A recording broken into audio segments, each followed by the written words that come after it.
had asked.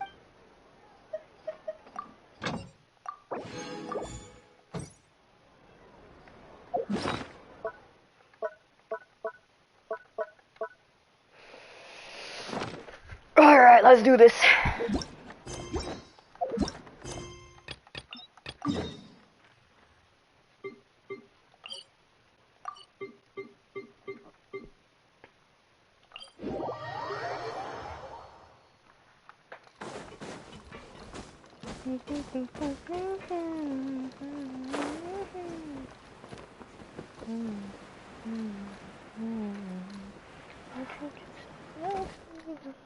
What am I saying? Don't worry, it's just like my mug. Oh, make sure so I can have everything. So I can see stream messages. Or look back at him, that's why.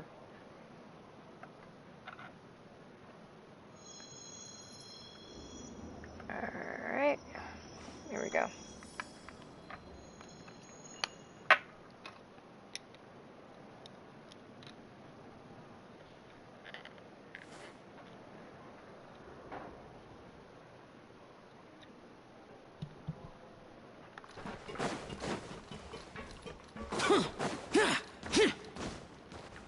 Huzzah. Hey, you over there? Yeah. Who, me? Yeah, you. Say, do you like playing card games? You know, like Genius Invocation TCG? Even people down here play that game? You TCG players are like mint in the wild, literally sprouting up everywhere. Hey, come on now. What's wrong with finding fellow Invocation aficionados? Anyway, care to join me for a game? No thanks, we're busy with other things at the moment. Ah, alright. No pressure. But why would you be looking for people to play Genius Invocation in a place like this?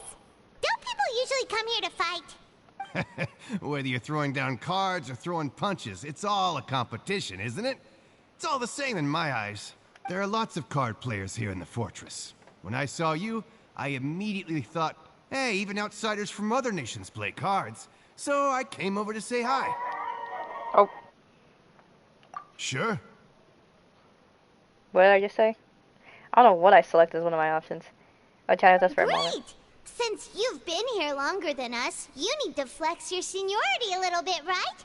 Maybe you could start by telling us newcomers some stories about this place. Oh, that's kind of rude. I thought you would have already heard everything by now. All right, then. Did you have anything specific in mind? Or do you want me to just pick a topic? Why don't you pick? We'll let you know if we've heard it already. All right. Have you heard any strange rumors since you've arrived? Then, did you know that there are some people who are always gossiping over in the corner? I didn't know that. There are two guys who are always skulking around in the corners of corridors gossiping. The bigger guy is Quisto, and the skinny one is Lavaroon. People call them the Bombshell Bros. I never really found their gossip very mind-blowing. And it's pretty much just the same stuff that I hear about when I'm at work every day. The Bombshell Bros. If you're interested, you can go talk with them. They tend to talk a lot of nonsense, but they aren't exactly bad. Good to know. Do you have anything else to tell us? Let me think. Sounds like you want to hear something a little more tantalizing. Oh, did you know that the Duke was also a convict in the fortress of Meripede before? What? Huh? Wait, are you serious? That's right. The Duke was an inmate just like you and me. Seems he was exiled here for committing some crime. Who knows how he ended up rising up to become the warden, though? That's a good question. To go from an ordinary inmate to becoming the manager of the whole place? I'm not gonna lie, I kinda respect that. A forbidden zone? Sounds like something that someone just made up. I've never heard of that. Where did you hear about it? It's just a rumor we've been hearing, but no worries if you've never heard of it. Do you have anything else you can tell us? Anything else? Not that I can think of, but I'll be sure to tell you anything interesting I hear next time. You'll have to play a game of Genius Invocation with me first, though.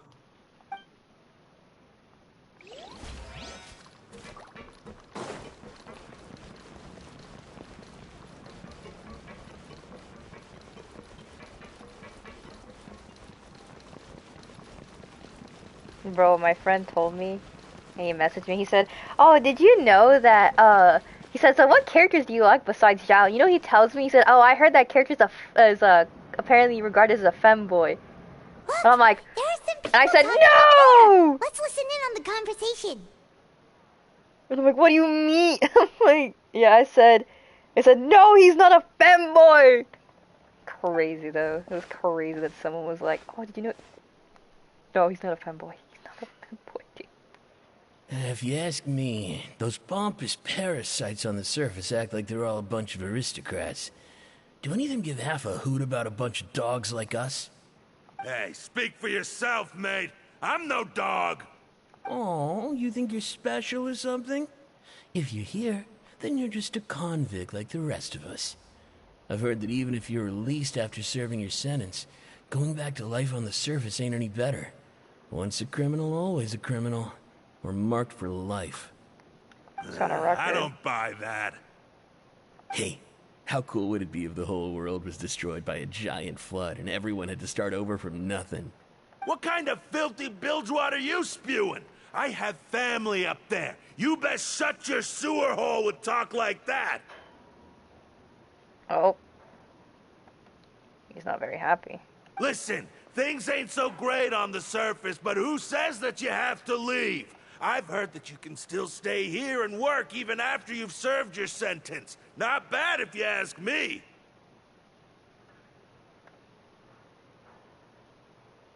Who wants to live in the ruddy overworld anyway?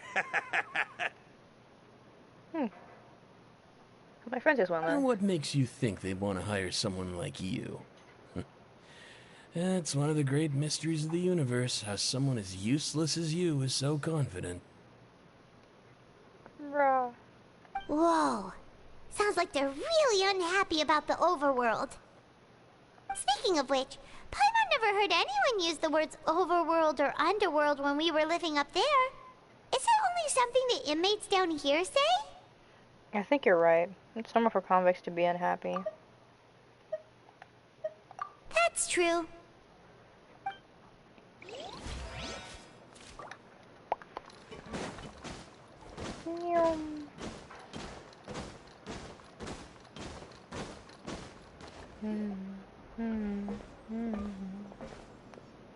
There's a group of people over there. Let's go listen in. Um. So I said, that's not a faucet. Hey, who are you two? Why'd you come over all of a sudden? Yeah, that's the why. Oh, sorry for eavesdropping. Sounds like you were talking about something private. Oh my god, Palma. You should do something interesting, not private. Oh my god. What's the matter? They're just looking to join in on our fun, that's all. Hey, don't pretend like it's okay for them to just interrupt us like that. Yeah, fine. You're lucky we don't mind extroverts that much. Thank you guys are really nice. You hear that, Quisto? We're nice. Oh, Quisto and what's Your the expressions tell me you're looking to hear some juicy info, am I right? But before that, it just so happens that I know you two. Really? Are we that famous? No. You're kidding. How often does anyone get a personal tour led by His Grace himself? Practically everyone was talking about it. Word has it that you also caused quite the kerfuffle. Oh, it was just a little mistake. A little mistake, huh? I like the way you put it. You see, people with a good attitude can join our group anytime, unlike some of the others here. Your group? I'm Quisto, and this is Lavaroon. People usually call us the Bombshell Bros, but don't worry. We're not playing with bombs or anything. It's just that our information is always so explosive, and we blow minds on the regular. Ah, yes, it's the person that they told us. So, you two really like to gossip? Whew, you sure know how to embellish. No. You don't get it. Knowing intelligence will make things better for you here. For example, knowing who's working with whom, who has the latest rumors, who's not getting along. Wouldn't you like to know all that? Oh my Archon, I'd love to know. Please tell me. Whoa, all this info's worth something, you know? You should prove you're worthy of it. I don't mind him. Quisto's always this way. Just play nice and say something to massage his ego. The welfare meals. Talk about the welfare meals. We had the most incredible welfare meal recently. Right, right. That meal we had yesterday was super delicious. Is that so? To tell you the truth, I've been helping out with making those welfare meals. I've been working as a kitchen assistant for about a month and a half now. Oh, so you're the one who made those delicious steaks. Amazing. You could be a professional chef. Paimon, you're stroking his ego too much. You are correct. I am a true professional. In fact, I even went to culinary school. But enough about that. He went to culinary. Since you like my cooking, I guess that means we share similar tastes. Listen carefully. This little bombshell will help you learn what's really going on here in the fortress.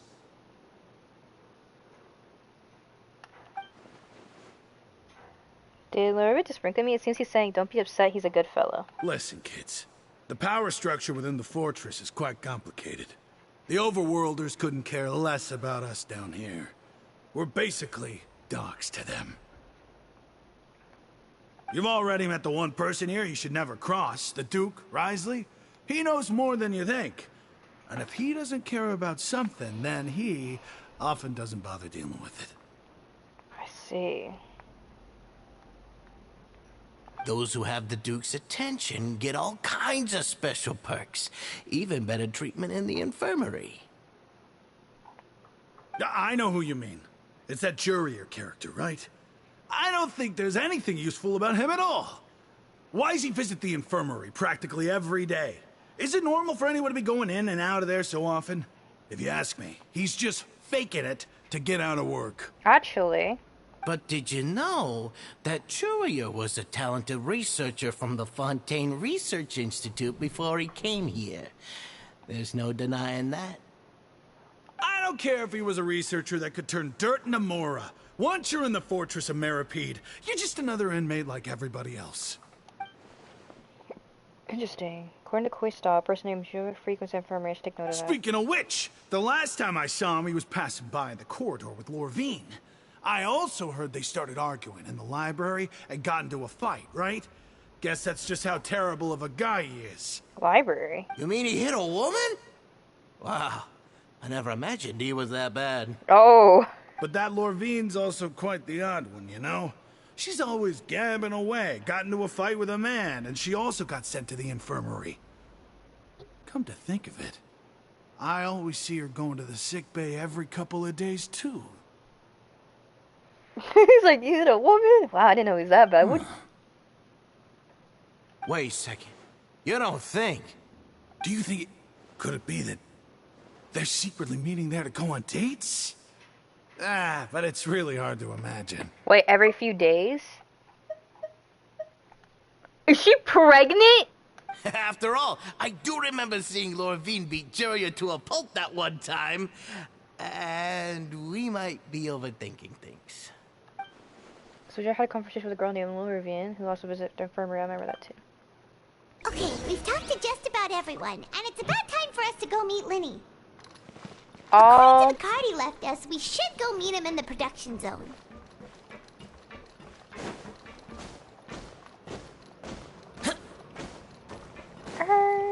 I think he's preggers.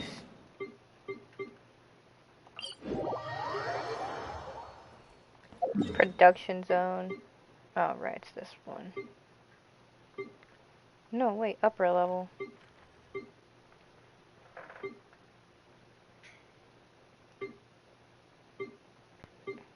Yeah, production zone upper, so we need to go to lower level. And then it's an elevator we can take.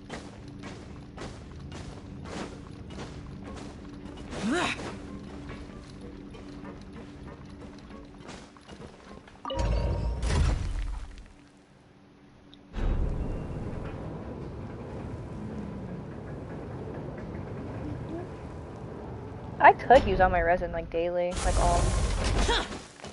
It's just how I have to use it, that's it. Especially at what times. What's Lenny's job? Huh? Oh,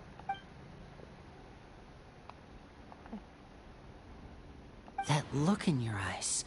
You found something? a little something, yeah. Hey, this is no time to be modest. Just tell him we found a boatload of information. Quiet, Paimon. Oh, as expected of the legendary duo, you have my full and undivided attention. You summarize your findings to Lenny. I'd have never guessed that myself. The rumors swirling about this place are unreliable after all, and Master Child probably went missing because he found a way out. He is a harbinger after all. I suppose he's much more resourceful than I initially gave him credit for. Unfortunately, this isn't enough for our final report to Father.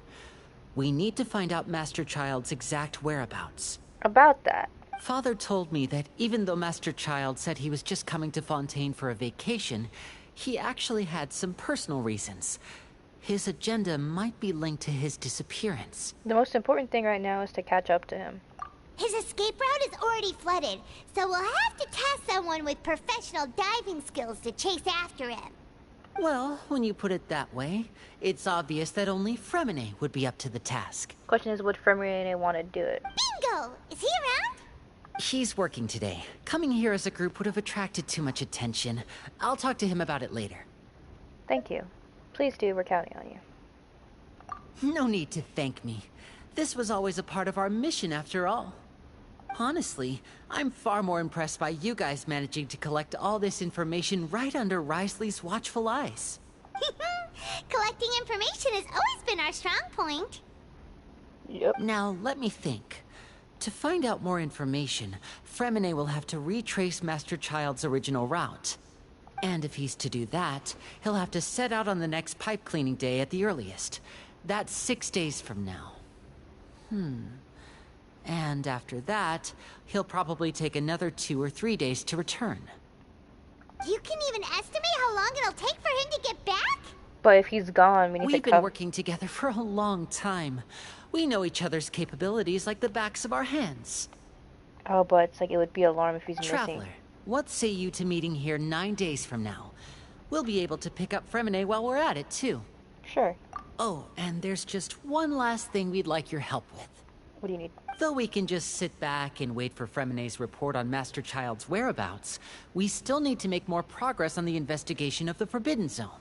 It's true. Fremine's no master of disguise. Lynette's still working on getting intel from the other areas, and I'll need to spend some time helping Fremine prepare for his diving mission. So, you are the only ones we can count on. What do you want us to do? Will it be hard? Well, I won't call it easy per se, but I think you'll be able to pull it off. Listen carefully. You'll need to find an excuse to get into the infirmary and investigate the room and environs. You've mentioned several sketchy-looking people always meeting at the infirmary earlier, so it probably has something to do with the secret we're hoping to uncover. You've already met the head nurse, so she'll be less suspicious of you. Question, but if Investigate the internal structure of the infirmary and any active dealings within, and pass those on to me alongside anything else you're able to discover. But also, there's no need to take risks. Don't forget, safety always comes first. sounds good. I'll give it my best shot. Did you only say that because I'm an amateur? My apologies. I just started rambling out of habit. It was almost as if I was talking to my younger sister. But that's not a bad thing, right? But what if I'm the older sister? All right, then we'll head out as soon as we finish our prep. Let's go our separate ways for now, then. Don't forget, we meet here again in 9 days. Stay safe. 9 days. Some prep work with Paimon. You begin approaching the infirmary. And how do we need an injury of some sort? Hey, stay here for now. Paimon will take a peek. Oh yeah, you're gonna get in trouble. Watch. There seem to be several people inside. Let's try to eavesdrop on them.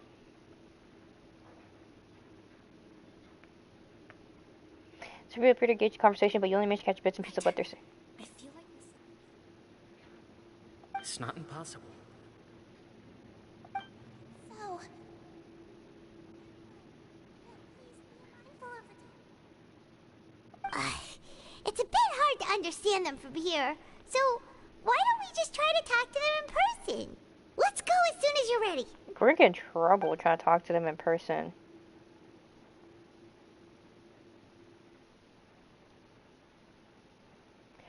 Oh, as a result of failed attempt to use alchemy? Having given it a good whiff, you had to push him back to... Someone, please help! She's sick! Our failed attempt at alchemy. Whoa, are you okay? Oh my! What's wrong, little one? There's no need to panic. Take a deep breath before you begin. So we had a failed attempt at alchemy where we made a foul... Yeah, okay, if you recall correctly, the potion is the result of a failed attempt at alchemy you once performed with Paimon at some point during your journey. In any case, it somehow makes you want to hurl. The traveler started complaining of a stomachache, and then nausea, and then collapsed onto the ground. Paimon doesn't know what to do! Freezing limbs, twitching fingers, and... Let me take a look. Please, lie down over here. My stomach really hurts. Don't worry, I'll get you to the bed safely. Here, hold on to my shoulder and walk slowly.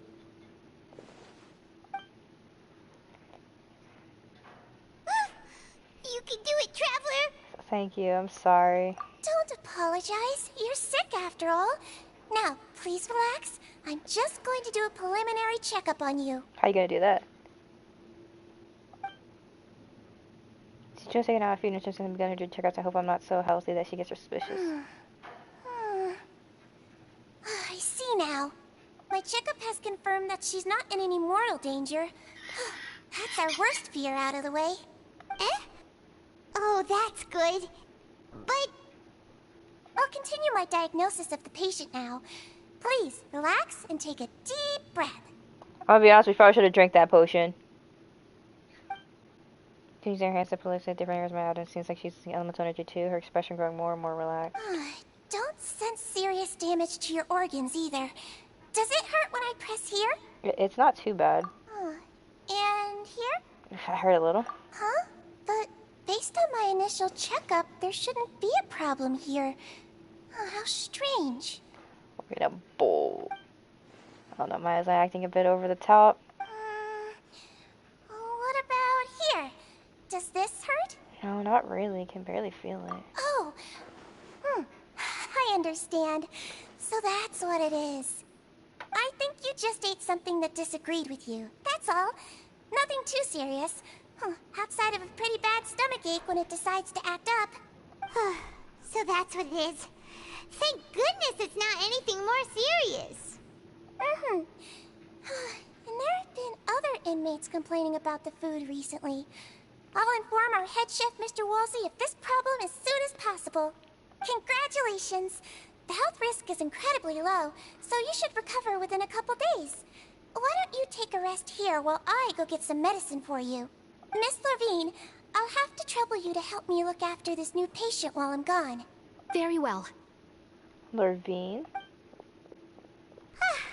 And she hopped away, just like that. This infiltration mission is getting much more smoothly than I imagined. Next, there are only 2 people left in the room. She just called that woman Levine, so she has to be one of those frequent visitors that they informed me of her before. Would that mean the next to her is Giroux then? Hello. So how are you feeling now? Still not great. I can't keep staring at her. It'll draw unwanted attention. That seems to be noticed, so now I was looking at my direction. In my direction too. Her stomach ache's really bad. She was stumbling about the whole way here, so Paimon's really worried. If Miss Sijuin says it's not a serious problem, then there's no need to worry. She's the best medic we've got down here. But it also looks like she's the only medic you've got down here. Well, that's true. What do you mean, that's true? That's really misrepresenting the situation. Of course I can't speak for the whole fortress, but it's not like everyone imprisoned here is useless, you know? Though they may have committed crimes and gotten locked up here as a result, they still know a thing or two about medicine, and they help Miss Sijuin take care of the sick and injured. Yeah, you're right. But did you have to lecture me about it in front of another patient? Aren't you a patient too? Where did all your energy come from? That's correct. Sorry, I got a bit ahead of myself. Another patient. Are you two also sick? We've been sick a while. I come back every once in a while for checkups, and to pick up the medicines Miss Siegewien prescribes for us. That's just the nature of chronic illnesses. As for her, you could say she fancies herself as Miss Siegewien's capable helper because she learned a bit of medical knowledge ages ago. Please watch your mouth, Mr. Jurier. Don't forget that you are the primary reason I have frequent heart palpitations. Hey, don't start arguing now. Please, keep it civil at least. Oh, they're probably putting up an act. These two seem to have a pretty terrible relationship and only ran into each other because they came to pick up their meds at the same time.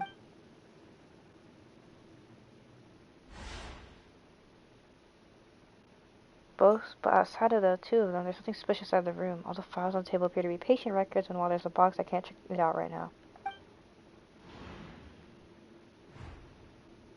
There also isn't much furnishings on that wall. There seems to be some movable hatch on the ground over there. Hey! Hey! There's no need to fight! Everyone will be released someday, so there's no need to argue over silly things like this! But... Release. It's way too early for us to even think about that. And who the heck knows if we'd even be able to continue our previous lives? The presence of a movable hatch isn't strange by itself, but perhaps it's my adventurer's intuition speaking, but isn't it a bit strange that there's a movable hatch here of all places? Is it hiding something? Please allow me to end this boring and useless conversation. Oh, and Mr. Jurier, I don't want to see your face here again anytime soon. And same to you, Miss Lorvine. Anyway, that was more than enough rest for me, so I'm going to get out of this excessively noisy place. See you later, everyone. He just slowly walked off like that? That's just what he's like. I'm sorry you had to see all of that. I'm Lorvine, and that's... Well, his name is Jurier, but I hope you'll never have cause to remember his name. You really can't stand him, huh? I mean, can you blame me? Look, who would like someone who's as arrogant and obsessed with weird research topics as he is? But there's no need to keep dwelling on him. Lorvine, I think you're explaining to us what your type is. I'll accompany you two for a while. Miss Siegewien should be back soon, and I'm sure you'll feel better as soon as you've had some of her medicine. Thank you for looking after me. No, it's nothing. I'm back! Did you rest like you promised? Thank you for getting our medicine, Miss Siegewien. Did you all cooperate with your bed rest? I trust that nobody got up to walk around. Good. Here, this should be 2 days' worth of medicine for you. Take one pill now, and then continue your bed rest. You take the stomachache pill that Siegewien gave you. Miss Lorvine, I left in a bit of a hurry just now. Do you still remember if we discussed the color of the pill that you should be taking today? I remember. You said it should be yellow. Did they talk that before we walked in? Why don't I remember? Yellow, huh? I understand. These are yours. Please, make sure to go to bed early after taking them tonight. You'll benefit from a good night's sleep. All right, then I'll also be on my way now. I hope you feel better soon, too. Thanks. See ya! It could be a type of code, actually, with the color of the pills. I'm going to fill out your medical record now. You're widely known as the Traveler, right? I just want to double-check a few details, if that's all right with you. Those two made quite the commotion just now, so why don't we let the traveler rest? Paimon can answer the questions instead. So her primary symptoms are abdominal pain, with secondary symptoms of nausea. Is there anything else? That's it. All right then. Is there anything we should know besides to take the meds? No, her base constitution is quite good, so I'm sure she'll recover quite quickly after taking the medicine. Please, make sure to stick to bland or less stimulating foods. And don't stay up too late at night. Got it. Paimon will hold the traveler to that for sure. Siegewien's still looking at me. She's trying to take a nap, like she said. Oh, you're going to take a nap already? Okay then, you get some rest. You move yourself to a regular patient's bed and relax completely. The awareness from work and until gathering you holding back overwhelming. How you can, however, still catch still in some primal converse with Cedric. We've been to lots of places together. She may look a bit under the weather now, but she's actually super strong. Oh, so you're the best of companions. But don't worry, she'll recover soon. Companion. That word brings forth a wave of comfort. You lay yourself relax and fall into You're restful sleep. awake. How do you feel? You slept for a really long time, but we never left. I feel a lot better. Thank you, Bells. Well, now you can go back without a worry in the world. Remember to take the meds regularly, and don't forget, bland foods. Mm-hmm. Thank you, Miss Sijuin.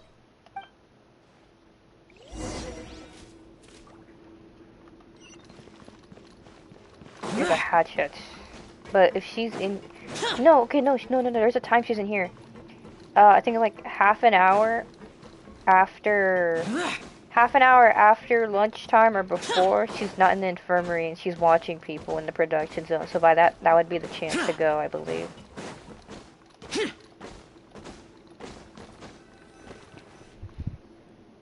You really are something. To be able to fall asleep like that and even sleep talk the entire time, you scared Paimon half to death!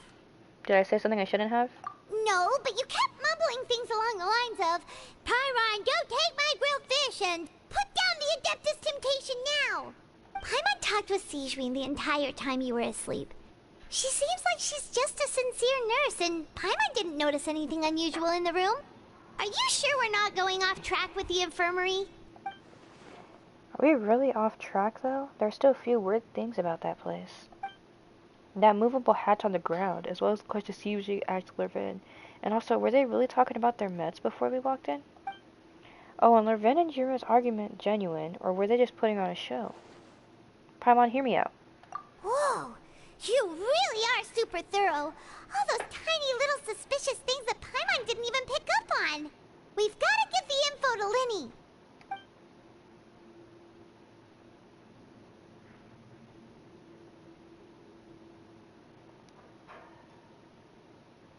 What next we do is you and Paimon work at stations as normal.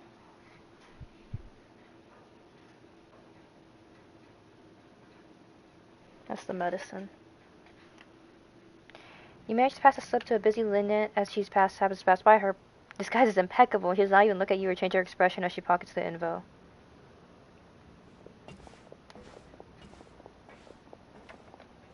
Dang. And finally, the promised 9th day arrives.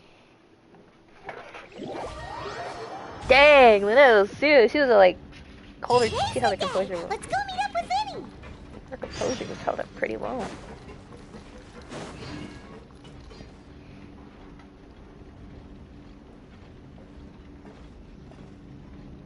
Is he busy?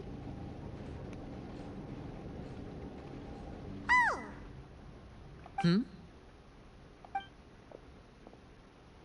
Paimon made a face. She's like a bit of surprise or something. Did you two run into any trouble over the past few days? No, we just worked our shifts according to the schedule. Nothing weird happened. That's good. That means you didn't raise any suspicions when you infiltrated the infirmary.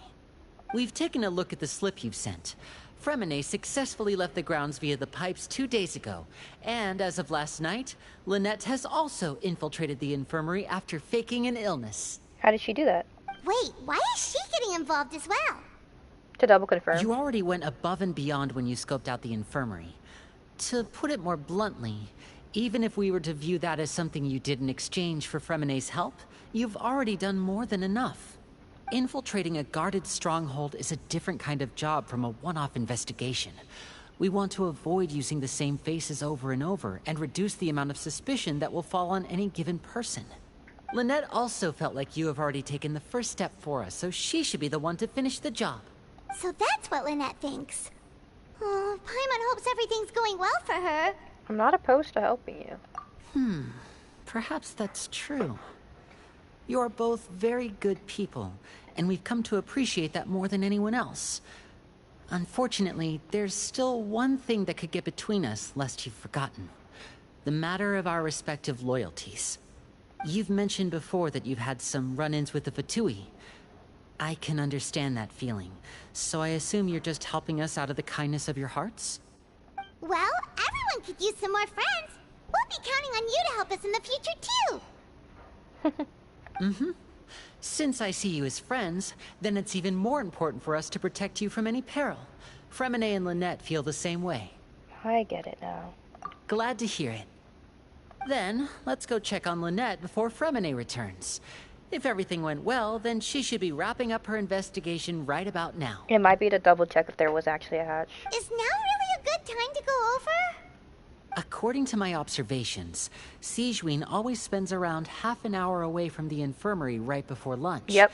Lynette knows this as well, so this should be a good time to meet up with her. I was right. Yeah, half an hour right before lunch, so she's 30 minutes Also, I'm before her brother, lunch. remember? It's only natural for an older brother to care about his younger sister's well-being. Okay, then let's head over right away.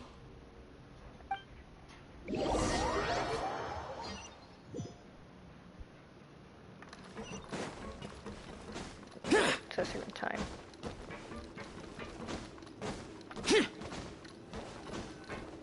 Let's hope someone isn't. It's just a little in Lynette here. should be here right now. Huh. Strange. Lynette? As expected, Sigewinne isn't here, but why isn't Lynette here? Did she just found a lead and left to follow it? No, Lynette rarely deviates from the plan. We agreed that if she were to make changes on the fly, she'd find a way to let me know. Unless... Let's see if there are any clues around here. We can look Burp. while we wait for her. Who knows? Maybe she'll be back soon. Give me a sec.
I'm back. Okay, You think they found out? There are some books here and a few files. They all look like medical records. Advanced nursing, how to raise the spirit of your patients, a quick guide to the psychology of emotions, and the meaning of laughter. These sure are some interesting books. Who knew Sigewinne would be interested in these kinds of things? Well, she's a Melazine. She So even she has wants to books on understand more. understanding people's motivations and feelings. Is it because she's a Melazine? Or does she have a need to understand her patient's emotional state? seems quite normal to me. These are skills that would come in handy for a nurse from time to time. Yeah.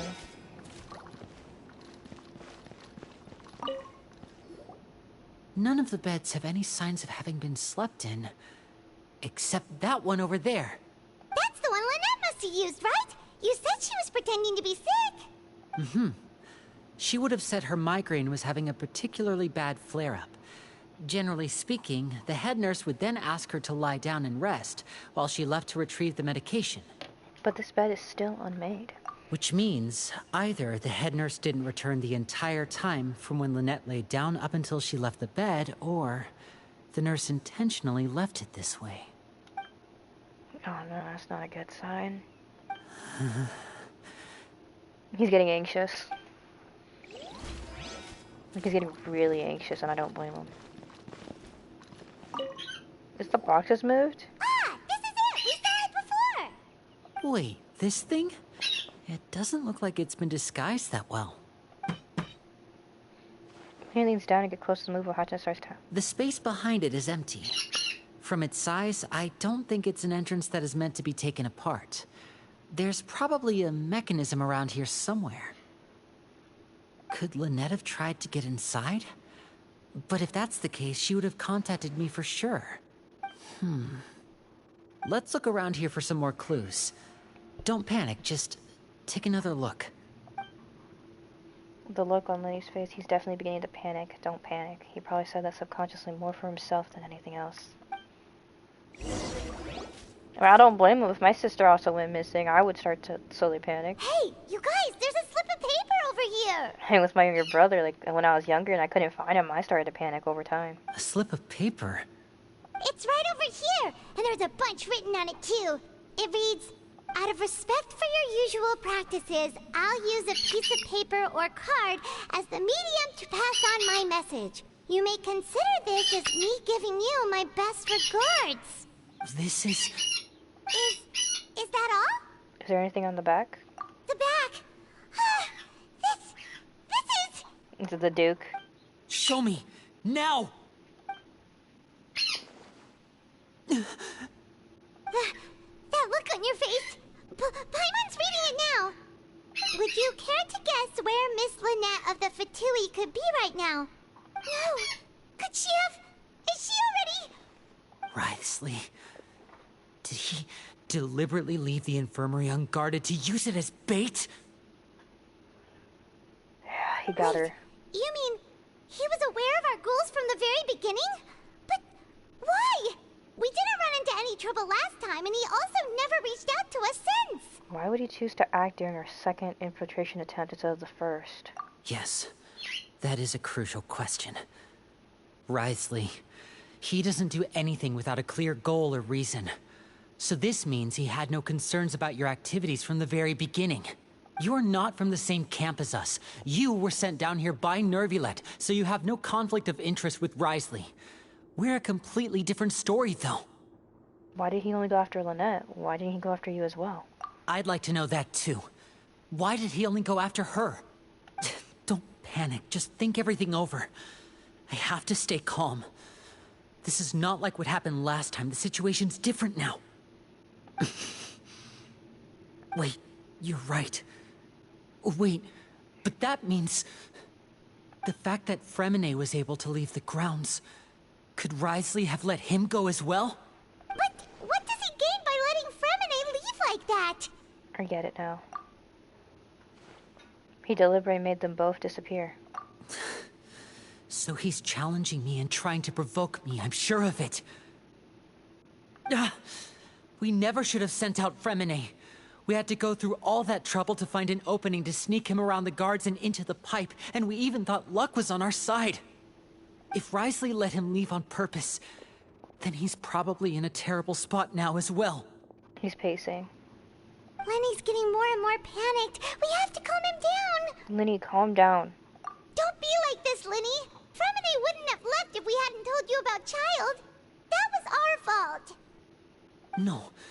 I'm the leader of this operation, and I'm the one responsible for this team. I was the one who failed to protect them. I'll go talk to Wriothesley. Hey, don't be reckless! Traveler, please, talk some sense into him! I simply cannot allow Lynette to be abducted again. I have to go. I'll find a way to get them back! Lenny. He's rushed out the door! After him! She was watching.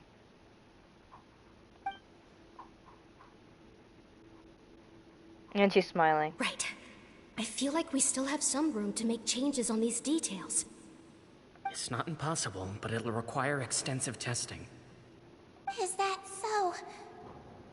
Very well. Then please be mindful of the time. Huh?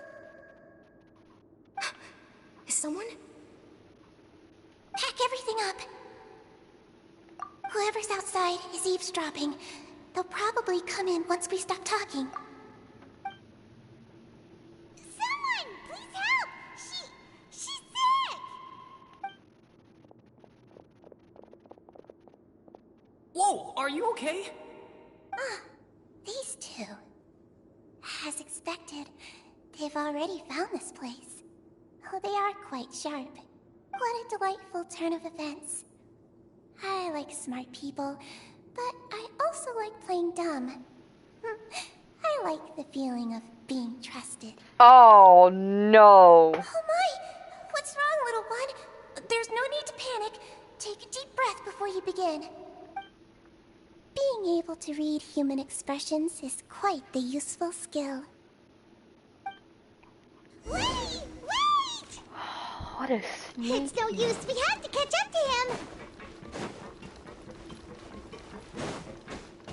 What? He's already out of sight. How is he so fast? Let's go head him off at Risley's office.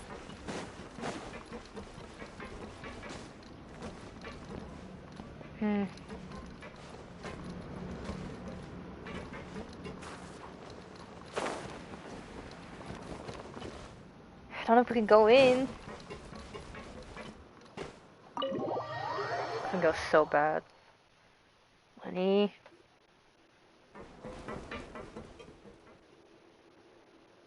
Come out and face me, Risley!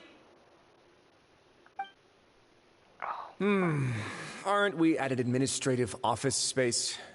Why don't you at least try to follow even a couple rules from the fortress's indoor management regulations? What did you do to my sister? I ran into the young miss at the infirmary. I'd heard that she was suffering from quite the migraine, so I decided to invite her over for a cup of tea. I do have some teas in my collection that can work wonders against such an illness. Stop joking around! Where did you take my siblings?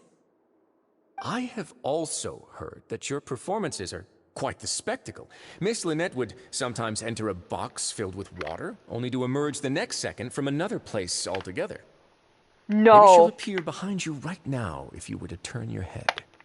Is he trying to trick me into turning my head? No, he's probably not looking to attack me right now. All of the hostages are in his hands, and he's even in the mood for small talk. That means Lynette is probably still alive. You knew we were investigating the infirmary from the start, so you deliberately aroused the Traveler's suspicions and baited us into continuing our investigation, just so that you'd be able to kidnap Lynette. As for Fremine, no, you probably didn't even interfere with Child's escape.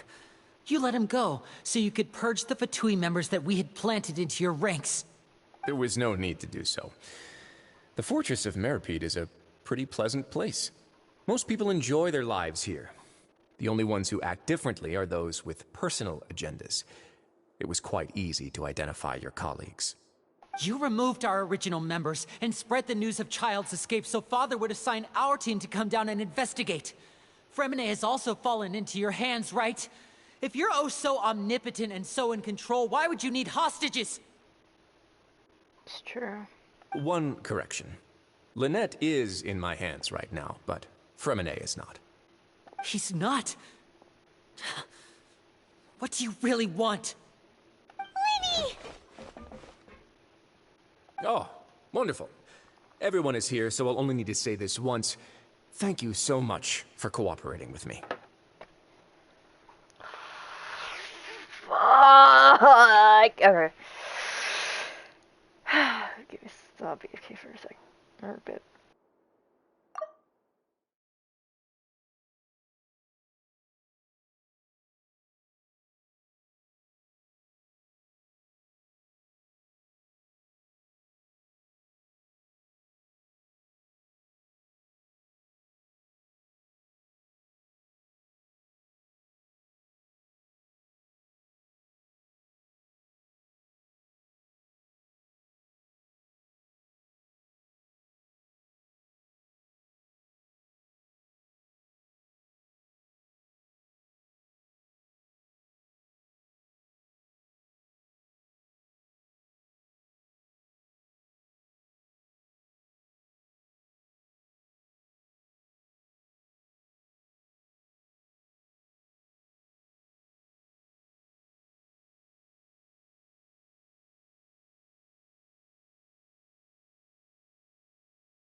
Where are Lynette and Fremine?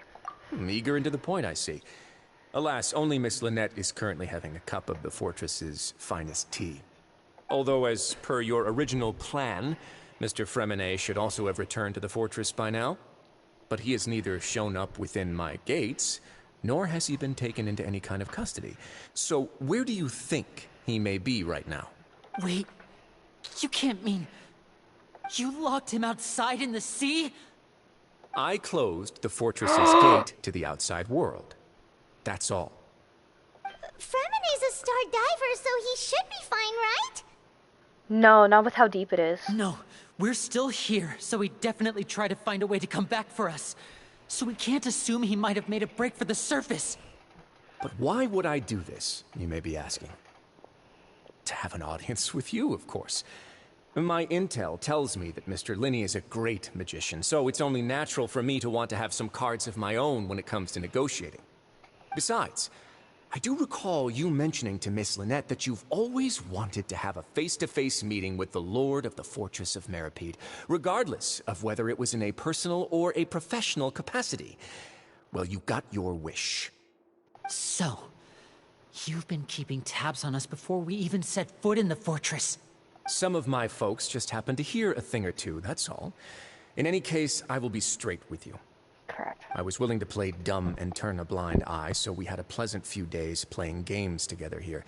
But once you started focusing on the Forbidden Zone, all of that changed. Mr. Linney, the cards are stacked against you right now. Miss Lynette is in my hands, and Mr. Fremine is still slowly being pickled out there in the brine. You know just as well as I that he cannot last out there forever.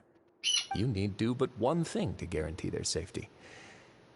I would like you to contact your superior, and ideally invite her over for a cup of tea with me. You want to see Father?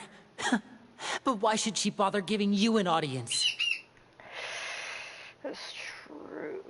Well, if she cares for the well-being of her dearest children, she should have plenty of motivation to join me for a parents' evening. I've heard that the bonds between the members of the House of the Hearth are like the bonds of family. I don't see why she would refuse. Why did you think Father sent us to handle the Fortress of Meripede? This place is basically a no-man's land. It wouldn't be fitting for anyone as important as a harbinger like Father to come here in person. Actually, Lenny, your father did try, or Aquino did try, but she was stopped by Neuvillette. Oh, I see. So it's because she doesn't care for my place here. That's such a shame. After all, I've amassed quite the tea collection. I was looking forward to sharing it with her. Both Monsieur Neuvillette and Lady Farina have already received many samples as gifts. Was this the extent of your master plan to get to Father? No matter how much pressure you may put on me, I won't allow you to use us to blackmail her. You people really are difficult to get along with. All I'm asking for is a face-to-face conversation. Does she truly have no interest in the fortress's secret? Mr. Linney, you have one last chance to invite your father here. If you refuse... Nah, I'm swinging. Linny! Why do you have to do this? Instead of asking why I'm doing this, why don't you try to see things from my perspective for a second? From the very beginning, the Fatui has been actively infiltrating my fortress. I gave you a warning by cutting off the first few operatives I found, but that only caused you to double down. Had you given up on the fortress then and there, I'd have no reason to want to talk. Mr. Fremine left the fortress on his own, and Miss Lynette tried to pry out my secrets right in front of me. No matter how you look at it, the responsibility for this falls on you. I shouldn't ask Father to do anything because of us. 6, 5... Wait, 2, 1. Time's up. It really is a shame, Mr. Linney.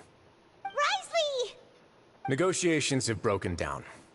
Please leave, ladies and gentlemen. It's time for my afternoon tea. No, I'm fighting. Please wait, can we really not talk about this some more? Yeah, listen to the Traveler. If you can't talk to Linny, can you at least talk to us? You do realize that I'm only letting you go because of Neuvillette, yes? You're here helping him out, and I've already done my best to stay out of your way. But that doesn't mean you can just do whatever you want. The fortress may be small and remote, but it still has its own set of laws. Please spare Fremine and Lynette. Then how about this? Those who are capable deserve respect. You've spent quite some time investigating my home turf by now, so why don't you tell me a thing or two about what you found, I'll ask you 3 questions. Answer all of them correctly, and I'll agree to your request. Question 1. Regarding the hidden rules of the production zone, what is the truth behind the one about not being allowed to work for 3 days in a row? Can't believe he's asking about the hidden rules. If I recall correctly, if you keep working without any rest during lunch hour, on the 3rd day you will find a portion of strange meat in your welfare meal. It's a good thing that we've already run a thorough investigation on this. Let's see if I can remember all the clues. I should be able to find an answer if I can piece everything together. If you break a hidden rule of the production zone, your welfare meal might contain some strange meat. I've been told that the infirmary is always... The Fonta promoter has been struggling. We often see Miss Sijuin observing the prisoners at work near the production zone. It seems like she can perceive the general state of a person's health just by looking at them. Fonta's internal reports suggest that they're starting a new trial of an unnamed and unpacked... The research note said that the Melusine race, according to Collins, the Pancration... Oh, hidden rule of the production zone. What is the truth behind the one of not being allowed to work for 3 days in a row? Who will see it if you keep working continuously? We often see Miss Sijuin observing the prisoners at work near the... Under what circumstances does the strange meat appear? The Fonta promoter has been... I've been told that the infirmary is always empty for the half hour just before lunch. But what could Sijuin... The Fonta promoter has been struggling because... Fonta's internal report... Wouldn't it be Fonta? According to Collins, the... I've been told that the infirmary is always empty. Maybe this one. Why does the strange meat appear the way it does? The Fonta promoter has been struggling because he doesn't... Fonta's internal reports suggest that they're starting a new trial of an unnamed and unpackaged product. Okay, we got... The research note said that the Melusine rate... Oh, this one! That's why. It was either that or the Fonta. Ah, so that's what's going on. Paimon understands it now. Who would have guessed? The hidden rule of the production zone. People are not supposed to work 3 days in a row, and if they do, they'll get strange meat in their welfare meal. Paimon, where the fuck did you pull out your glasses from? At first we thought this strange meat must have something to do with the people who disappeared, but in reality, they were all prepared by Sijuin, the head nurse. She often visits the production zone to observe the workers' health and makes a note of anyone who has worn themselves out after 3 full days of work. Out of her sense of duty as the head nurse, as well as her genuine concern for the workers' health, Sijuin visits the cafeteria right before lunch and cooks an extra dish for those who can use the stamina boost. Sijuin has only the best intentions with her surprise gift and doesn't want anyone to find out about what she does. However... That would explain, but her perception on what humans and Melusines eat is very different. Unfortunately, Melusines as a race perceive the world differently from humans, and their sense of aesthetics is even more alien to us. The recipients of her lovingly prepared special meals cannot taste the care within and usually just freak out. Are we on the right track? Not bad.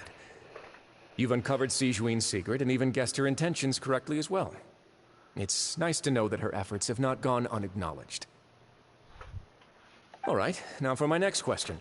Okay, so we did answer it correctly. There are also some hidden rules in the Pancration Ring, including the one that you're not allowed to support both sides of a fight. Why is that? The hidden rules of Pancration. I remember someone tries to support box at the same time they receive a package of the next morning which contains a strange blood-colored liquid. They also have done a lot of research on this matter. Let me sit through and see what I find and come up with the correct answer. What happens if you violate the Pancration Ring's hidden rule? If you violate Pancration, you will receive a bag containing a strange blood-colored fluid. I've been told that the infirm. Okay, no. We often see Miss Sijuin. So we can eliminate The research note said that these three. It's in relation to Fonta. Fonta's internal reports suggest that they're starting a new trial of an unnamed and Oh, who sent the package containing the strange blood-colored fluid? The Fonta promoter has been struggling because he doesn't recognize. According to Collins, the Pancration tournament only took place because the Fonta's internal reports suggest that they're starting a new trial of an unnamed and unpackaged product. But the product has to undergo a trial because even Fonta's own employees have a lot of reservations about it. Okay, so we gotta put this in a correct order, though. So I know it's... Okay. They're starting a new unnamed product. The Fonta promoter has been struggling because he doesn't recognize the real value of coupons. Meanwhile, the Duke will... According to Collins, the Pancration tournament only took place because the Fonta company sponsored it. The company... Probably them. Fonta's internal reports suggest that there's... Why do only those who buy tickets support both fighters to receive... No! Oh, I did it wrong. Has been struggling. Hold on. It's all... Oh, no! It's all correct! What?! I thought I put it in the wrong order! I'm like, oh, wait. I read the last question. I'm like, I did it wrong. No! Oh my god, first try. Ah! Paimon gets this rule too now! So there really was nothing to be afraid of. Kiwi is burping right now. Let me see what Kiwi wants.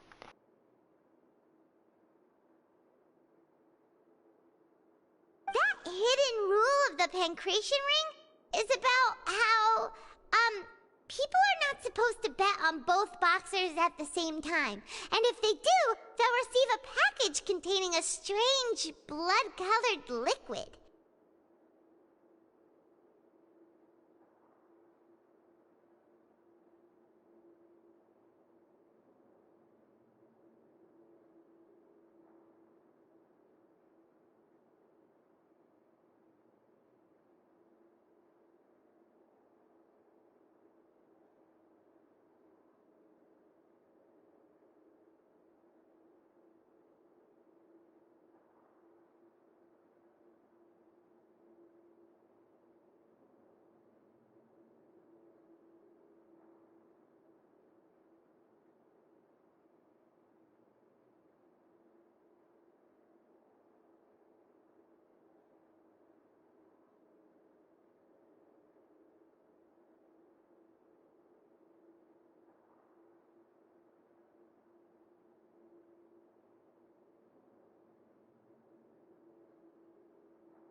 Sorry, I'm back. I had to do something. People get scared when they see it because they've subconsciously begun to associate it with the missing boxer. But really, it's just a bottle of the latest yet-to-be-named and packaged new Fonta trial product. A blood-red drink. It's no wonder even Fonta's own staff were questioning the company's decision-making. What, they thought it was blood? The company, facing backlash from its own staff, decided to try to trial the product on a smaller scale to see how it might be received by customers. They came to the fortress of Meropide and offered to sponsor the Pancration tournament so they could push their new product. But the Duke completely refused to even entertain the idea. Him. The Duke, knowing how valuable coupons are in the fortress, knew that only total idiots who didn't understand their true value would bother buying a Fonta product here. And so, only those who proved their stupidity by being dumb enough to bet on two opposing sides of the same match were selected to receive the drinks. I acknowledge the effort you've put into bringing the truth of this mystery to light. Although, based on your description, that Fonta promoter is a bit too careless with his words, I may just reconsider my collaboration with the company. Oh. All right, and here's I was the there, final he twisted question. the words. What's the secret behind our head nurse and all of her patients in the infirmary? Doesn't collect enough info to answer that question. Stop your cruel and pointless games, Risley! You know that we haven't finished our investigation, so there's no way we can answer the last question. The thought of sparing Lynette and Fremine never even crossed your mind! Lenny! You'll pay for this! Ah! Lenny, are you alright? Oh, close one. I owe you, Sigewinne. That was a fantastic shot. It was nothing, Your Grace. Sigewinne?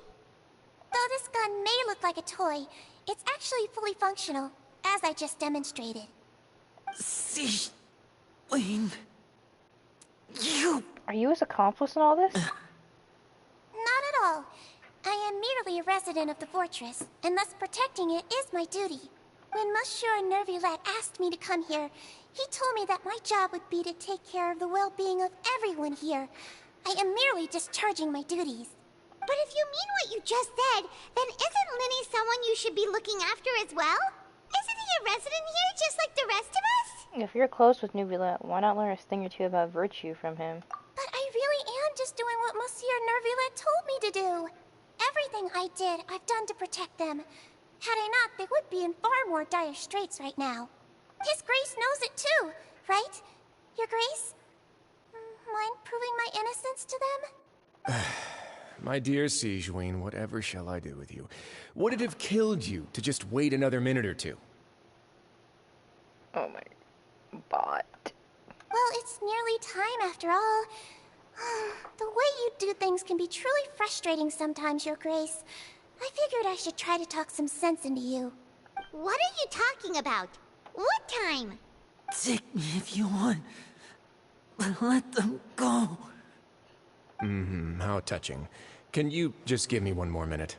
Don't be like that, Your Grace. All right, everyone, calm down. 2 more visitors will be arriving any time now. I'll go get a cup of tea. Miss Sigewinne, I leave Miss Lynette in your care. You... What are you doing? I believe I hear footsteps.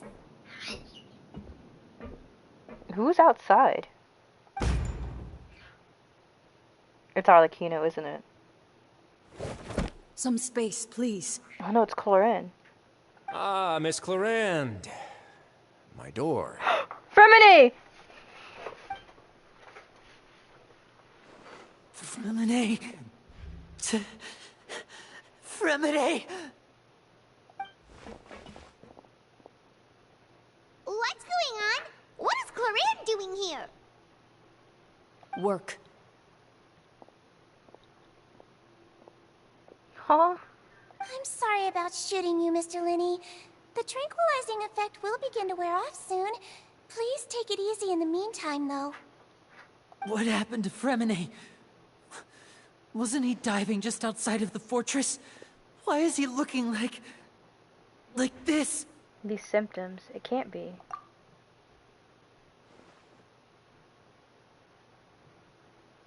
flushed face, an accelerated pulse. He must have consumed primordial seawater. What did you say? Please, make some space. I'll need to give Mr. Fremine a more thorough checkup.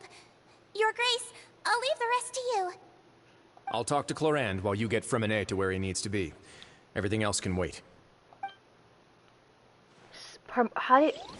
Primordial seawater?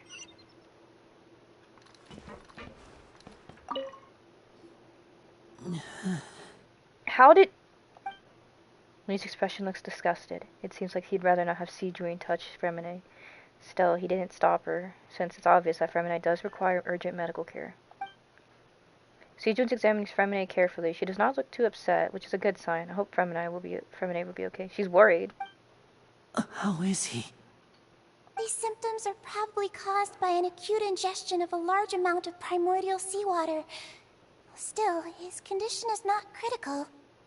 But don't people in Fontaine, when they touch primordial seawater, dissolve? Of course, it would be best if he stayed for further observation. Let's leave him here for now, and move him to the infirmary once he's recovered a bit more. Sorry. I am aware that the infirmary may not be your favorite place in the world at the moment. We do only have a single clinic in the fortress, however... Wait, that's right. Toma's an example of the vision, right.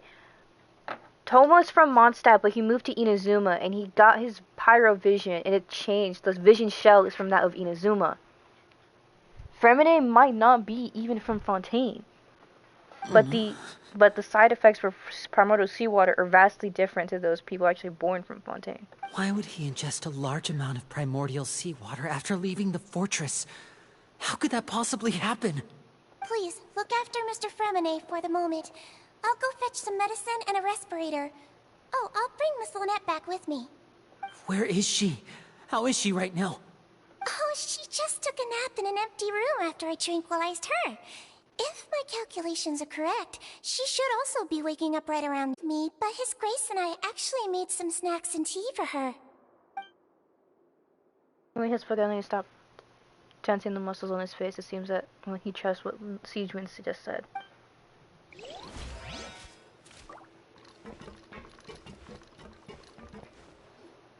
What's that look on your face? I thought I made good time on the way back.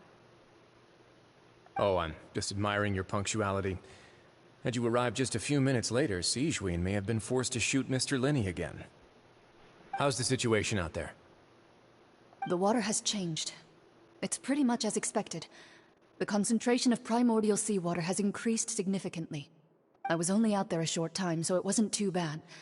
But if one were to stay for any significant amount of time... well, you can see how that boy's doing. Where was he when you found him? The abandoned zone at the end of the pipes. A good distance into the water. Closer than I thought. He must have recognized it early on and tried desperately to swim back. Locking the door was necessary. I don't think we could have saved two. Two?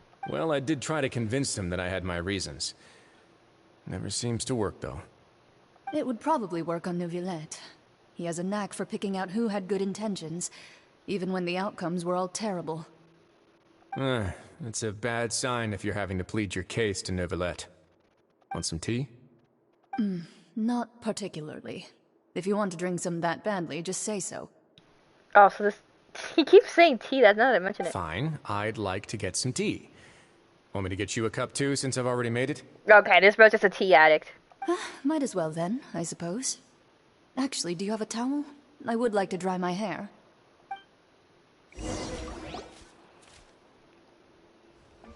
Lenny, are you okay? I'll be fine. They're all here now. Don't worry about me. Are you sure? You don't look alright. But he does seem more at ease now that he knows everyone's fine. My hands and feet are still a bit weak, but that's probably just the residual effects of the tranquilizer shot. I'm back, everyone. Lynette. Lenny! Oh, Traveler, Paimon, you're here too. Fremine? Is he... He'll be fine. But for now, please help me lift him up. Lenny and Lynette immediately come to lift Femine up with their medicine. Oh, wait, hold on. I had to see what it said, because there's a... His breathing's beginning to slow down. Give me a hand and help me get him to the infirmary. Yeah, Lenny and Lynette immediately come to lift Femine up. With their help, Femine also mentions to swallow a dose of Siegewin's medicine. Yeah, I'll take him from this side. Lynette, together? On it. Traveler, you seem pretty worried about him. Want to come with us? Very well. The Duke and Clarande are gone. They probably went to get some tea. The Duke will explain the truth in just a bit. Miss Clarande will need a break, since she only just returned from rescuing Fremine out of the sea. Clarande saved Femine from the sea. Just what happened there?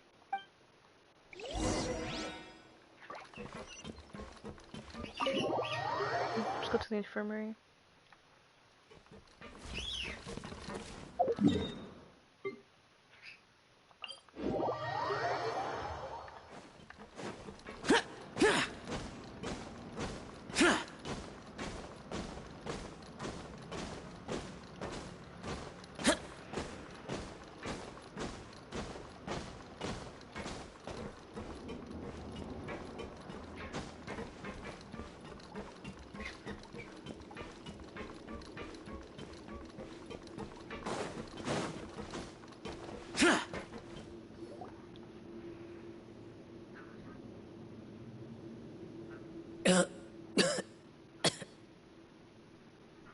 He's awake. Fremine, how do you feel? Lenny. Lynette. We're all here. Where am I? You're in the infirmary. The infirmary, at the Fortress of Meripede, Mr. Fremine, and you are no longer in any danger. How do you feel?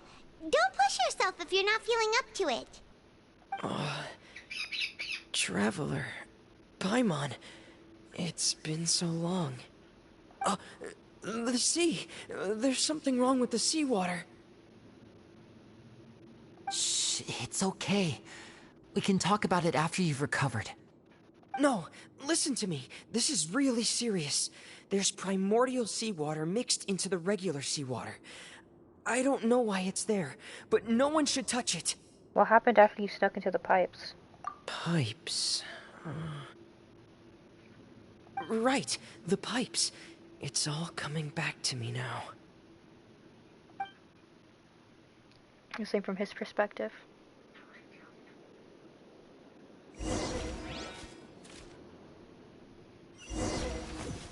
This would be like a... We're probably gonna...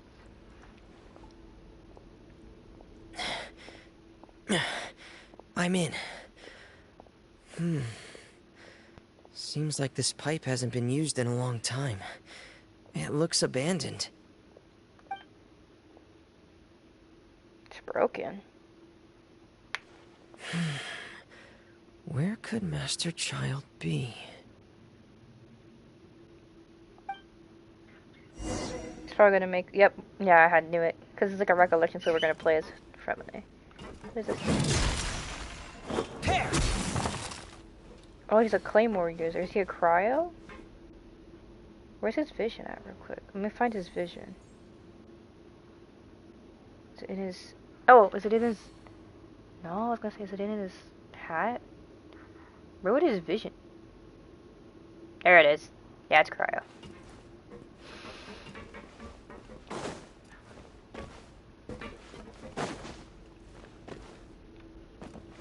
Okay, where would...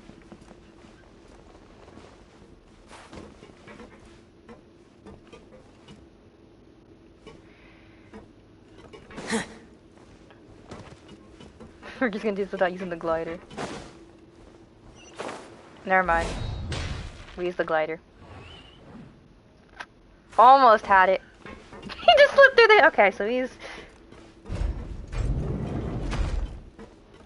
Alright. I did not think... This mechanism looks like it's been tampered with. Could he have done it? Oh. Start. Oh, it's a way out.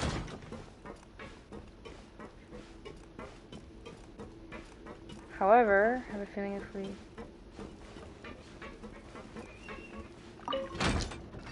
Oh, it spins, I'm about to say.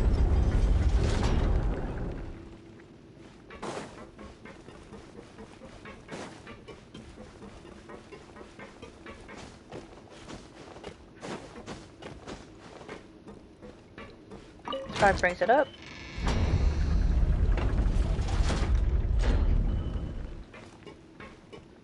And this was to turn it.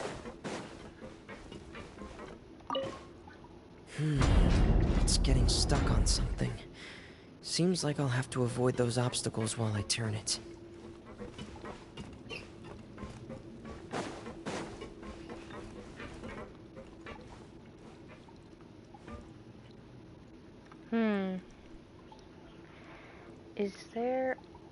Is there another way? No. I was gonna say, is there another way to turn it? Not really. We can lower it down like that. Oh.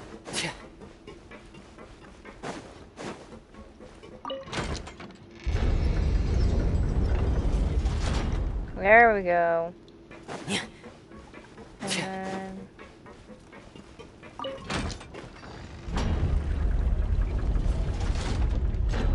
bring it up.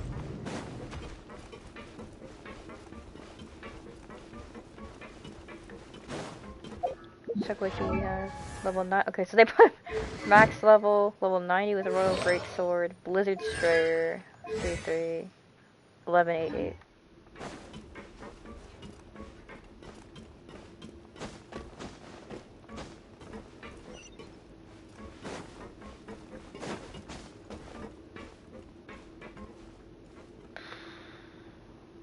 How am I supposed to get down here with that? Oh, shit. Yeah, no, we have to glide this. Alright, take some HP loss. Yeah, you can't do that part, you can't do without a glide. This is where the water starts. Okay. Master Child probably dived into the water. I'll go take a look as well.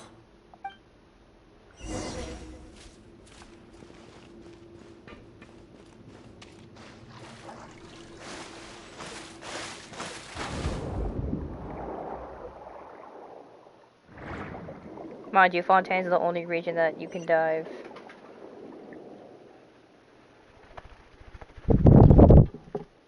Hi, Kiwi. My bird landed on my head. You heard the sound of wings. Yes, Kiwi.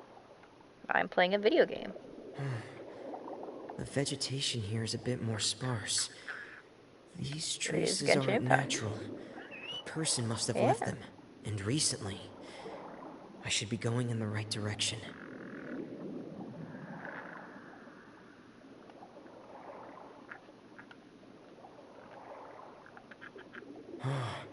There are traces here too. I need to keep going. Did he use it to guide himself? Or no, probably the angle. Someone passed by it. The traces are gone. But I don't see where he could have gone from here. I think this is where we're gonna see the water. Wait. What the...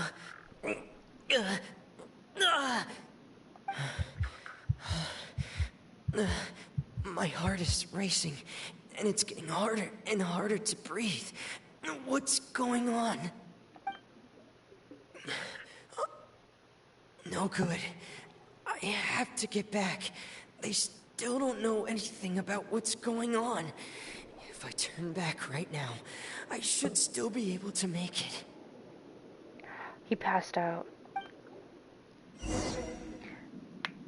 Oh no, we're still fine. Could it be diluted when the primordial water mixed into the normal? Is that why it didn't take any effect right away? You know, he ingested it?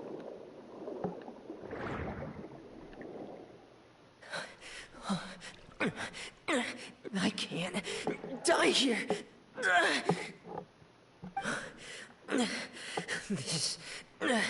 This is bad. I'm feeling worse and worse, and I'm still underwater. I think this is when Chlorine probably comes to help him.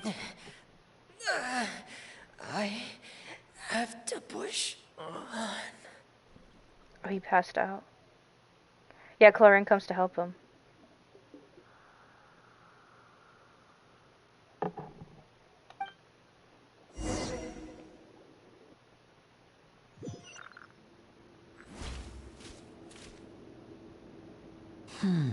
So, in other words, the trail you were following vanished, and you had no idea where Master Child could have gone. But there was also no obvious place for him to have disappeared to. Sounds like he vanished in thin air. Or in water. That's right. I tried my best to swim back, but I had already put some distance between myself and the fortress, and I just couldn't find the strength to keep going. I probably passed out some time after that, and you know the rest. Miss Clarande brought you back, but we also don't know why she just suddenly appeared at the fortress, or why she went out to save you. Miss Clarande, you say? I must go thank her in person. You're still too weak, Fremine. You can go after you've had some more rest. Miss Lynette is right. I believe Miss Clarande will stay here as a guest for another few days, so there's no need to hurry. True. A guest? Then I can assume Risley was the one who invited her to come down here? You should ask His Grace about that. He'll be able to explain better than me. Got it. I'll go talk to him. Yeah, it's about time he actually told us what's going on. Wanna come with us, Lenny? He's probably gonna decline to watch Fremine. No, please go on without me. I don't want to leave just yet. Yeah. Lenny. The logical part of my brain is aware that we're safe right now, but I still can't bring myself to leave. Both of you are just in danger. That's true. From what Lenny, he doesn't want to put himself in that situation. Understood. Then let's just sit together for a while. In that case, I'll leave the infirmary to you. The Traveler and I are going to head out for now. As long as you stay in here, I don't think you'll be disturbed. Kiwi just bit my face, bro. Thank you.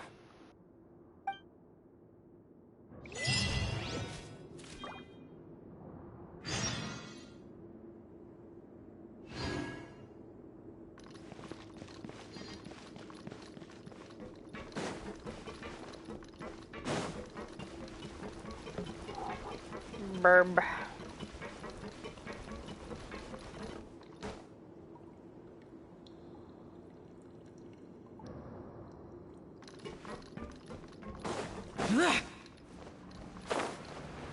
I'm not gonna take the elevator down.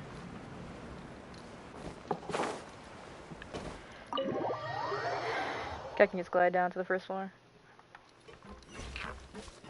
Yes, sir.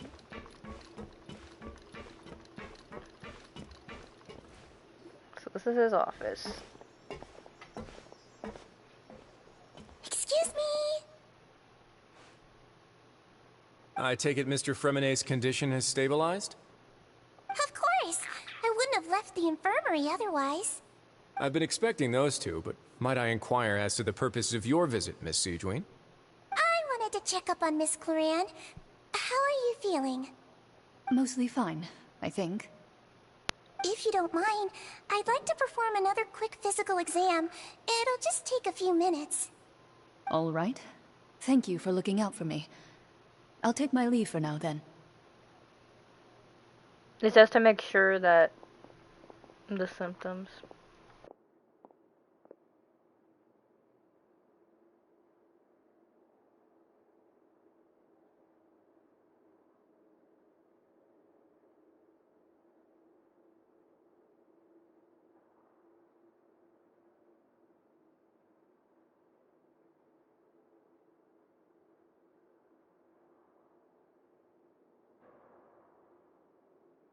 Well, want to explain yourself, Risley?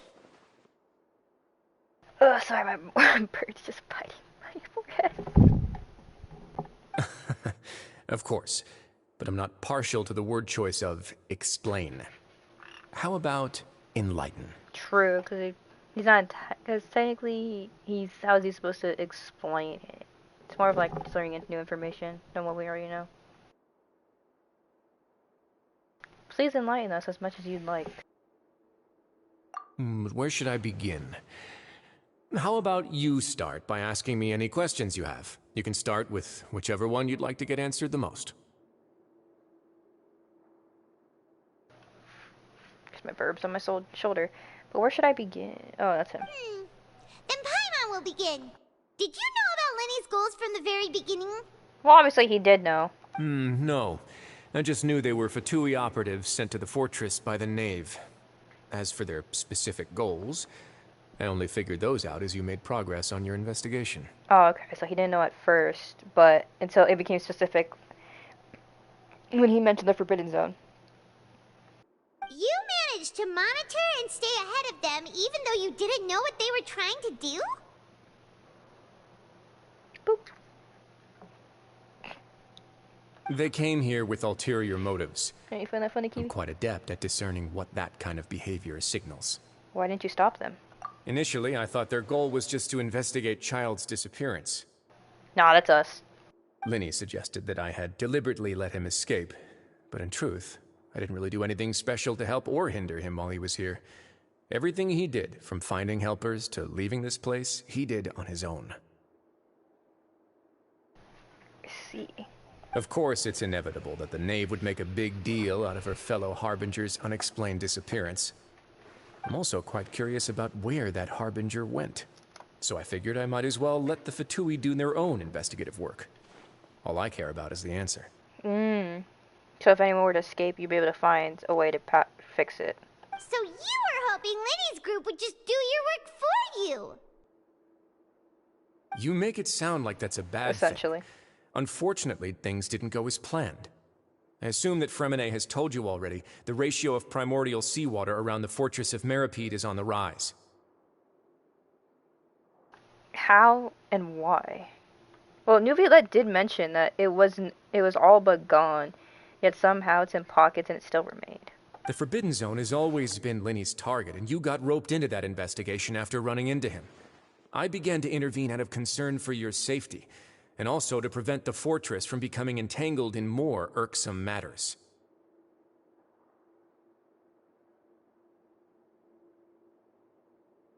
Are the rumors true that you're also a former criminal? Come on, confirm it, confirm it. Why would you put it like that? Isn't staying here all day and serving as the manager of the fortress a kind of sentence unto itself? Another form of prison? I just happen to have some support from the rest of the inmates. That's all. Oh, so that's how he was backed up on it. Oh, right. Paimon wanted to ask, who invited Clorant down here? He did. Or Nuviolette, maybe. Me, of course. I paid her good mora to come down to the fortress for some field work. As a champion duelist, Miss Clorant could be considered to be an independent party. I needed to find an exceptionally capable person to help me get through the impending crisis. So kind of like a freelancer. No, freelancers do for any price, no. Freelancers will do for, no. She's more of like a person for hire. And saving Fremine was part of that crisis? You can think of it like that, yes. Credit where credit is due, that boy is quite adept at diving. Had conditions not been as hostile as they were, he probably would have found the missing Harbinger already. So the Forbidden Zone really exists. What's inside of it? That's not something you should be asking after. Neuvillette only asked you to investigate Child's whereabouts. But oh, now he's sharpened his gaze. Now he's really onto us. But what if it pertains to the investigation? We have to know. All I need to prove to you is that the Forbidden Zone had nothing to do with the Harbinger's disappearance. That should be clear now that you've spoken to Fremine.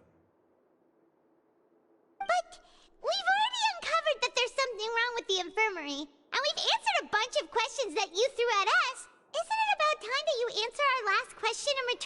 We haven't answered his question. You though. make a compelling case. Do you really want to know the answer that badly? Obviously. Yeah, Paimon really wants to know. What is it? Primordial seawater? Even if the truth may not be pleasant? Yes, bro. You acting like this is my first gig of being told the unpleasant truth. We went to Mondstadt, had to go help a dragon that's corrupted by the Abyss Order. Found out our twin was helping the Abyss Order. Didn't really, even though he cares for us, he's with them. Let's see, we found out Child was a Harbinger. Harbinger's dying. The Fatui doing Modus. Freaking, what is it? Zhongli essentially faking his death so the people of Liyue could pass on, telling a horrible truth to a supposed archaeologist, learning about Xiao's past, probably about to learn more characters' past, learn about Hu Tao, Tartaglia had a sibling. Honestly, we've been through it, bro, and we're probably gonna keep going through it, so you might as well. Follow me.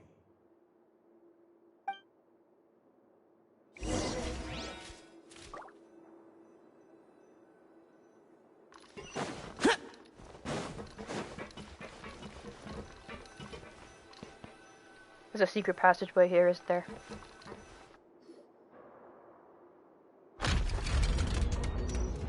I fucking knew it. There's a hidden door here? And a whole basement behind it? Huh. You're pretty good at hiding stuff, Risley. I was right. I was like, here's a fucking hidden passageway. And what? No, who was right? Me. It seems you've forgotten just what kind of place the Fortress of Meripede is. Honestly, who wouldn't, bro? You've been here for days, you forget.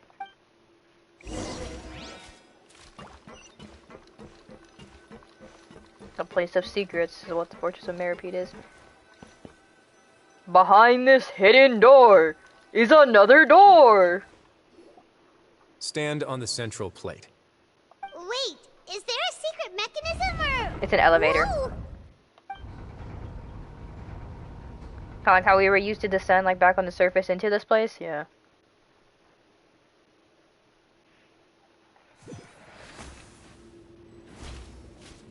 So, this is the Forbidden Zone?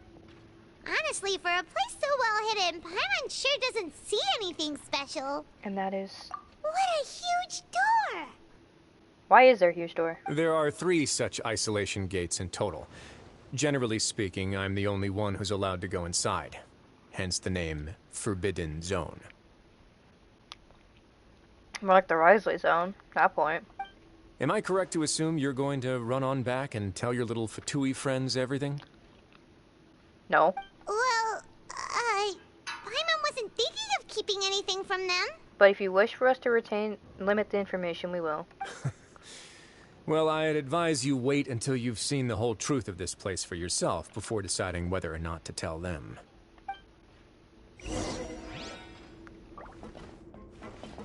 Thought as much.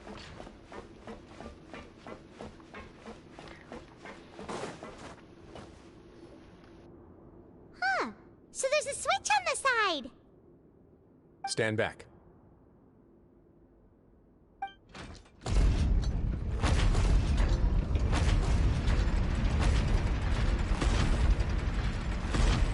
Whoa!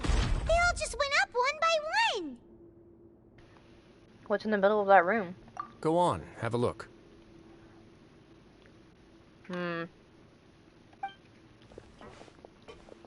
Nuclear reactor type shit. Bubble beam.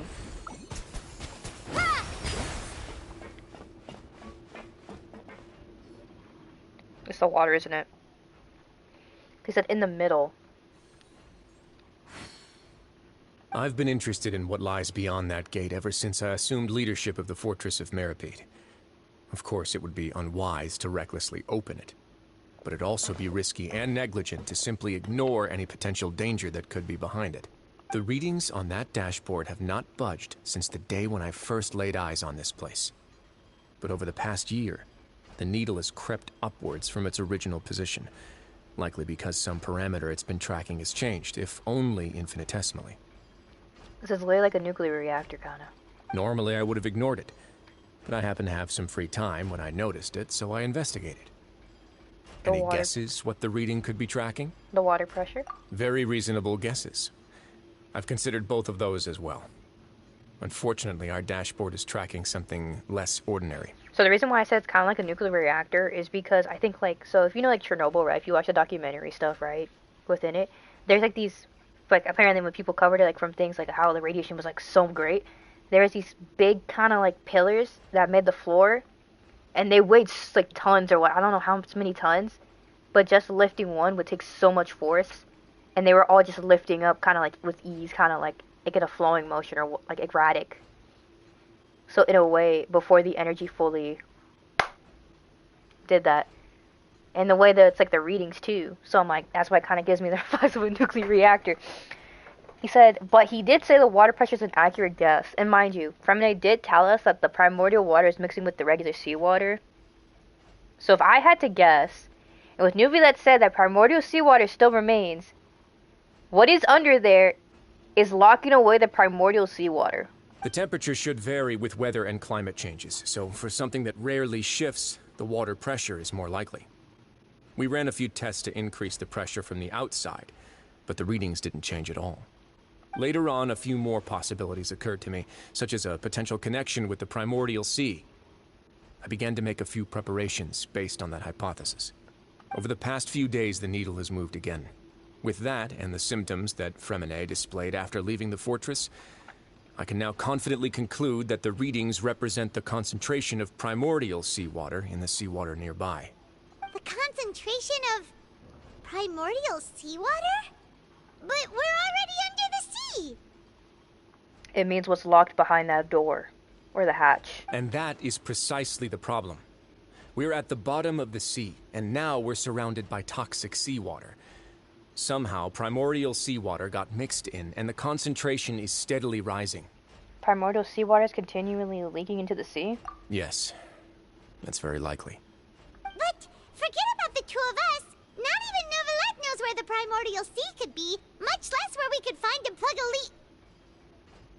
This. Oh. Oh! It's here. Seems like you've figured it out. I believe the primordial sea lies directly beneath this sluice gate. For some reason, the primordial seawater levels have risen significantly, and it's now very close to us. The indicators are now red. Although the gate still stands, some primordial seawater has already leaked out and mixed into the sea around us. If this continues, soon it will no longer be able to hold back the primordial sea at all. If this gate falls, all of Fontaine will fall with it. And if the primordial seawater is leaking through. Yeah, you know what the legends say. If this place falls, then everyone in Fontaine will be turned into puddles in the span of a night. But that's just too weird! Why would the Fortress of Meripede be built right above a sluice gate for the primordial sea? Who built this place anyway? Your expression tells me you think this might be part of a vast, complicated conspiracy. To be honest, you might find the actual answer may be exceedingly boring. Really? Just tell me, bro. It's just that the secret of the Forbidden Zone had been long forgotten by the nation before I rediscovered it with my research. There's no single founder of the Fortress of Meripede in any traditional sense. What we know about its history has been left to us by the people who used to live here. When the previous Hydro Archon, Egeria, ruled the land, all convicted criminals from Fontaine were exiled. The people drove the criminals away like a wolf pack chasing away the banished. The criminals received no sympathy of any kind from the people. They were exiled to the desolate seaside, where they experienced only pain, struggle, and the bone-chilling cold. Some of them began to repent, and prayed to the Hydro Archon, asking if there was still anything they could do. The Hydro Archon took pity on them, and said, "You may go guard my secret, deep underneath the waves." Cryptic. And so, leaning on the power of the Hydro Archon, they gathered underneath the sea and began to build a fortress. They became a community down there in the deeps, and over the years helped it to grow. As the number of exiles increased, more and more people joined the community.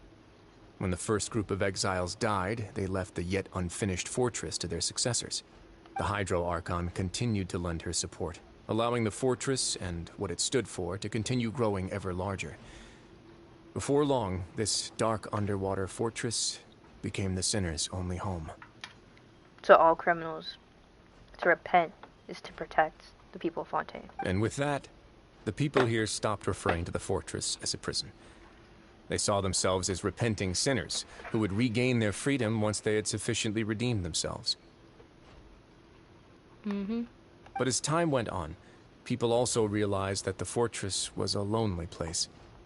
Once they had gotten used to life here, they could no longer feel comfortable living in the overworld.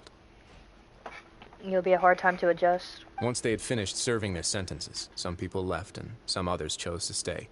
They'd find some idle position and let their withered souls fade away with the ancient secrets of the past. After many, many centuries, few people still remember the reason for the fortress's founding. Now they just see it as an integral pillar of Fontainian society, as the place where criminals deserve to be sent. But the truth is to this. Now and again, researchers manage to break one law or another and live out their days in the fortress. I learned all this from an elderly historian. Everyone else just thought he'd made it all up. But now you know every part of that history is true. Indeed. It's just as the prophecy says. If this gate fails, then everyone will be dissolved into the sea. Do you believe in prophecies? To be frank, not really. But sadly, that hasn't stopped this prophecy from proving all too accurate. Especially with what happened in the case you probably heard of and all that. Prophecies are troublesome things. Just hearing one will create the first wave of panic. Seeing signs of it will bring about the second, and actually witnessing it in real time, the third. It's true. Let's go somewhere else. I want to show you something.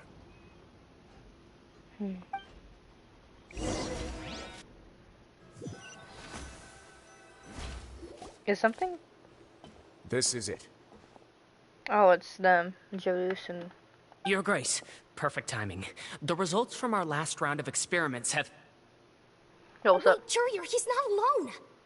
Huh? Lorvine and Jurier? No need to panic, you two. I've already told them about our plan. What? After you warned us not to tell a single soul about any of this? I'm skeptical as well. Are you sure they are trustworthy? Okay, bro. The results speak for themselves, don't they? These two may already know more than you could ever imagine. All right then, if Your Grace insists. They seem harmless enough, so I'll trust them for now. Well, how about some reintroductions? This is Jurier, one of the highest-ranked researchers from the Fontaine Research Institute. He used to work under Edwin. I trust that you've heard of Edwin? Ed who? Yeah, we have. Good. Saves me a bit of time explaining. Edwin's main areas of research were archaeum and gravimeters. As his assistant, Jurier is quite familiar with them as well. I hired him to be my technical I consultant. should have just said Ed who, bro. I just made him explain. You want to blow up the fortress of Meripede? What a lovely idea. I'm already imagining it in my head. Okay! Gotta admit, I'm tempted as well. Guys, focus! Focus! Okay, bro, that seems pretty accurate with guys. They're like, you know, both of them have the same brain cell. They're like, oh, let's just blow it up. But they're like, no, that won't solve anything. That taskmaster over there is Miss Lorvine, and is also one of my technical consultants. While Jurier used to be Edwin's assistant, she used to be Jurier's assistant. Ooh, are they together? Was that really necessary? See, everyone keeps asking this question. Are you too sure you're not a couple and just using your work as a convenient cover? Okay, so even he doesn't know. Your Grace, I am not in a relationship with this man. Okay, no, so it was actually. He's just like, so, you guys sure? If I dated her, I'd officially be madder than Edwin. Jeez, forget I said anything then. Follow me. Damn, I'd be madder than Edwin. Whoa, there's another door that goes right up. Your constant amazement makes it seem like the fortress can do anything. That's Paimon. Paimon just gets amazed by anything. But Paimon really thinks everything's super cool. Is this just a normal room? Well, let's spice it up a bit. And here you go. the fuck? Well, this is... What a huge ship? They're building a ship down here? This is also a production zone that Paimon's never seen before. What's going on? How much do you know about Fontainian history? Nothing. I'm just kidding. Probably barely. Not much at all.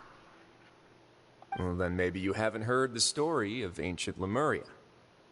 To give you a quick rundown, Fontaine used to be ruled by the Lemurian dynasty. What's that?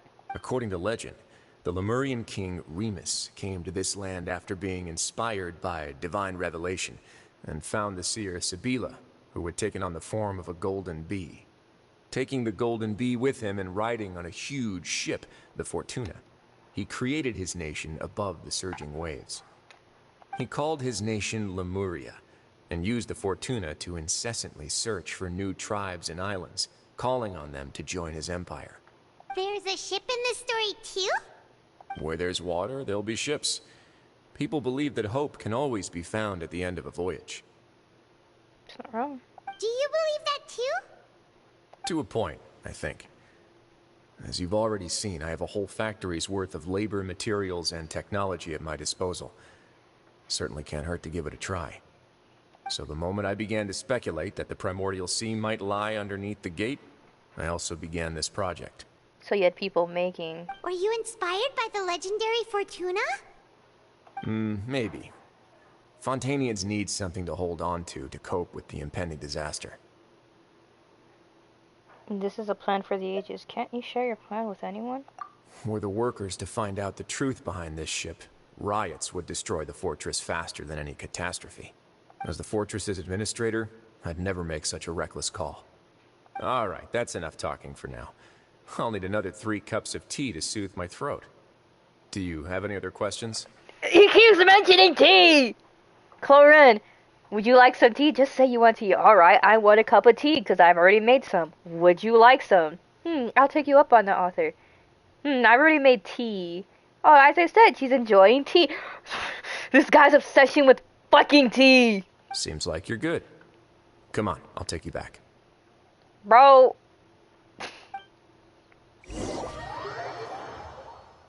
We might call him Teasley. I'll leave you here for now. Oh, thank you so yeah, that's what we'll much. call him, Teasley, right? Freaking Risley, right? Take the lead from Risley and put the T because of freaking he's obsession with tea, and you got Teasley. That's his new nickname. No worries. But don't forget, it's up to you whether or not you want to share what you just saw.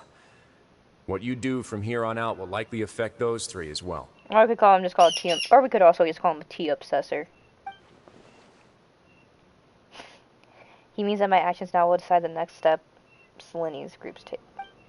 In other words, if I want to tell Liddy the truth, I must make him understand that we cannot afford excessive conflict right now. Yeah, we'll put a lot of thought into it for sure. Yeah, we will. No, I'm just... Great. I look forward to what happens next. Something bad about to happen to me. I don't want... I just hope you don't wanna leave me. Welcome back. Do you want a cup of tea? Lynette. How can you be so much like Risley, always drinking tea? Literally! But Lynette, it's excusable. We'll excuse Lynette. Because she likes tea, right? And she doesn't mention it every time, like frickin' Risley. Teasley, I mean. Huh. Actually, now that you mention it, I just remembered something now. While I was sedated, I could still barely hear 2 people talking next to me. They were discussing everything, from the leaves, to the water, and even the teacups themselves. Must have been Risley and Sejuin. Yeah, I heard 1 male voice and 1 female, so it should have been the 2 of them. They really were just talking about brewing tea. I really can't make sense of this place. So, Traveler, Paimon, were you able to learn anything from Risley? You might not like it. Yeah, he explained everything. Very well. Then, would you mind checking your answers against my speculations? Feeling better now, Lenny? Yeah, I took the time to rest, so I'm feeling a lot more relaxed now. Nobody else is around, and Miss Sijuin is also busy with something or other. So let's just talk here. All right, then I'll posit my theories.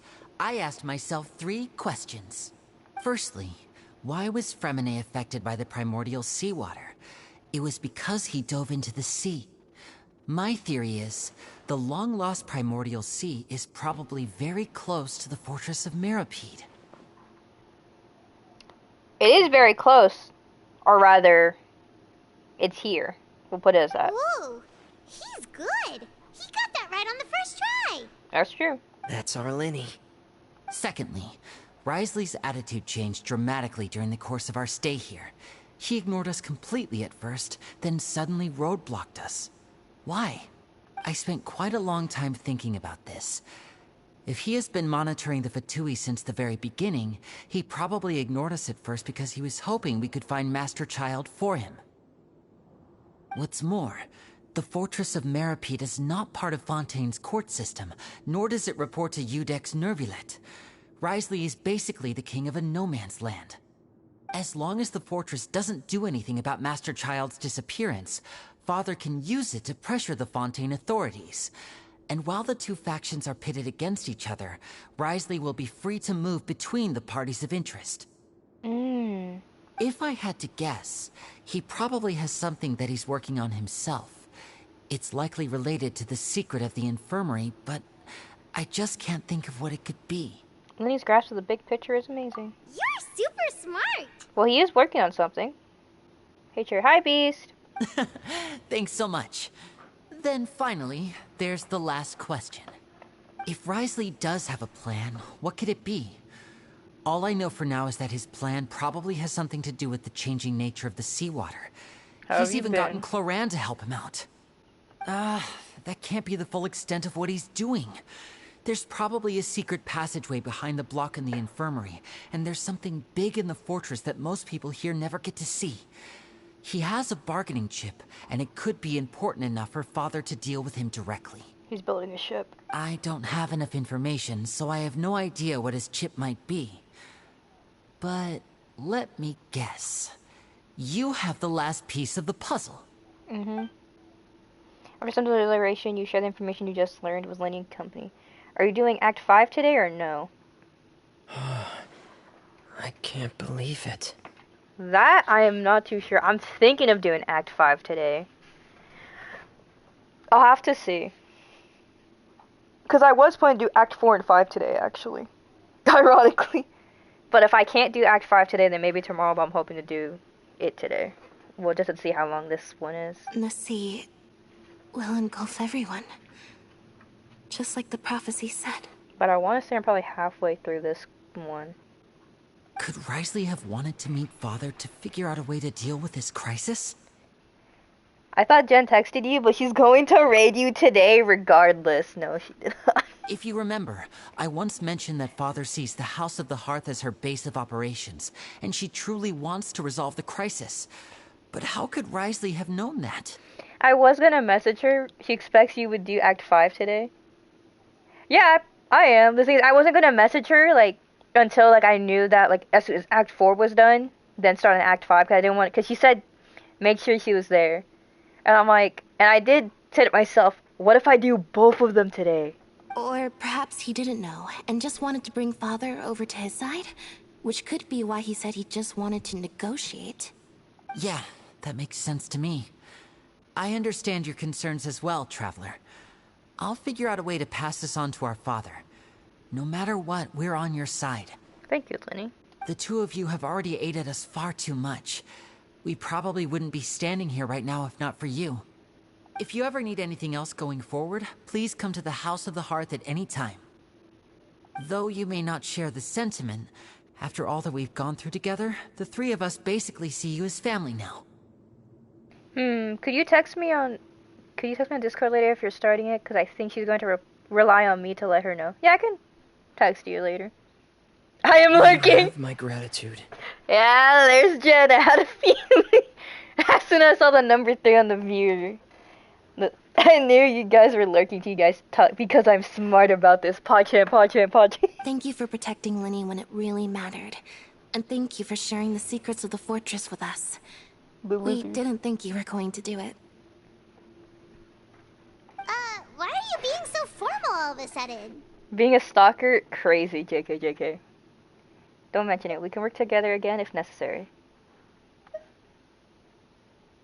What was that? That's Paimon. Paimon's hungry. Cherry is looking my stream too. Oh yeah, I totally forgot. It is playing in the background. You've done so much already. Go get some food. I have it. I forget I have it pulled up along with my stream. Alright, then we'll catch you guys another time. I'm not doing anything. Hold on, wait, I can optimize this. Yo, we put them both up. Peak optimization. As it's split screen. Go to the cafeteria. Watch this, I'ma jump. Oh! It's time for dinner. Welfare meals now being served in the coupon cafeteria. Oh! I can only hope my Xiao isn't dead. Come on, let's go pick up ours as well. Traveler and Paimon, over here.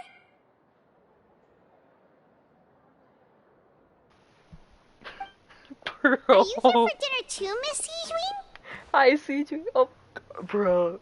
Please tell me Xiao isn't dead, bro. And I'm taking the opportunity to prepare Miss Cloran's dinner as well. Huh. You're right. She's actually sitting in the fortress cafeteria. What would you like to eat? Huh? We can choose? Yep, you can.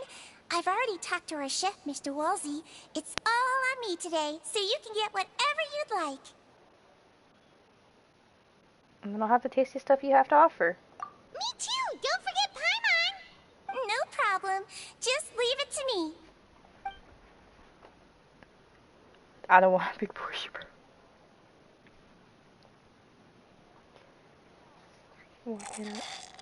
Okay, the shakes genuinely taste pretty terrible. So delicious. Free dinners are absolutely the best. Is this how it... Okay. Sijuin also... Okay. Sijuin offered you arrive, unlike the prior days, you rely on solely unlike dishes before you brush to flavor. Sijuin also brings some drinks over to you. They taste a little strange, but she insists that they are very nutritious. She also insists that Riesling is also a fan of them, but neither you or Paimon buys her claims. Yeah, because Teasley only likes tea. Bro really talks about it. Even at the end of their conversation, he's like, oh, I need at least 3 cups of tea to soothe my throat. Jesus Christ! Okay, the shakes genuinely taste pretty terrible. At the very least, however, they help you calm down and relax. Feeling full yet? How's the food? Pretty good. Delicious! Exquisite, thank you. Besides the milk, everything was super delicious. I'm so glad to see you all so happy. Oh, see, the expression on your face just now? The muscle here just moved, which suggests that you're feeling quite relaxed at the moment. Sijuin, do you do this to help your patients or to better understand human beings? A bit of both, I suppose. I'm a Melazine, which means I'm very different from human beings. I must know what you're thinking if I want to take good care of you. It's true. You're really good at taking care of people. Even though you're so short, you still talk and act like an older sister. That's crazy, Paimon. Really? You're reminded of an older sister? That's great to hear. Oh, and what did you mean back in Risley's office? When you said that you were protecting Linny and his siblings as well? Oh, that. I just asked His Grace to look out for those children, especially that diver boy. I was getting a bit worried after hearing that something was wrong with the water. So you had a feeling that we would do what we would Thankfully, do. Clorand is very strong and managed to save him in the nick of time. His grace also sealed the pipes after Clorand left, to make sure that Linne wouldn't impulsively chase after his brother. Although the path was blocked, we still stationed some guards there to stop anyone from approaching. They were instructed to only open the door once Miss Clorand had returned. Oh, okay, so to make sure in case if the water broke through. Oh, and I was keeping an eye on Mr. Linne as well. We had to press him, but we couldn't allow him to be in any real danger. You were all super considerate and really thought everything through. It's just what we do down here at the fortress. At least this has been His Grace's style for as long as he's been the leader. Okay. Oh, I really wish Monsieur Nervula would come down here more often too. I feel like he'd like it here, with all the darkness and chaos. I don't think he would like the darkness and chaos, actually. But that doesn't make sense at all. It's hard to imagine he'd be like come outside of his office. Get a good night's rest, you two. You both worked very hard.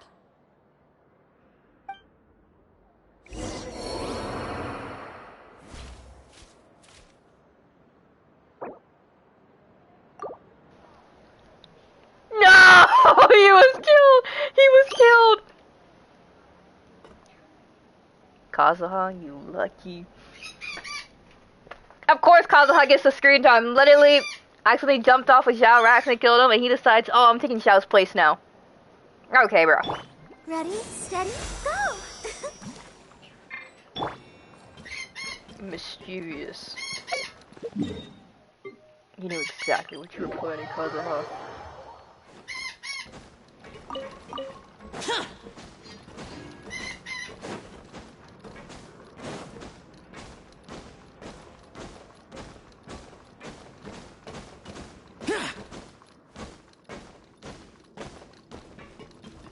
We rest for the day. Let's hope nothing goes wrong. So much has happened. Paimon just feels absolutely exhausted now that she's finally relaxed. Paimon's super sleepy. Are you sleepy too? Yeah, I'm also getting there.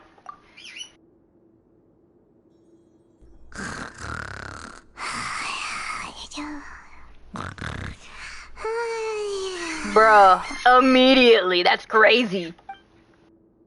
Wow, she really immediately fell asleep. Delicious. Paimon wants seconds for free. Good night. Do we get a child's vision cutscene? Out of my way! Get out of my way! What happened? Why is everyone running? No, something's going on. No idea, but something must have happened. Stop asking! But we just woke up in the middle. Who's yelling? Paimon still wants to sleep. Something's happening. What's that sound? Paimon, wake up. We need to go out and see what's going on.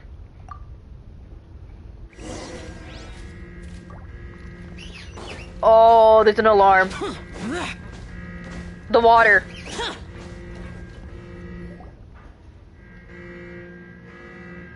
What happened? Why is everyone running around? Hey! The what water. are you doing? No time to explain, mate. Goodbye. Hey, wait! What's wrong with these people? They won't even talk to us. They're here! Yeah, there you are. Oh, thank goodness. Lava room. Christo and Lavaroon, do you know what happened here? We came here especially to inform you. Something seems to have gone terribly wrong just now. His Grace is telling everyone to evacuate and get out of here. Lavaroon was saying you two are new here and you don't have many friends, so you might slip through the cracks. Haven't you heard all the stories like that? An evacuation is successfully completed, yet you only find out once you do a head count that 1 or 2 people are missing. Wait, weren't you the one who brought that up? Why is it suddenly my idea? Hey, shut up! Okay, whatever. The point is, you should come with us. You said His Grace said to evacuate outwards? Yeah, he said to get as far away as possible, upwards and outwards. Then that means whatever happened must have happened below. Oh no, isn't the gate at the very bottom? Oh no, it can't be that thing! Whoa, wait, what? What? Hey, where are you going? We have to go find the Duke! You two just go and get out! Go on without us! Hey, hey! Be careful! Attention! Please evacuate upwards and outwards, upwards and outwards. If you're already at the topmost layer, then try to move as far outwards as possible.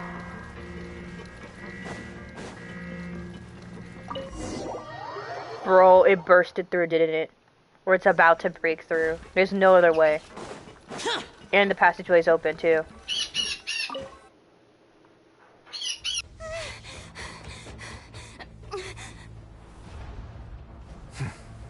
They're here.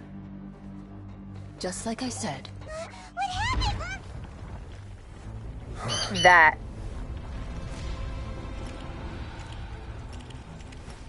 You're just in time.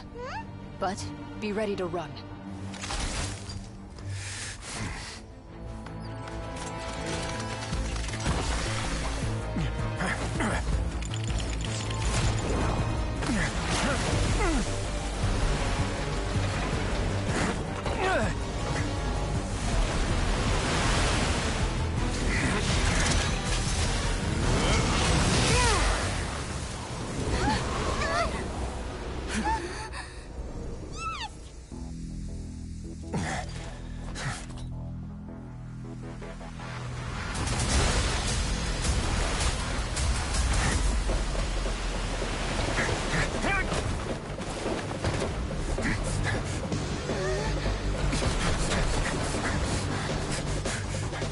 Three, two, one.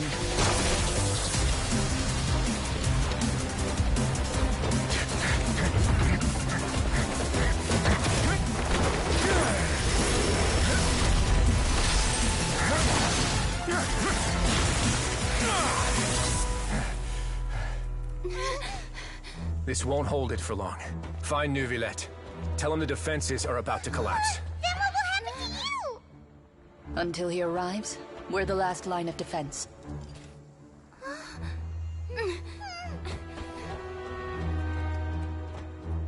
The gate.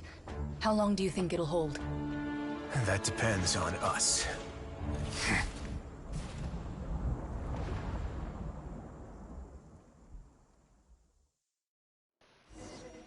Damn, the epic music went hard, bro. And I was like, it's about to burst. And it freaking was like, oh, you praised me? I'm back. He probably sensed it. Traveler, I need you to head to the Opera House immediately. Farina will soon be meeting with the Knave there. You must protect Farina, and make sure she doesn't spend too much time alone with her. Okay, you can explain everything else to me later. Will do. You have my sincerest gratitude. They need you! They need you, Neuvillette! We're trading places because he has to go, but as long as we're up here, we're able to swap places. We protect Farina, and he's able to help at the bottom.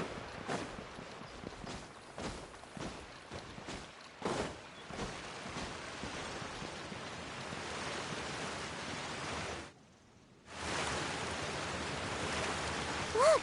There are a ton of Fatui and Palais Mermonia people over there! The Knave is probably here already. We need to hurry! Are you two the Traveler in Paimon? Monsieur Neuvillette has left instructions. Please follow me. Though I'm sure he's already explained, this should be a mostly cordial conversation, unlikely to give rise to violence. But it would be most appreciated if you could protect Lady Farina to the best of your abilities. I will do my best.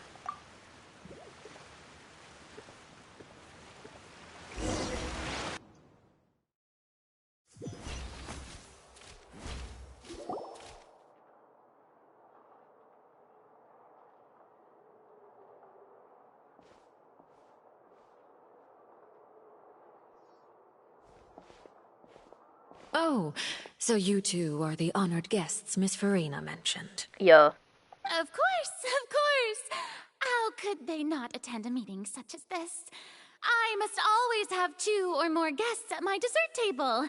Otherwise, the occasion would be too lonely and unbecoming of my station. I think it just worries her that she doesn't want to be alone. It is She's my probably pleasure scared. to make your acquaintance, traveler. I have heard much of your accomplishments. I am the Knave, one of the 11 Fatui Harbingers. And you are Lenny Lynette's and Fremene's father. So this is the Knave, the head of the House of the Hearth. And the Lenny sibling's father. She certainly does not seem like easy to deal with. Greetings. Pleasure to meet you too. I've already prepared seats for you. Come, sit beside me. Perhaps you two are unaware of how Miss Farina and I do things. You see, we actually recently agreed to get together for tea when we had the time. See this? This is a limited type of confectionery that Miss Farina simply adores. There are only 16 slices sold every day. Here, why don't you and Paimon have a taste? Wait, hold on. Something that Miss Farina absolutely adores, and there's 16 slices sold every day. So that means it's only limited to 16 per day. So you gotta get lucky to get one. I gotta wonder, because Farina does seem scared. What if, right, this is just a big misunderstanding and the Knave just wants to be friends with Farina, but Farina does not want to be friends with her. She seems friendly enough, but I can't all be there is to her. The Knave is a force to be reckoned with. I should be very cautious around her. Traveler, what do you think of this cake? It's pretty good. It's quite tasty, and I think Paimon agrees too. That's good to hear. So what Child said was on the mark after all. You do share a taste in desserts with Farina and I. I'm sorry? How does the ginger know?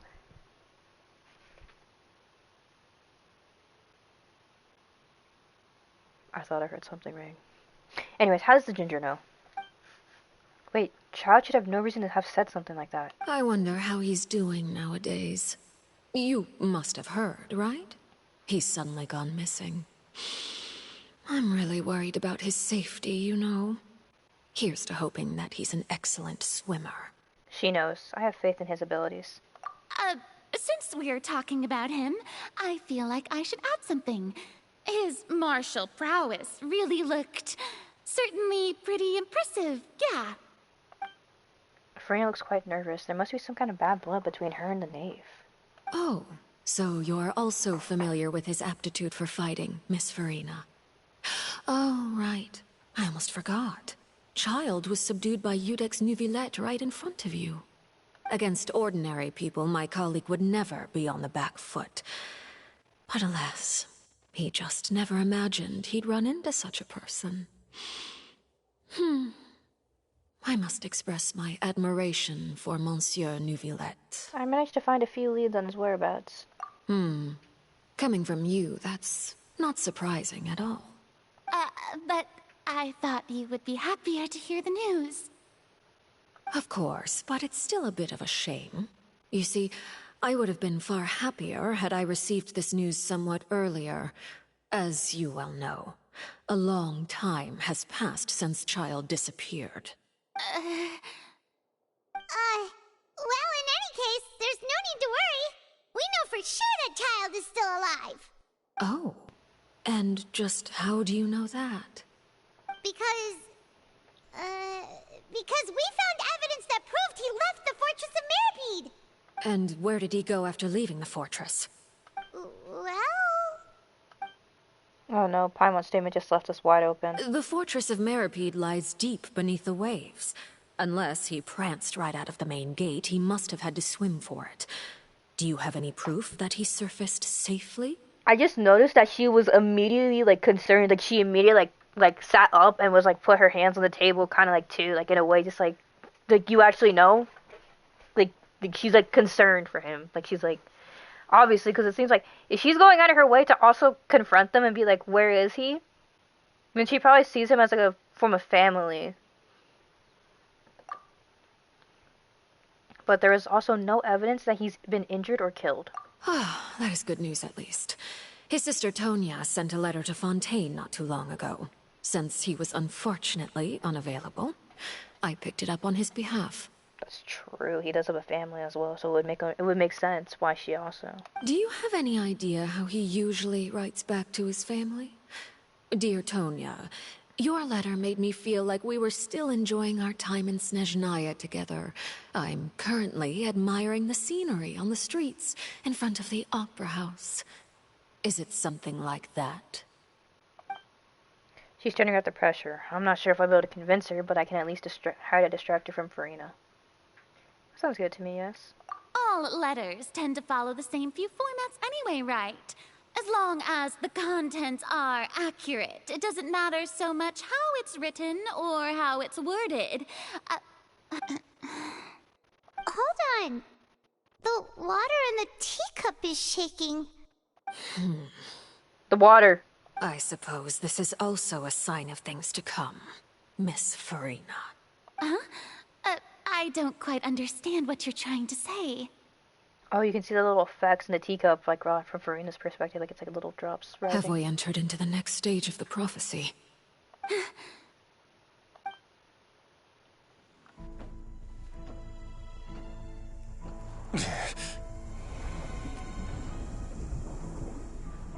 My thanks to you both. I will take it from here.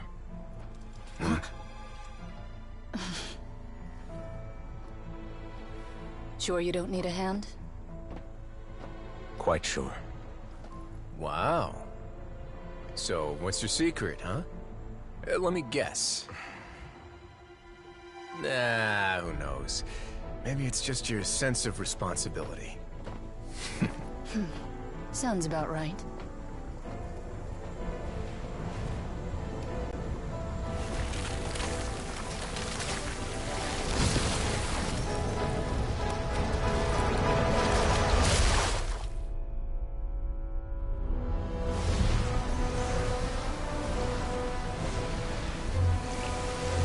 Holy shit.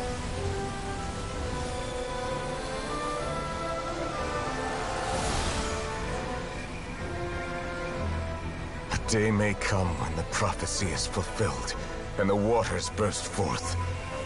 But it is not this day! This ancient power could easily obliterate an entire race. A tsunami of fury would unleash endless catastrophe.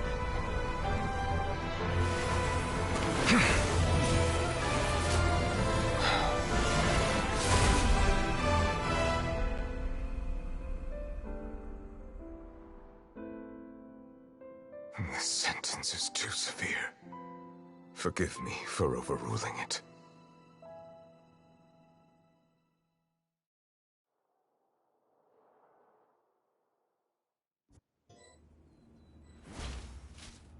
All right. Seems like the problem inside has been suppressed. Dude, he was so fucking majestic and beautiful. What the hell? Let me guess. We're safe for now. Indeed. But only for now. I win this bet. You owe me a present. Oh, what are you gonna ask for, Teasley? More tea? Very well. It was indeed just as you said. You made a bet? We made a bet on the size of your entourage. Cloran thought you wouldn't come down by yourself. I figured you would have at least brought a few people along for appearance's sake. It appears I underestimated just how confidential the mission was. Shouldn't you have gotten used to confidential missions by now? That's just how the courts operate. So what gift must the loser give? Tea? He already has tons of tea in his office. I'm thinking about a set of legal codices. Yeah, even Nubula was like, oh, what does Teasley want, huh? Tea? That wouldn't happen to be a dig at my lack of legal awareness, would it? Maybe. Well, I'm sure His Grace doesn't consider the fortress to be outside the law. I was under the impression the residents of a place like this would be uninterested in the legal codices. That was obviously a joke. Anyway, you've still got some unfinished business to attend to in the overworld, correct? No need to stay here if you have a pressing matter. We all know you can't leave Palais Mermonia for long. Thank you. I hope everything went smoothly with the Fatui Harbinger. And now it's being put on our end.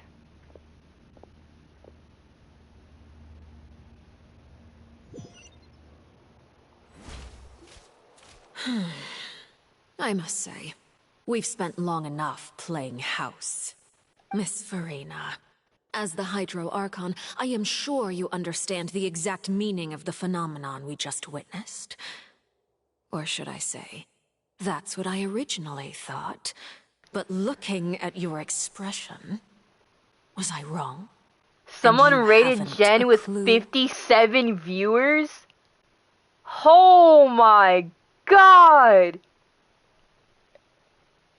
Absolute cinema, bro. That's crazy. Also, you missed. I don't know if you were here to see the new Villette cutscene, but bro, he was so majestic. I was like, I literally untook my mic and said, "Holy shit!" So I'm like, "Oh my god!" And he sealed away the water for temporarily. What are you trying to say? At this point, I don't think there's any more need to speak as diplomatic representatives. Allow me to speak to you now as just a Fontainian. Yeah, I missed You know the prophecy by heart, and also that every part of it is being proven true. Yeah, I missed the last 40 minutes, my bad. Yet, here you are, relaxing, drinking tea, and eating desserts as if it's all nothing more than a few stray bugs in your garden. Do you really think that's acceptable? The prophecy's hanging above our necks like a guillotine. Every faction is looking for a way to either avert the disaster or save their own. Even the orphans of the House of the Hearth have devoted everything to saving their homeland. Oh, she's putting the pressure on Farina. But you? It beggars belief just how nonchalant and carefree you have been.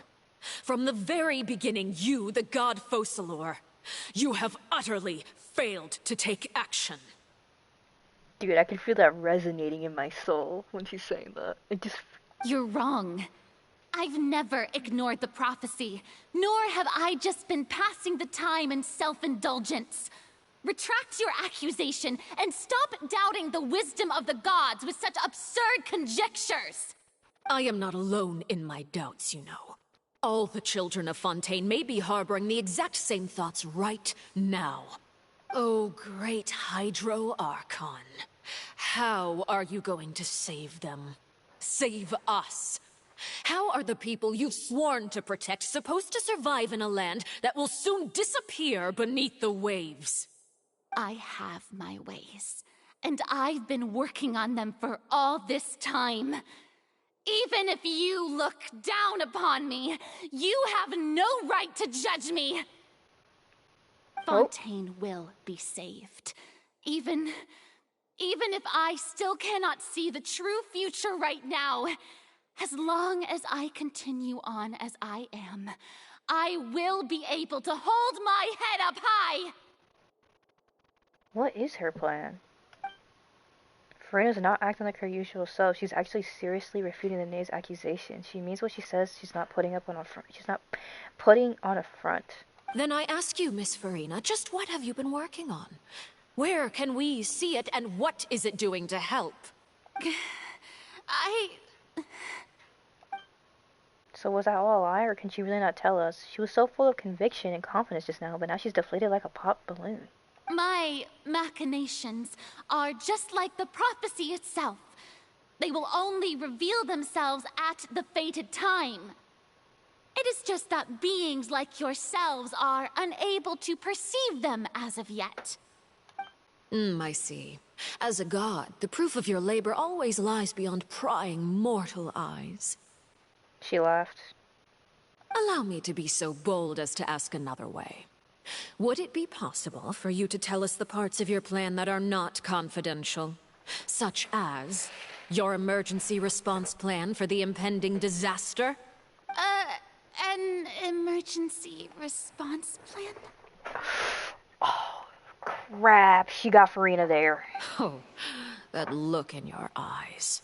Have you not even prepared one of those? The emergency response plan is also strictly confidential. Then allow me to jog your memory. Miss Farina, what is the purpose of your Oratrice Mécanique d'Analyse Cardinal?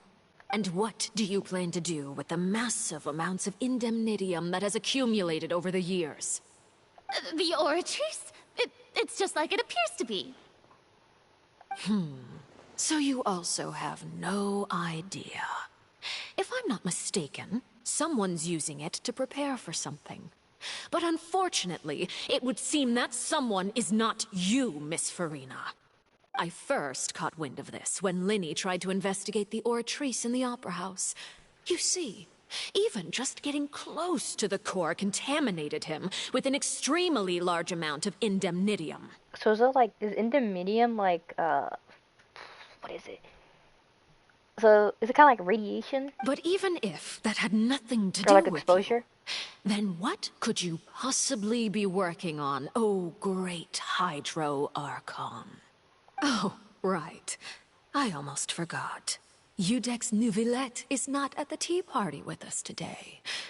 Miss Farina, I suppose you must have ordered him away to take care of some troublesome business.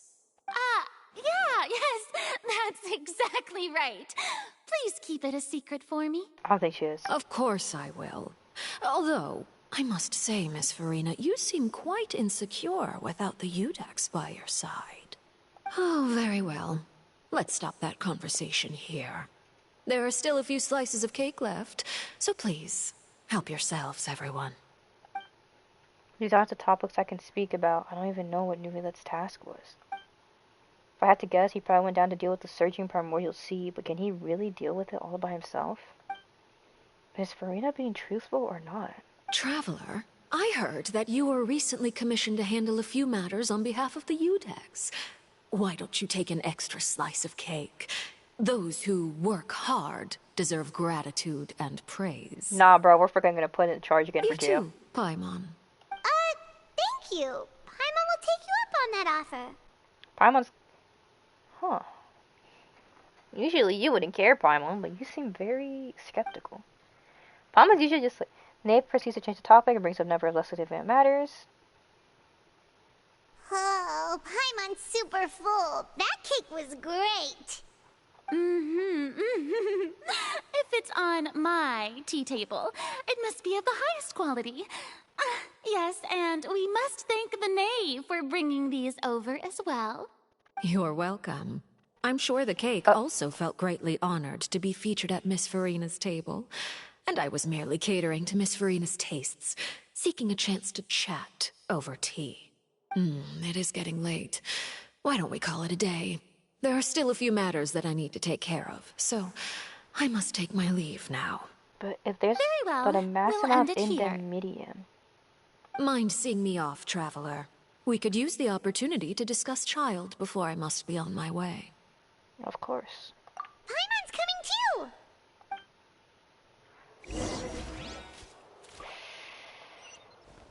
I don't like where this is going. Okay, hold on, I'm gonna use the restroom.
I am back.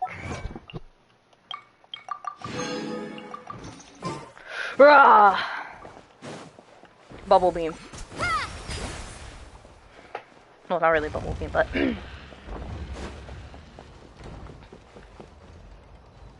wait.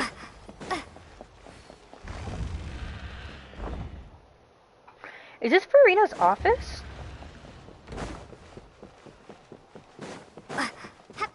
And then Nuvilet's is in a different area? Is that why? But no. What is that area for? Is it just for meetings?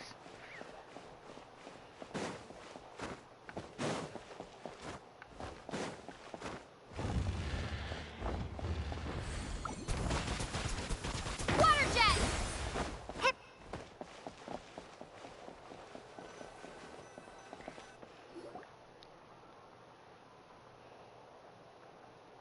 I'm glad that you were willing to come with me. Of course, child was just an excuse. I have no interest in your dealings with him. That's what Paimon thought. What do you want to say? You lent your aid to the children of the House of the Hearth. As their father, I would like to express my gratitude. There's no need. I didn't think that's what you wanted to talk about.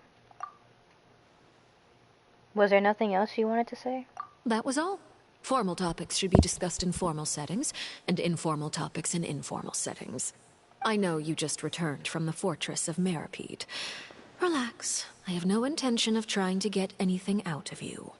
Linny, Lynette, and Fremine are still there, and I trust their judgment and abilities. They've all been working very hard and have always done all they can to fight back against anyone who tried to stop them. Especially Linny. You mean Wriothesley. He's a tricky one to deal with. It's unfortunate that Linny's so eager to prove himself that he can't learn to rely on others, including me. By the way, and you can just consider this a bit of idle gossip, but what's your impression of Farina? You are outside of our disputes, and the freest person in all of Fontaine, able to move around most easily. Allow me to share my perspective with you. And that's everything that happened during the trial. Master Child was declared guilty and immediately transported to the Fortress of Meripede. Oh, there was a Fatui watching. Didn't he say he was coming here on vacation? Does he not feel an ounce of shame for all the trouble he has caused? Forget it. He did give us an opportunity. I will be meeting someone shortly. Do you require help with any preparations? No need. I will take care of it myself. I need to meet with Farina, the Hydro Archon. She is at the heart of Fontaine. But what's fascinating about her is that she often seems more like a celebrity than a working Archon. Oh, come over here, you little critter, you. Is that her in disguise?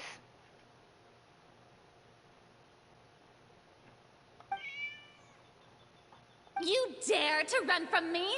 Stop right this instant! My goal is just to discover the location of the Gnosis.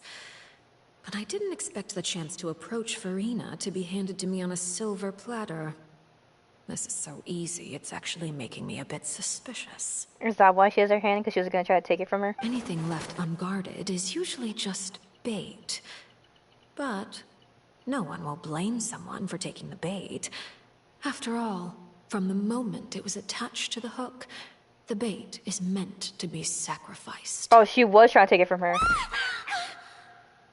It's just as I guessed in the second before I struck. The Hydronosis is not currently held by the Archon. In fact, this Archon doesn't seem like a god at all. And I sense that she's under some kind of curse. Who are you? And what are you trying to do? Please don't kill me. I'm begging you, please. The fear in her pupils is genuine, so perhaps she's not bait after all. Either way, targeting her has lost all meaning. I left the scene with ease. Nobody came looking for me, and nobody could serve as a witness to my near assassination of Focalor. I suspect even Farina dares not mention this incident to anyone. Oh, she's crying. That's why Farina's so scared. The cat's... Not long after, my informants confirmed what I had guessed. After returning to her quarters, Farina quietly cried alone. She was so scared that she could not sleep that night, nor could she even bring herself to eat her cake. There's no doubt that there's something wrong with her. I began to entertain the possibility that she is not the true Hydro Archon. Perhaps Iudex Neuvillette is actually the genuine article. I have to find the Gnosis. If the Neuvillette hypothesis is correct, he is probably in possession of it. Alternatively, it might have been hidden in a place that's hard for ordinary people to access. Yes, Father. My dear children, please speak. News from the fortress of Meripede. Master Child has gone missing. On top of that, the contacts and guards we bribed at the fortress have all gone quiet as well. Probably the handiwork of that Ridesley. I'm afraid so. This is a good opportunity. The value of a Harbinger is much higher than most would imagine. We now have an excuse to exert diplomatic pressure on the Fontaine authorities. Set up a meeting for me. I would like to meet the Hydro Archon and Iudex Neuvillette. Oh, and I have an additional mission for you three. Yes, Father. Tartaglia's disappearance was not a part of my plan, but I can use it to make a breakthrough. With this as my excuse, I can ask for an official audience and continue my investigation of Farina and Iudex Neuvillette. The initiative belongs to the House of the Hearth. My wish to investigate the fortress of Meripede will be a front. Lenny and his group will be responsible for the actual intelligence gathering. Ah, okay. So she's like a distraction.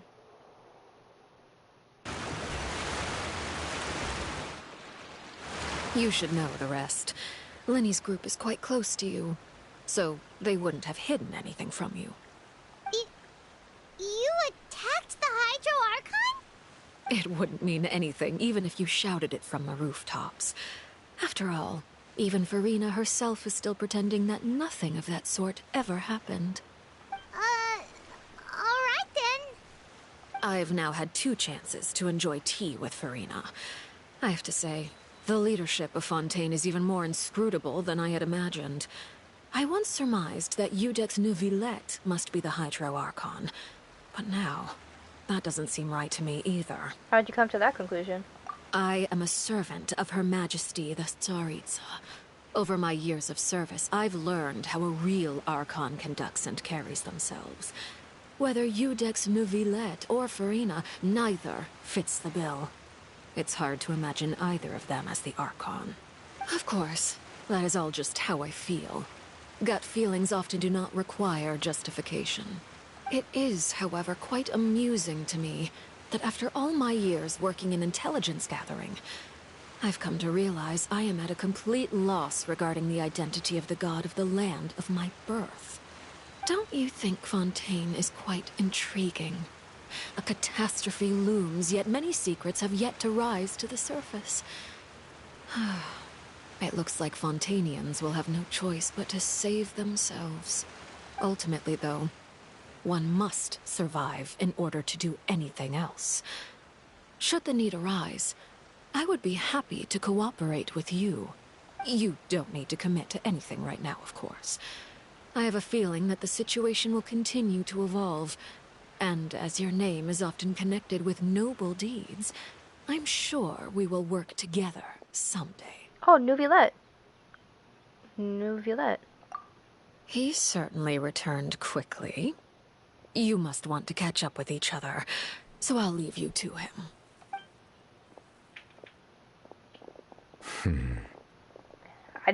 He might not like what we're about to tell him with, like, Farina was attacked. Neuvillette, is it over? For now, yes. But this issue will prove quite thorny in the long term.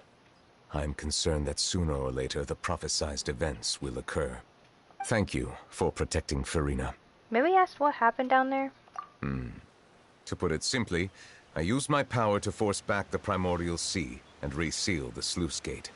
As for what happened on our side... You recount the happenings of the tea party to Nuvula. So as expected, the knave has turned up the pressure on Farina. She's trying to feel her out, though I'm still unsure as to her motives. Can I ask you some questions? Permission granted. You have enough power to force back the primordial sea. Does this mean you have some deeper connection to the Hydro Archon? Whoa. Archon. It can't be that you're the real Hydro Archon, right? But that's just a speculation on our part, though. Now that I think about it, his eyes. You can't tell us? Then that's okay. We can talk about something else. We won't try to force you. You guys in Fontaine are super strange. If by the phrase, you guys, you are referring to Farina and I, then although I'm not sure just what you are trying to imply, I must clarify that I do not share her positions on a multitude of topics. He seems to be... Is he calm? Or are you smiling slightly in amusement? What did you send to the fortress of Meripede? Did you manage to protect those that needed to be defended? I believe so. The fortress has a long and complex history. It has seen much grief and suffering. And now, another catastrophe will soon be upon us. I mourn this turn of events. It's raining! Huh? Why is it raining all of a sudden? He said I mourn. The clear sky suddenly filled with dark clouds. The rain became heavier. Light rain soon growing to a downpour. Just moments before, Nuvula has just mentioned his sense of grief. Thinking back to that legend and what Fremine said, it said that a dragon of water once resided in Fontaine. Every time it leaps, the skies will cloud up and pour rain. Wait, Nuvula, you can't be... You may be closer to the truth than you think. Oh? And what are you thinking? He's the dragon sovereign of water. The dragon of... what? Huh? Please do not be so surprised.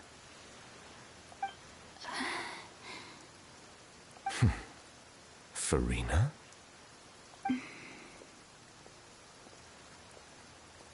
She's not confronting or saying she's making an exit. She's just walking away. Is he right? Neverland, are you listening? Oh, he turned out everything because he was focusing on it. My apologies. We were just guessing randomly. We didn't guess right, did we? You're not actually the dragon sovereign of water, right? Well, if you don't want to confirm or deny... You guessed correctly. I sincerely hope you'll be able to keep this a secret for me. He's the Hydro Dragon. Right, of course. We'll definitely help you keep it a secret. There's still something Paimon wants to ask you, though. Hydro Dragon, don't cry. Please, go ahead. Well, if you are the dragon sovereign of water, and you were able to force back the primordial sea from the fortress, then since Fontaine's prophecy is all about seawater, couldn't you just use your power to solve the crisis? He was struggling, though, when he was trying to see this, so I think he might be limited. None of the currently living dragon sovereigns in the world, myself included, possess our full dragonhood. They say that when the first usurper arrived on Tivat, they seized a part of the dragon's power. Today, that stolen power is the basis of the Archon's authorities. There are 7 elemental Archons and 7 matching dragon sovereigns. Is Dvalin the sovereign of wind? The dragon sovereign of water who lived through that era perished a long time ago. As their successor, I know far less of that part of our ancient history. In any case, I believe I will not be able to do much unless the Archon disappears and returns their elemental authority to me. Given the status quo, however, I would recommend finding another way to deal with the prophecy. Oh, so even you can't solve it. I still have some urgent matters to attend to at my office. If you have any more questions regarding ancient history, you are welcome to discuss them with me at a later time. Please go right ahead. There's a place that Paimon wants to go too. Traveler, why don't we pay another visit to the Fortress of Meripede? Paimon is a little worried. Sure. See you later, Nubilet. We'll see you another time. Take care.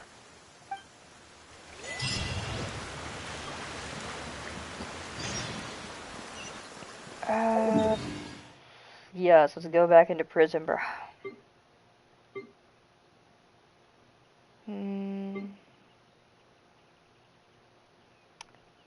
Okay. Go to the infirmary.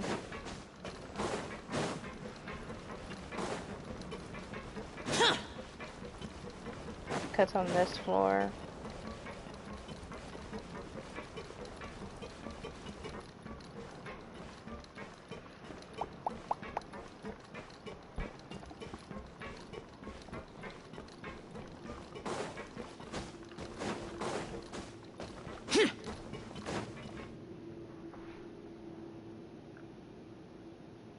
Now guess, what suit will this next card be? A bare-teeth cat? Well, well, look who it is. Traveler, Paimon. Hi, Lynette and Fremine. Hello, everyone. Are y'all okay? Looks like you're recovering nicely, Fremine. Mm-hmm. Thanks to everyone's support. Oh, right.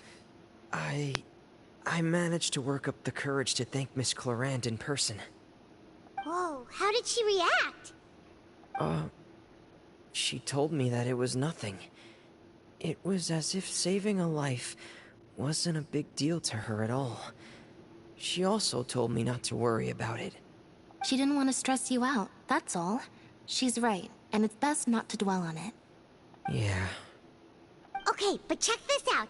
We went back to the opera house and we met the knave. Your father. You met father? Did she say anything to you? She said a few things that were, a bit hard to understand. And also that she's looking forward to working with us in the future. It was a little surprising. Her attitude towards you is even better than what we'd imagined. That's fantastic. You should believe her. She has her own way of doing things, and she'll do everything in her power to help those she considers close, which now might also include you. Keyword, might. Mm-hmm. Father is very capable, and also trustworthy. Oh, Paimon just remembered that she thought Lenny was a bit too proud as well. She said that you should learn how to rely on others sometimes. Yeah, even her. Got it. Huh. That does sound like something that Father would say. Hey!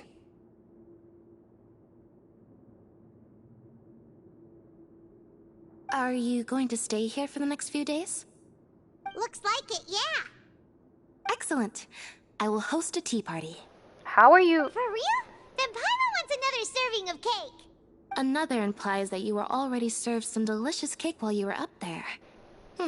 How lovely. You didn't bring any for Lynette? Well, next time, you're going to have tea and snacks with us.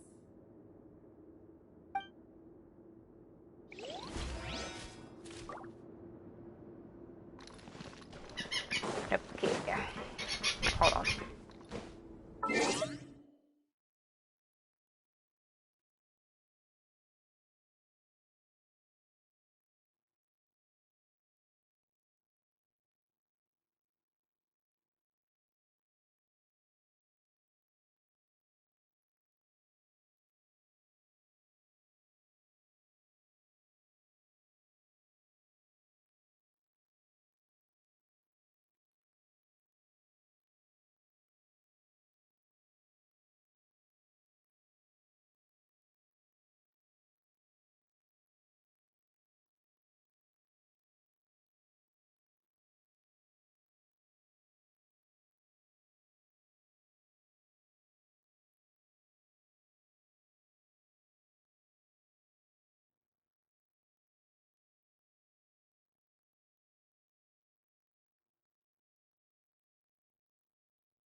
right back. Wait. Hold on. Wait a minute. Yeah, we got 136 pull, 36 wishes so far saved. So we are like around like a quarter, almost to 200 pulls. Siegewing!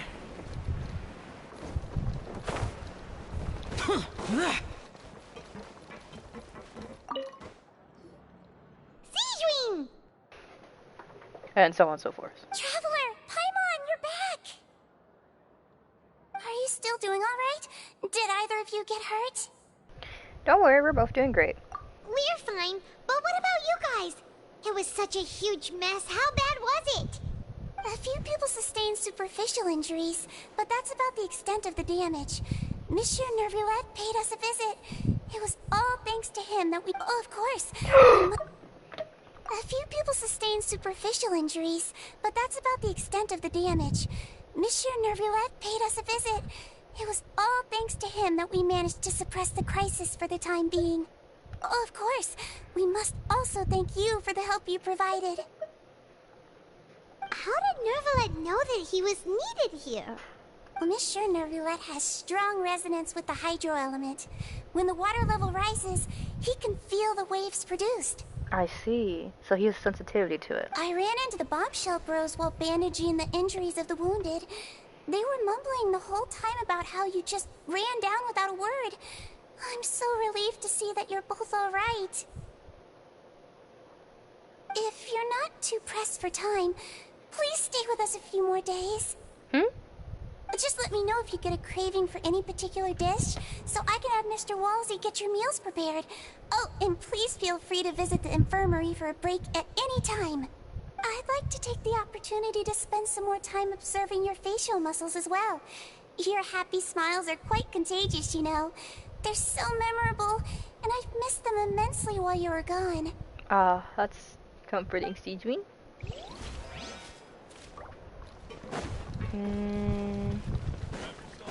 Let's do Risley last. The Bombshell Bros. Quisto and Lavroon. You guys are back? Obviously. Quisto. Okay, yeah, Lavroon. You guys didn't get caught and thrown back down here, right? Huh?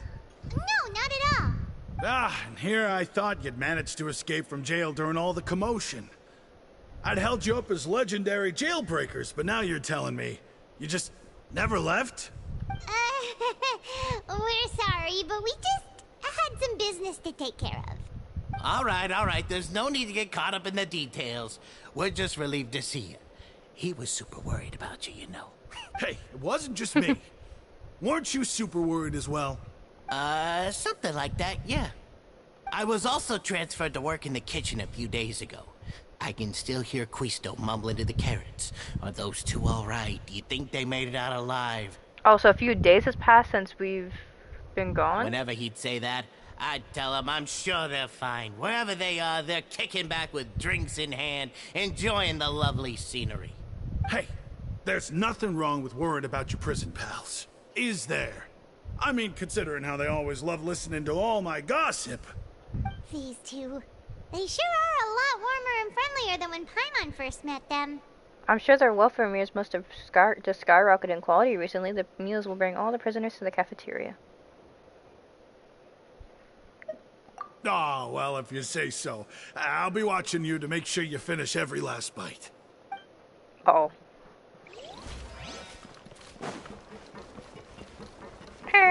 Actually, I'm just kidding.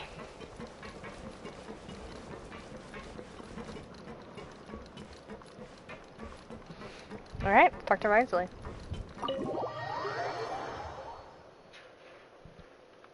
I must say, does my Shao have less health than usual? No. Oh, that's right, I did artifact domain runs today, so what is it? I got Barbara a better Sans. Okay, it's HP percentage, not the best subsets, but it's at least, so she has three gold. Still has this one. We still don't have a healing bonus circlet for her, for Maiden's Beloved, so Yeah.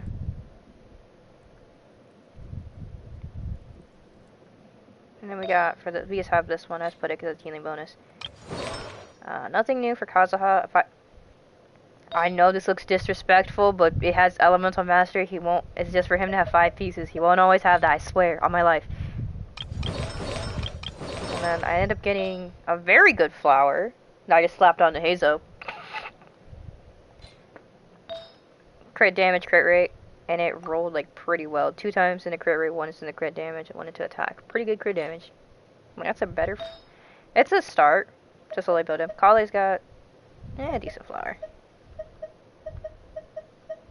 It's better than what he previously had, Hazo. So I just put him on that. Sinu, I just have him in a Maiden's Beloved flower that was freaking cracked and crit damage. And then no new changes. Xiao, I do gotta farm his new set properly though. But I need to make sure my characters. Tignara, I gotta fix his. Oh, gotta go down.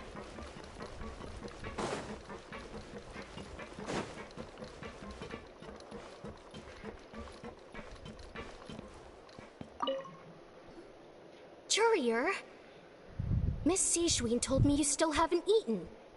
Yeah, I was working on something, so I forgot. You forgot. That's no excuse for... Huh? What's you two? What's up? Courier, Lurvine, we're back! Hello there. It's been quite the mess here recently. How have you been? We're fine, thanks. And you? Are you still taking the secret passageway from the infirmary to work on the ship? Yep. That is still top secret, though. So don't say a word to anyone. It can be a bit annoying when there are lots of people in the infirmary, but I still prefer taking that route over the one from the Duke's office. Why is that? I mean, the infirmary does make it easier for you to slack off. Oh. Oh yeah? Then why are you also here so much? You two really are just using your jobs as a cover for your relationship, aren't you? Not at all! Okay. Even Risley was like, you guys sure you guys don't have something secret going on? And they're like, no! I'd be going crazier than Erwin!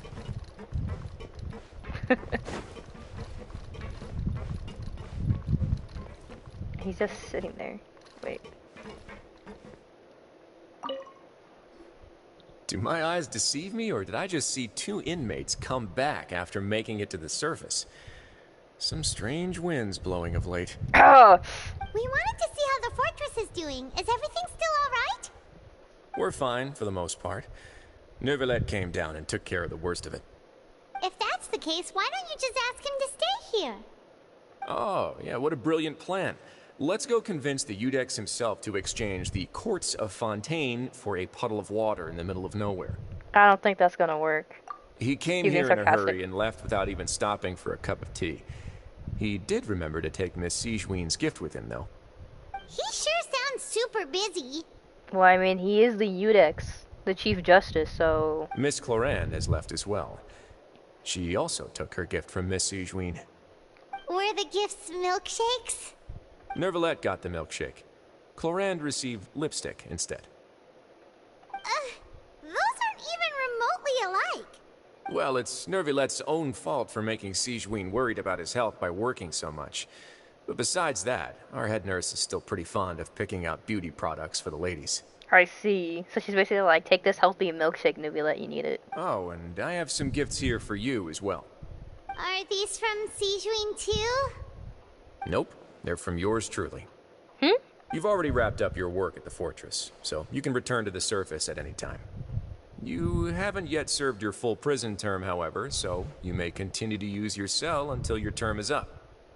For real? Then we could stay here for a really long time? Is food still covered? You may access the cafeteria for free. Hooray! Just remember to come complete your paperwork once it's time for your release. So we can come in and out. Alright.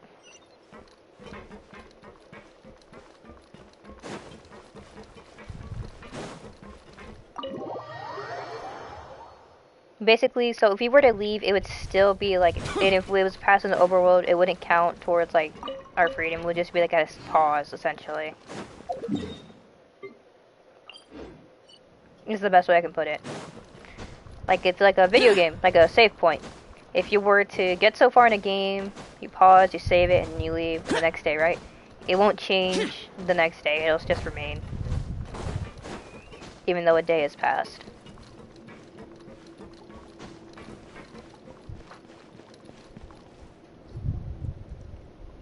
We're back in our cell again. We're no longer prisoners, though, so it really doesn't feel the same. It feels like a huge weight is off our shoulders. Sure feels that way. But the truth is, we never did anything bad to begin with, so I'm not sure why we put so much pressure on ourselves. Because we got a lot of, because we had to do a lot of stuff.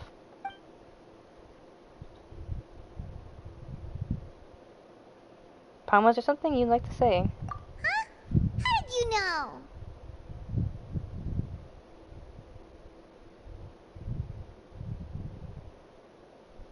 Because you usually just immediately fall asleep. Hey, that's not true! Alright. Okay, Paimon just wanted to say that we really are an amazing duo after all.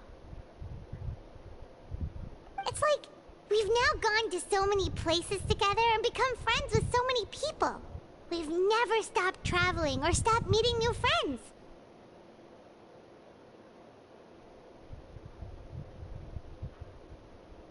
There are so many bad things in the world, and we're just two people, but we've still been solving problems no matter where we go.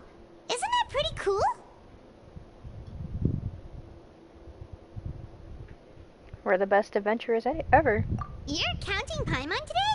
Aren't you the only adventurer here? Being a guide counts too. Then let's ask Catherine to give Paimon an adventurer handbook as well. Paimon will also be an adventurer from today forward. I don't know if you, but you need to fight Paimon. Just our thoughts making Paimon giddy. Paimon's gonna crash, so you sleep soon too. The last time we fell asleep here, we woke up to a whole mess outside our cell. The primordial seawater nearly rose up. That was so scary. Is it leaking from the pipes? We should be safe now, right? We'll be fine, so don't worry, Paimon. Alright then. Good night to you, traveler. Good night to you, Paimon.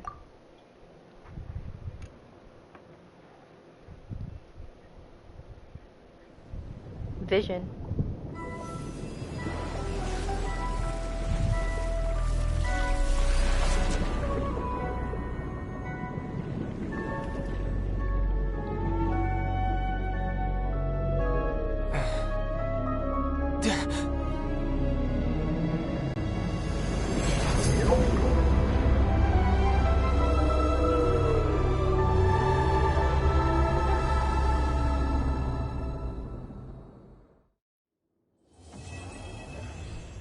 I think that's the whale. And we saw from Child's perspective.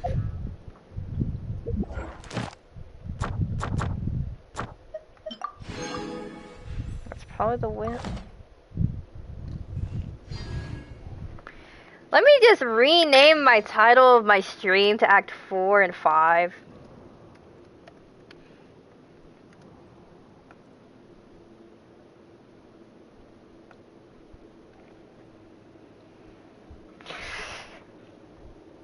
Oh, I don't know if it changed. Yep, there we go. We're gonna have to wait though until we can start. So in like the little downtime we have, we do that. So we got C2 Lumine.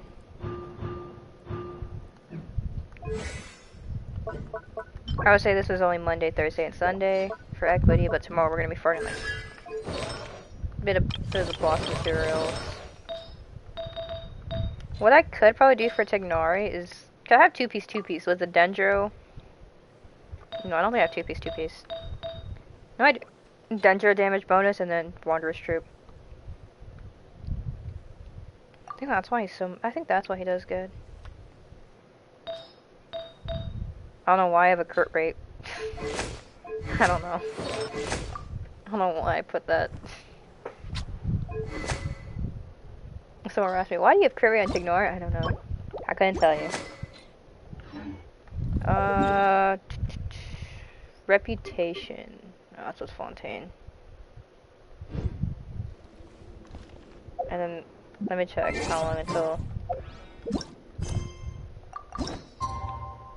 Oh, that's pretty soon in the game. Oh.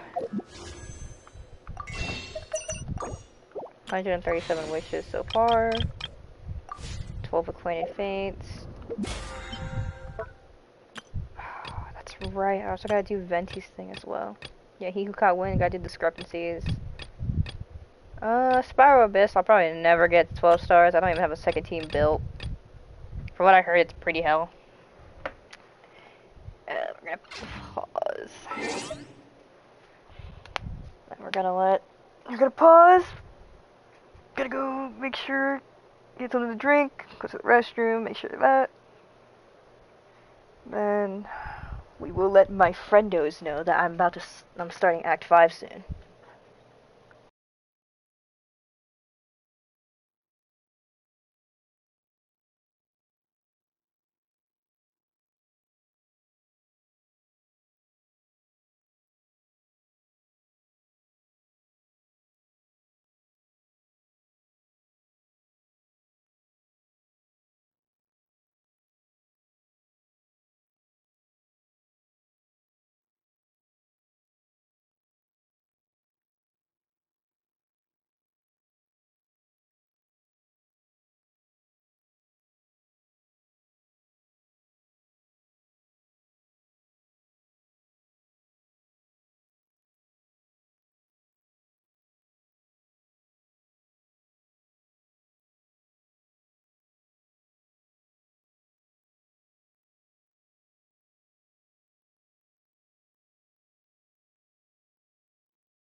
We're rating Cherry Lotus 1 to 1.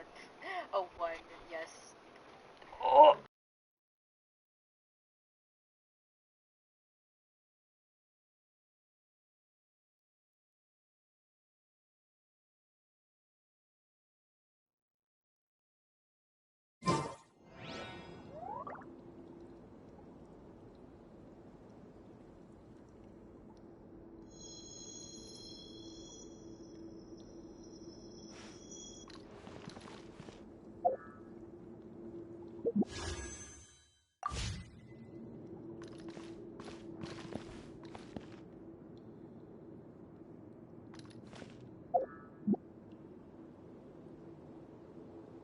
Alright, what's up?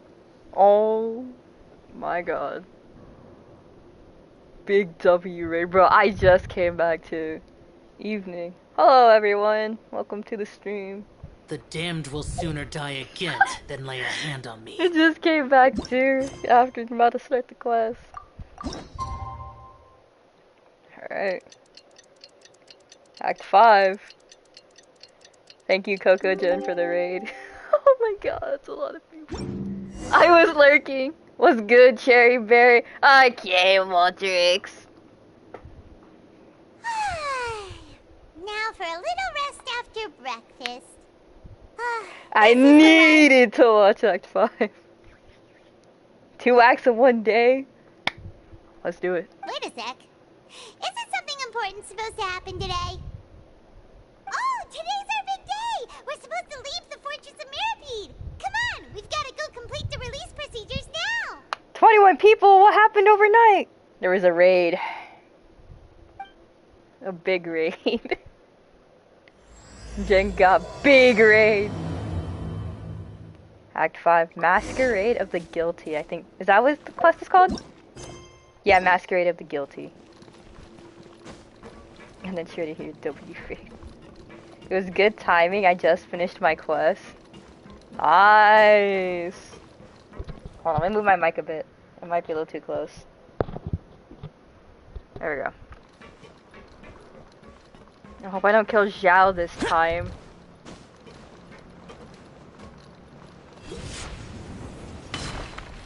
Cause I killed him on accident and then Kazuha took his place. Mowgli. Nice to meet a Please friend of sign Genevieve. here.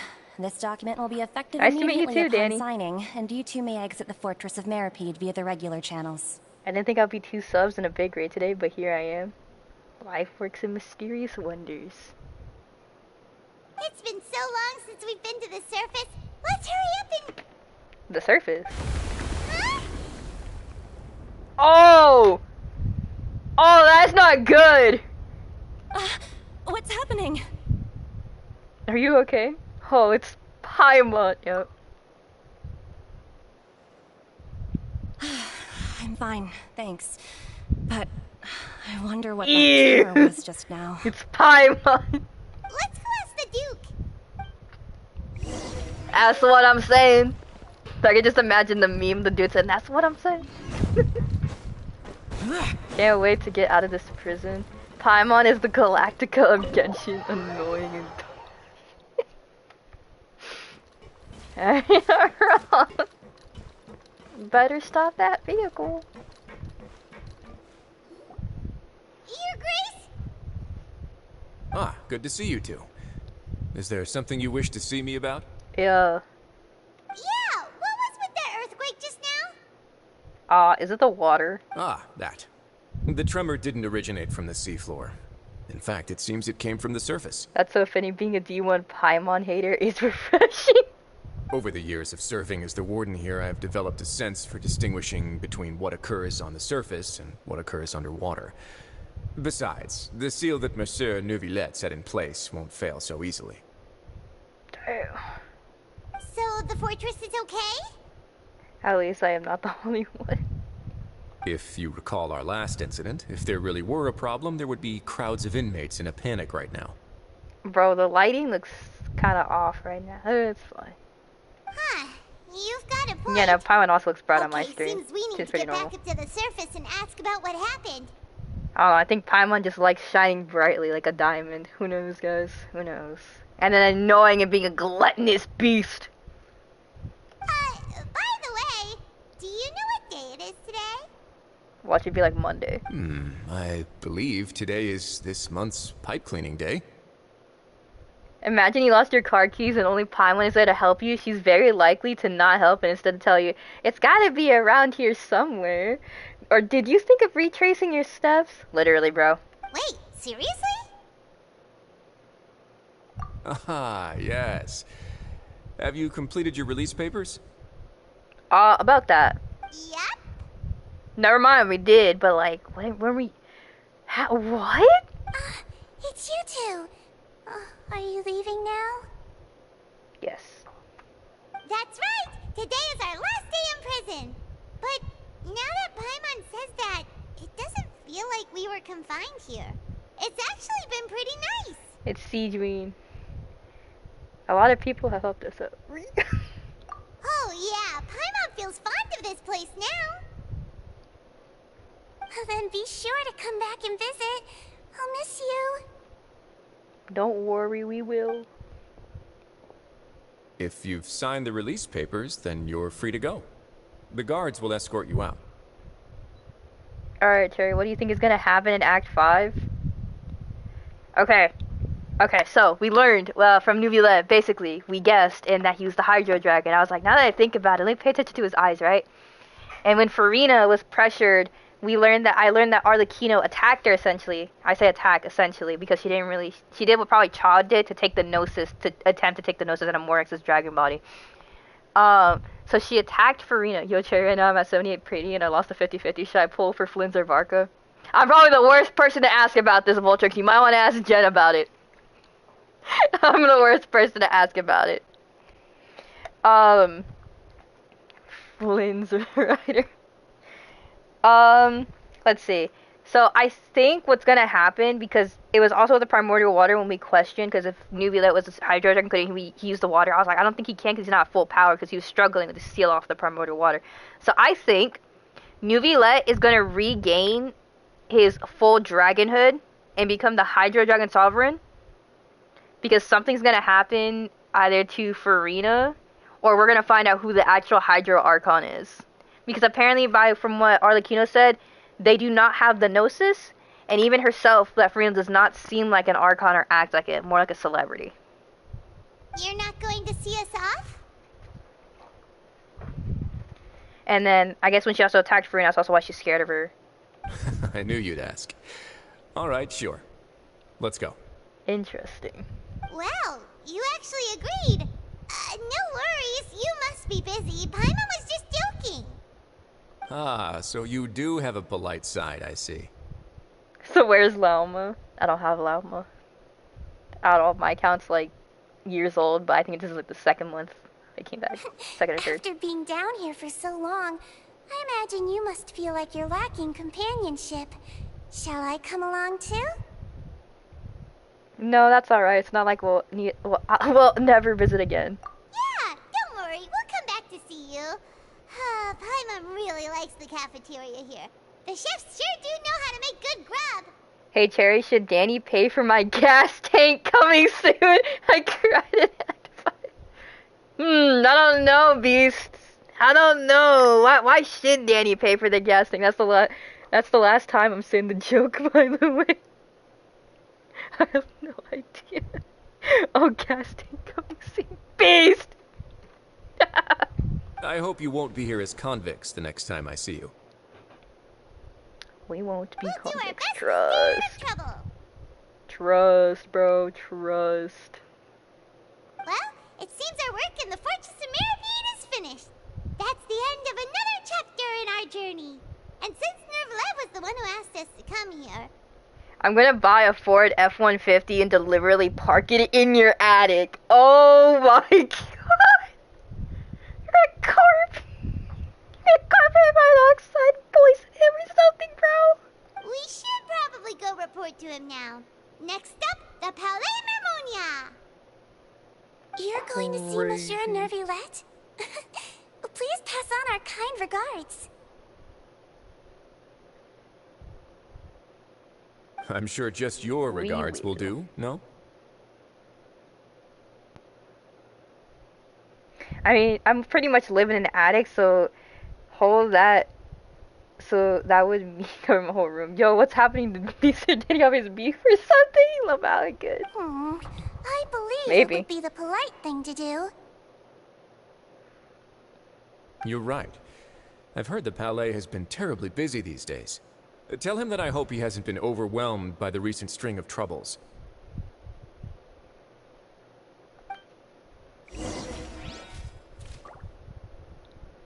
Lies. Tally wants Danny and I have Danny boy, non-homo. No! He's mine!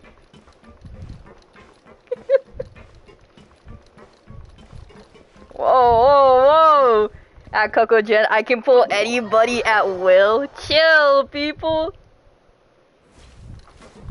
Well. Useless. Whoa. Yeah, in my team, I have Xiao, Kazuha, Barbara, and Tainari. Not the best composition if you think about it. I just run whatever, bro. If it works, I'll stick to it.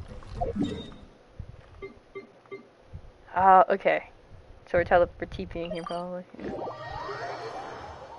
The rain stopped.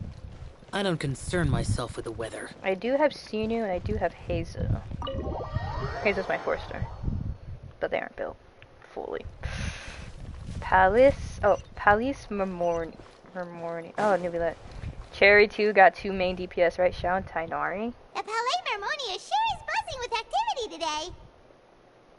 Ironically, yeah, if Xiao were to go down, Tainari can hold his own. Oh, it's you two. Apologies. Monsieur Neuvillette did say you'd be welcome at any time. Ooh, my mom and dad are going on a date. What's that Pokemon? It's Sedim, the Melazine. Excuse me. Would you mind helping me take a look at this report? Yo, really? I'll be right there. Sorry, I've got my hands full here. You can see yourselves in. That's a first. No, you're good. We go. Everyone's so busy. Seems a lot has been happening.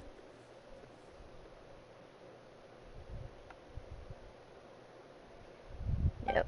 I thought you were talking about Pokemon. Alright, we're about to see Nubulette. I wonder how this is gonna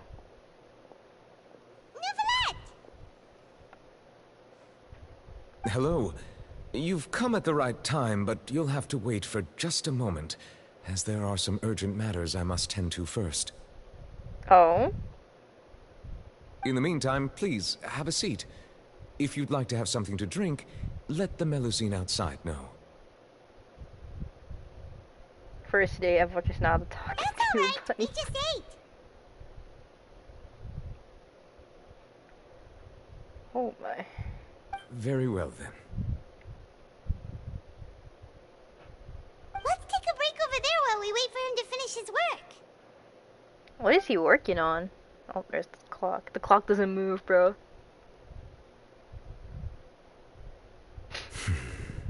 He seems troubled by something. All right. That should wrap things up for now. Are you done with your work? Yes, sorry to keep you waiting. Nah, you good. Nubulette. Today should be the day you were released from the Fortress of Meripede, and it appears that you've managed to complete all the release paperwork. Yes, sir. That's right, and we came here to see you right away. It's the Power Washer! Paimon, I will smite you if you open your mouth again! Unfortunately, you and Paimon tell Nubulette everything that happened regarding the Primordial Sea, isn't it? As well as what you saw. A massive whale. Well, Child did mention about his story, how he did fall into the abyss and he saw a whale. Do you have any idea what that might be? Judging from your description, that cannot have occurred in any ordinary waters, but rather something like the Primordial Sea. So he's in the Primordial Sea. Yep, I'm throwing it. A whale of that size and shape cannot usually be found in the waters of Tevat. Therefore, we can only assume that Child is presently immersed in primordial seawater. How is he alive? Immersed in primordial seawater? But how? And is he okay? God damn, you have chills. He's like 3 inches. 3 inches in the ground. He's not from Fontaine, so he won't dissolve. Most people wouldn't be capable of entering in the first place. I'm not completely sure how he could have gotten there myself. She might be a mite. There's something we'd like to ask you about. Good, I can practice my field goal kicking. Yes? What is it? Punt the child. What was that tremor earlier? You never know the ages of these people. Ah, right! Paimon felt it too! Yeah, what was it? We asked the Duke and he said it wasn't from underwater, so we figured you might know something about it. It turns out that I have just received a report about this particular matter. In fact, that's exactly what I was busy with a moment ago. Paimon might be old. Honestly, I would believe it. The source of the tremor was here on the surface near Poisson. After the shaking stopped, the water levels in the Poisson area rose at an alarming rate. Oh, the prophecy is coming true where the water's starting to rise. Watch Paimon be like 5,000 years old, and that newbie lady is like 12. The water levels rose? Oh no! What about all the people there? That'd be crazy. Fortunately, the water levels only rose for a short period of time, and have already returned to normal now. However, I still have a bad feeling about the whole phenomenon. If the change in water levels is connected with the leaking primordial seawater, then the situation in Poisson may be much worse than it appears. That's not good. Navia should be in Poisson, right? We need to go check on her! Yes, Spina di Rosula's headquarters is there. I would also like to go there as soon as possible, but I'm afraid I can't leave just yet. We must immediately formulate disaster prevention plans for the surrounding coastal areas to avoid potential catastrophes. I'll have to ask you two to go to Poisson first. I'll meet you there to check on the situation once I finish things here. Sounds like a plan. There's no time to lose! Let's get going!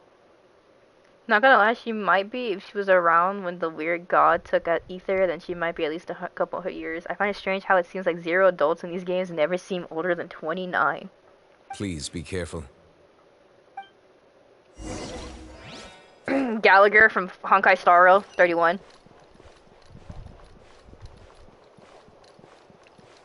I don't know if anyone's here has played Star Rail, but Gallagher one time says, "I'm 13." And basically he wants you to he wants you to swap the numbers around. Zhongli is at least 30.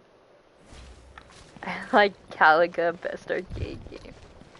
So Voltrix, Zhongli isn't 30.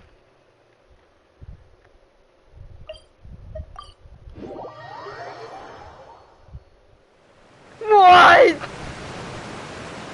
Oh no! What happened here? He's older than that. A lot older. 30.5 actually. Older or younger. He is at least hundreds of thousands of years old. Yeah. Oh! Wait, did the people... Oh Navia no. should be around here, right? We need to make sure she's still... Paimon means we need to check on her. True, he was in the Archon War. Oh boy. Look for Navia and Poisson. Navia. We haven't seen a single soul all the way here. Oh, this is getting scary. When is it never scary, Paimon? 30.75. What will I ever do now? What happened? Look, there's someone on the roof over there. That reminds me, it's Pi Day. Just stay put. We're coming up. Watch your balance. All right. Just hurry. I'm hoping everyone got safe. Not gonna lie, I'm surprised on how fast I progressed in just 3 weeks. I'm not young anymore. How will I survive on my own? You can actually progress pretty well throughout Genshin. Oh, by the way, it was the 6-year anniversary for COVID. Oh, it was? Looks like there's 114. Happy anniversary. She got dissolved, didn't she? He looks pretty sad. My leg. My leg. It was the anniversary. How could this have happened? It hurts. Just hang in there. Help is on the way. You can hold my hand if it makes you feel better. Because what exactly happened here with the tremor?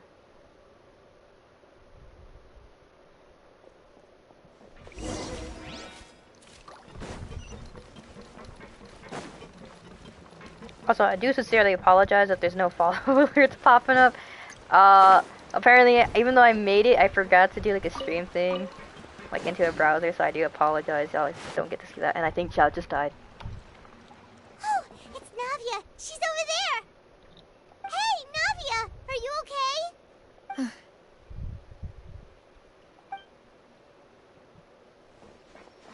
You're here. We heard there was a situation in Poisson, so we came as quickly as we could. Don't worry, I still don't have follower notification on my streams. Okay. I just gotta figure that out. Yes. As you can see, the water level suddenly rose. It caused quite the disturbance, in fact. Wait, could it be in relation to when Nuvilet put back the primordial seawater, the pressure, it was supposed to come up, but when he did that, it rose the other, so it just did, like, unstable? And what was the energy that they said in Fontaine? There was a wounded resident next to a building southeast of here. We've already transported him to safety, but we've run out of medical supplies. I've always wondered, where do these people buy these clothes at? That's a good question. I want to say there's probably like a designer in Fontaine, or they get it personally commissioned, like the clothing. He's wounded? How badly? He fell, so it's probably a broken leg. He's pretty shaken up. When the water level rose, he desperately climbed up to the roof. Once the water receded and he saw the ground, he became terrified and eventually... Private clothing shops. That the dude right there wearing the most normal thing. That's true. He jumped down then. Find the leader of Squad 1 and tell him to take the wounded resident to see a doctor. He should know where to go. Understood. I'll take over his search and rescue mission in the meantime. All right. You'll be in charge. Someone went into the water. I'm sorry. Where were we? Like when Ningguang wore a new dress for a random side quest. The situation in Poisson?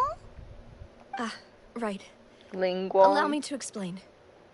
A little earlier, we suddenly heard a loud noise.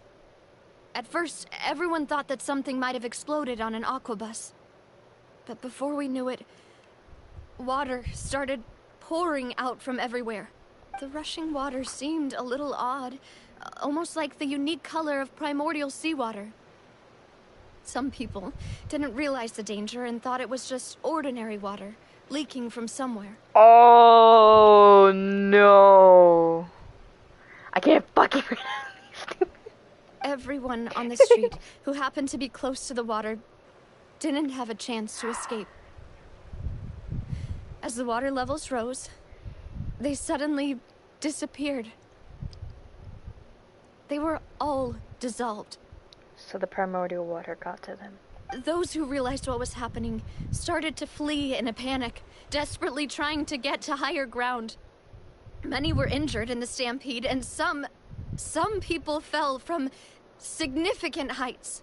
I can pronounce Po. The Spina di Rosula initiated rescue operations as quickly as possible, but there have been a lot of casualties. Fortunately, the water began to recede after some time, and the chaos came to an end. The most normal name in this game is Jean. Are you sure about that? The water that flooded the area contained primordial seawater, so the lower levels of Poisson are still hazardous. To ensure everyone's safety, I've asked the people there to leave as soon as possible. Are you sure about that, Voltrix? There's a couple of people that have names too. Like Layla, Diona. Who else? There's like a couple few too. No one knows if this could happen again. All we can do for now is try our best to help evacuate the residents. We still haven't completed the head count, but we'll have some numbers soon. How awful.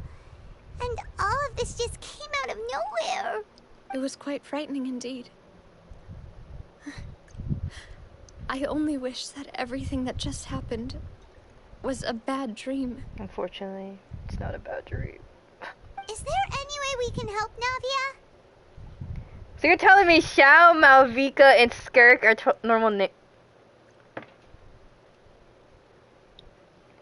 I'm not talking about those names. Xiao probably is a normal name. We just probably don't know. It has a meaning to it. Anyways, but like I'm talking about other names, dude, not those. You're telling me Diona is a normal? We're here to help. Thank you for being so willing to help in a moment of crisis like There's this. gotta be a John somewhere in this You don't know game. how much it means to me. Bro, literally. I really can't express how grateful I am. There's gotta be a John in this game. I think there actually is. Don't say How that, much people aren't Navia. we? That's what friends are for. By the way, where are Malus and Silver? Demoiselle, we've got a situation here. There's Tic Tac and Toe. Oh yeah, there is. That's true. There is 3 people named Tic Tac and Toe. I'll be right there. Tic Tac Toe. Sorry, I need to go for now. Imagine being named Toe. And I've got suck. That's all I gotta say. Seems it might be a while before she can take a break. It's gotta suck being named Toe. I'm not gonna lie. Navia wakes up to organized very massive. This is a clean, reasonable. Her face is marred by some express threat. The wounded are being tended to, and we finished a preliminary. What name headcount. has this child More been support given? has just arrived, Toe. so I suppose I finally have a moment to focus on my own matters. Of course, Imagine being we named should Paimon. remain ready for anything, and continue doing our best to rescue others. I'll be sure to Couldn't have be everyone me. at the Spina di Rosula ready to render assistance. Traveler, Paimon, would you two accompany me to my father's grave for a moment? That is unspeakably terrible. You. Huh? Right now? I understand. Thank you. Pie mid.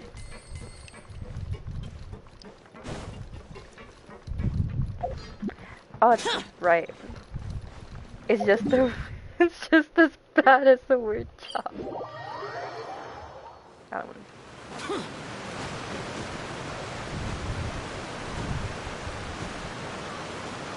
Oh wait, hold on. Okay.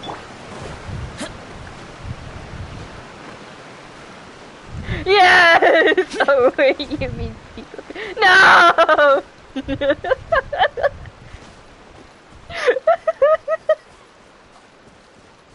I gave you Gaza and I take it away. Put him back! I giveth, and I shall take it away. Yes! My husband. Not a lot of people here, huh? What's this 4-year gap in your resume? That's when I went to Yale. Oh, then you're hired. Thanks. I really need the job. Watch it. The lizard. Well, given the time of day and the whole situation in Poisson, Paimon doesn't think there'd be a ton of people here visiting graves. Right. That's how things are now. The living are so exhausted that they've no strength to spare any words for the dead. Oh. Navia? People are so scared of job now. There's no need to push yourself so hard. Dancing Dino.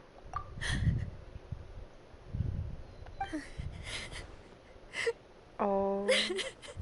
Navia. Navia, what's wrong? Sorry. I just... Womp womp, cry about it. Hugs. Dang, Danny, you're brutal. Malus and Silver. What level They are your won't characters ever sharing? come back Oh, here Cherry? again. Let's see.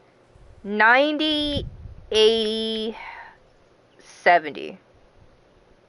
As you can see, Jen and I have similar philosophies. What should I do, Papa? Well, at least my main 4 characters are like between 90, 80, and 70. As for my other characters, What happened to well, since I haven't touched this game in a long time, let's just say I'm trying to focus on building the 4 main characters in my team before the others. Navi, I'm sorry for your loss.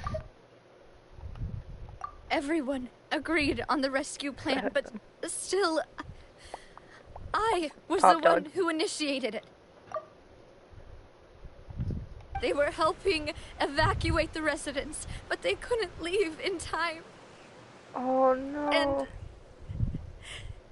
And they were caught in the seawater.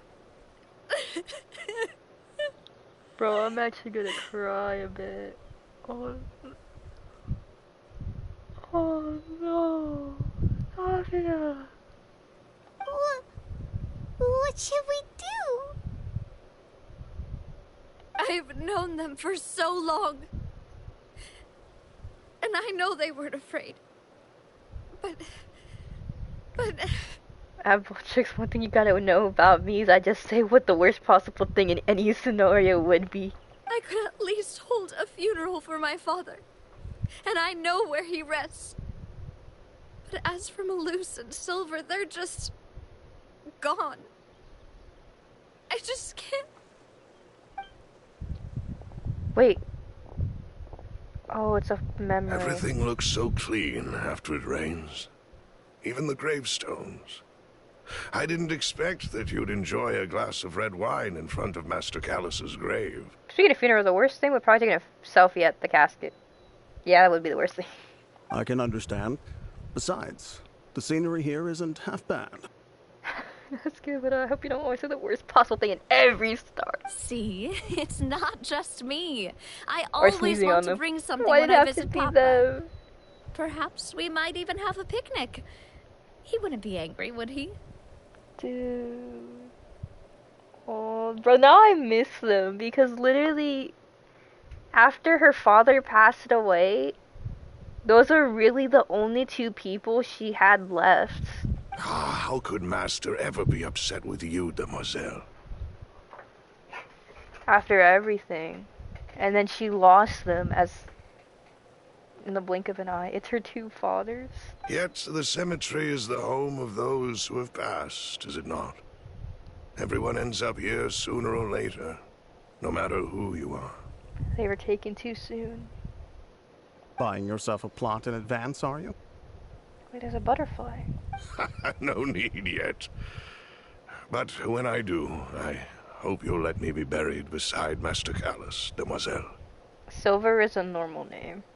Hey, stop joking around. So I'm the hedgehog. Anyways. The Silver. I'm quite serious. That way, it'll Silver save us Surfer. both the trip to see each other whenever you visit your Oh father's yeah, grave. Gentleman Shao is a certified femboy. Stop calling him a femboy, I swear. He's not. He's not. Oh my, please. No. Try not to cry challenge. That makes sense. In that case, could I be buried on his other side? Just like our boy. Stop. Do not compare Shao to Char. There. Shao is fictional. Char is a real person. Char is more sus and acting like a femboy. Shao is not. After all, besides you, demoiselle, the two of us could certainly be considered Master's closest companions, no? Personally, I believe we fill those shoes just fine. Why are you bringing this up all of a sudden? Seriously.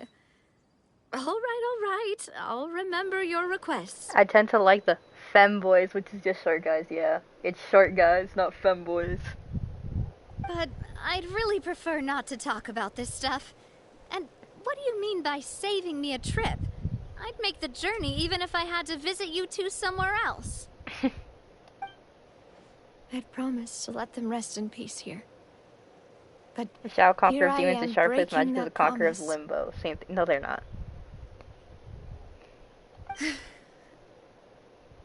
I'm sorry for letting you see me in a mess like this.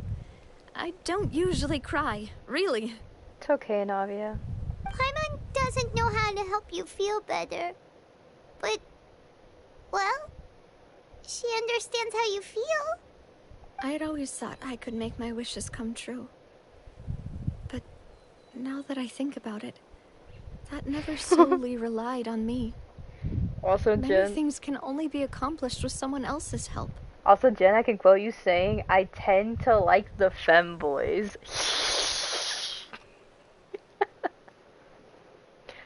Just look at what Jen said! Malus and Silver have helped me so much. But by contrast, I could do nothing for them. It's okay, Navia. I'm so sorry. You can spend as much time as you need here, Navia. We'll stay with you. Grief is not a fast process. Yeah, we're here for you. Thank you. Right now, you don't know how much that means. This is why I love him. He allows me to love my Meg Kazuha. By the way, you can have a look at this. It's a list of victims from the incident that took place here.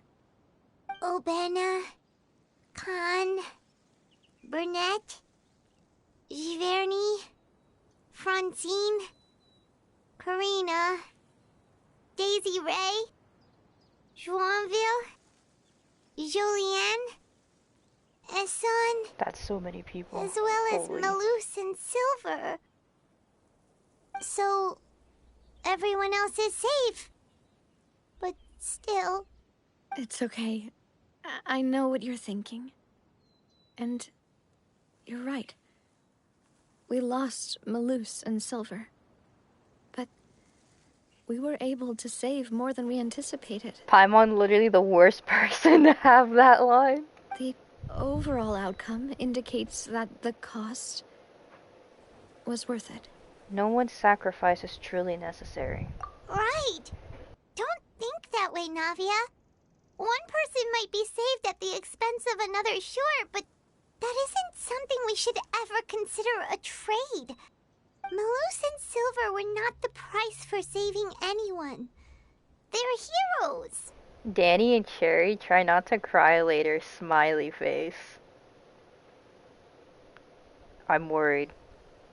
Trava doesn't speak, she 3/4 of the time. Oh, really? You're right.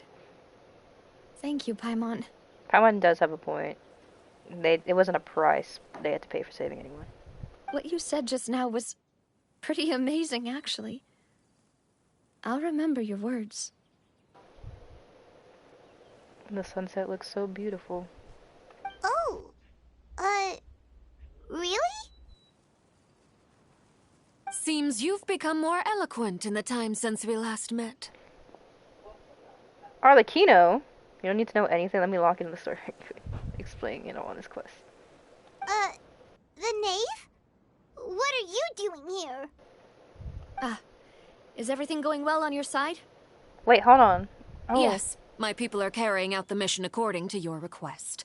All the residents of Poisson have been evacuated, and we're preparing to relocate them to higher ground. Oh, they're working together. As for these supplies, we have everything taken care of. There is no need to worry. Well, I mean, it is true. Arlecchino, from what I heard, not yet, it's the ending.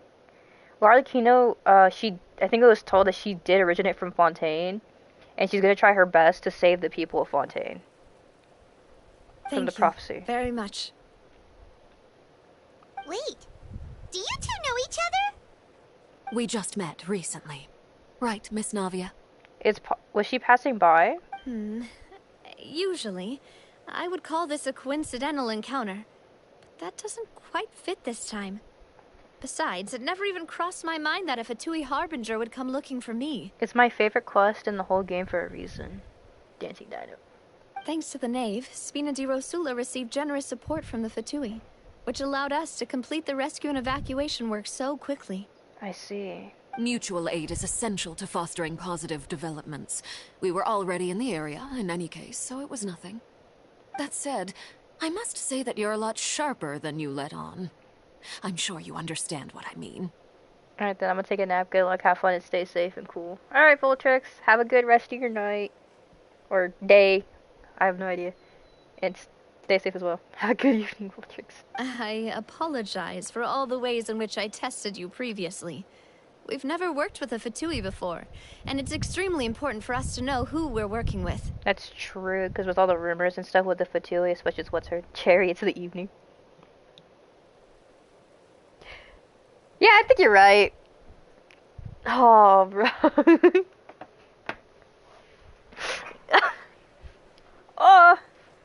My Well, subordinates it's just have time's reported different that for me. Fatui soldiers have been observing water levels and taking head counts in various locations. I hear that they've also prepared a large amount of emergency supplies. I'm quite surprised. This is nothing to brag about, nor do I intend to.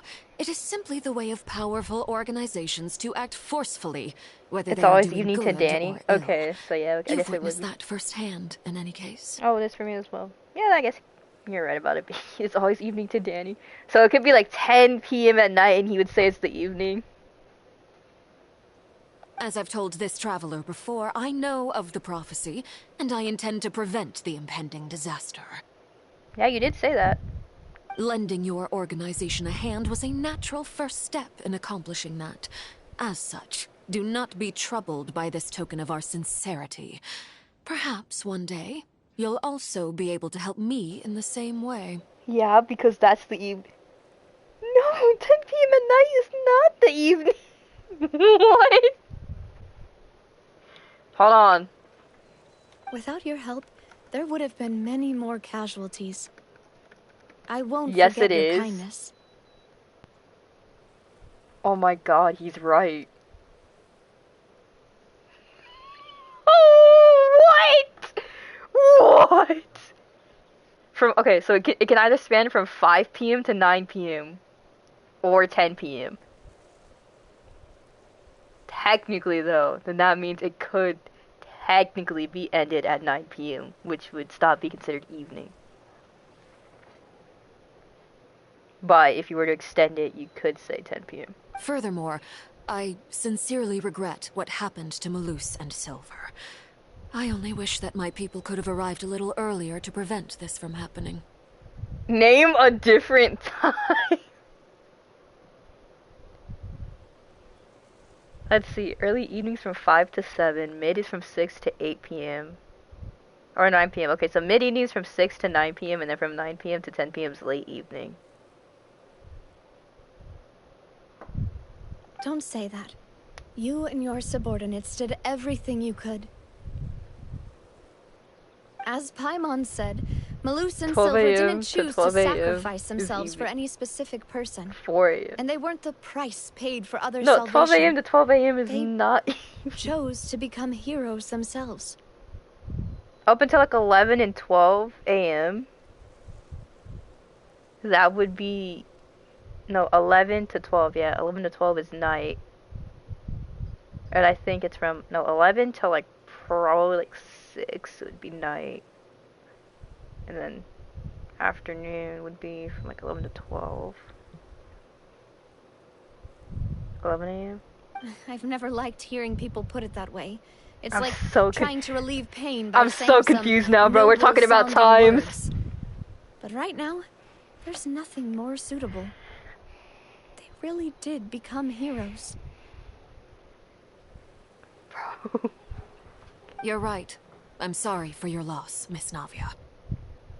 Water is life to Fontaine's people, and it also spells disaster. It's no wonder that people always say that prophecies represent Evening is fate. just all day, every day. Fortunately, I've never been one for such opinions. Oh, so you want to change the prophecy and not let it happen, I think, right? Oh, that's right, fate. The prophecies aren't fate. So, you're one who will try to change fate then? Yeah. Of course. That is why I'm going to Hotel Bouffe de Thé. I still have some things to take care of, Bouffe de Thé. and the children need my attention. Hotel By the Bouffe de way, traveler, Paimon, one more thing. Oh, she's smiling. I'm worried. Alright, then we'll just... Huh? This isn't right. Paimon thought you would ask us to walk with you for a moment so you could tell us something in private. That is a clever and useful conversation technique, which I do like to use when necessary. But there's no need today. It would not hurt to have Miss Navia listening in. Traveler, I'm sure you remember that I said we could work together when we had the chance. You and I both know that there may be issues with the Primordial Sea. Previously, it was the Fortress of Meripede's sluice gate, and this time it was the water levels in Poisson. These are both signals. So has the time for jolly cooperation... So the time for jolly cooperation has come. Indeed. Allow me to share the latest intel I've received from the House of the Hearth's intelligence network with you. During some recent investigations, a child claimed to have discovered some ruins near Poisson.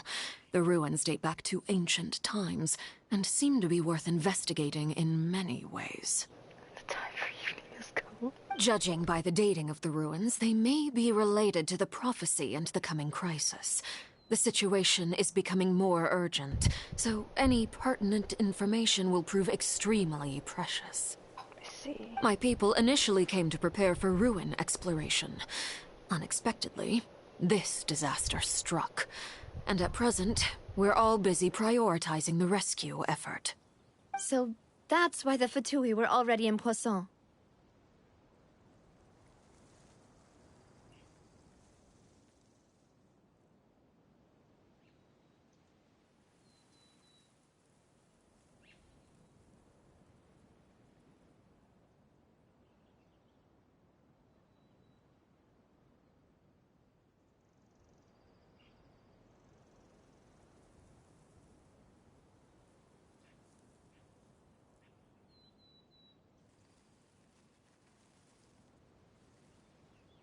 I wanted to take the children along, but unfortunately, Linny, Lynette, and Fremine have all been dispatched to higher ground to assist affected residents.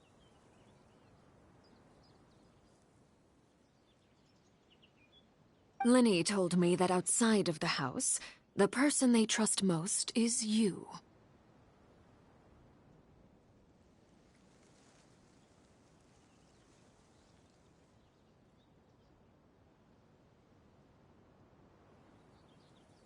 Which is why I want to give you this task.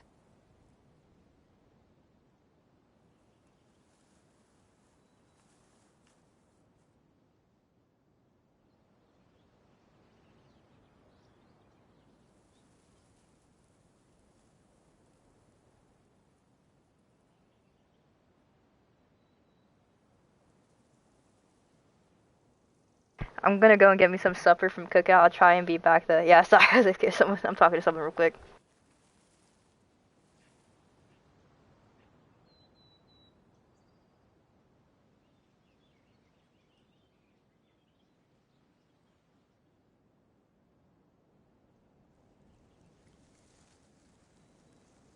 Alright, I'm back, sorry. I was talking to someone. One of my parents came into my room.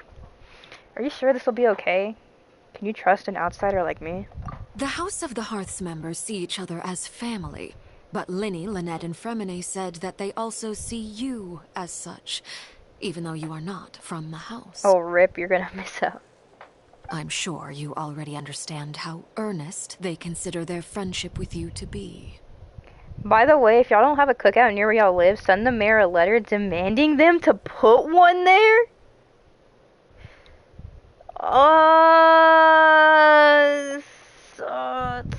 I'll just say it's complicated in my situation.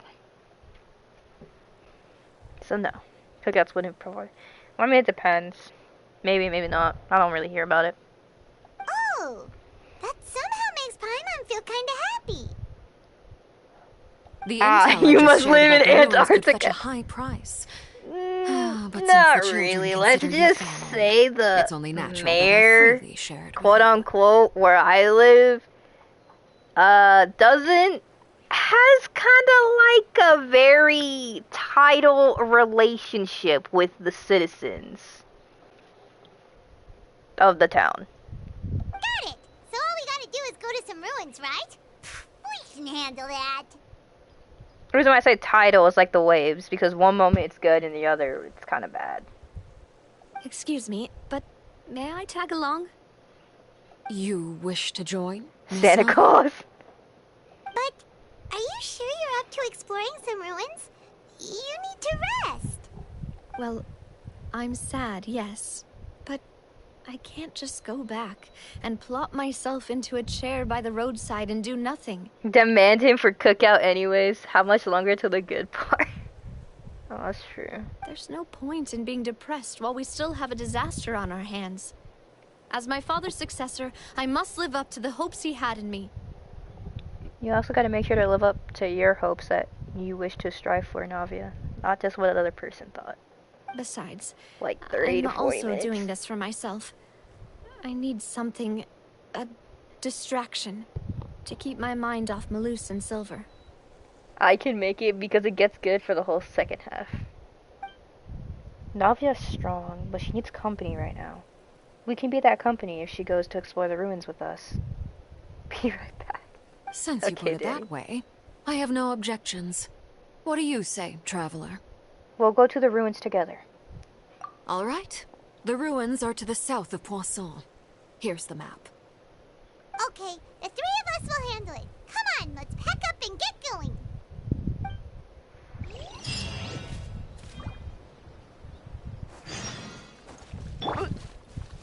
Anyways, let me check my character levels again. 90, 70, 80. Yeah. Everyone else is... Yeah, the curse levels. Because it's only been 2 months. I'll get there to fixing them. Hold on, let me get this waypoint.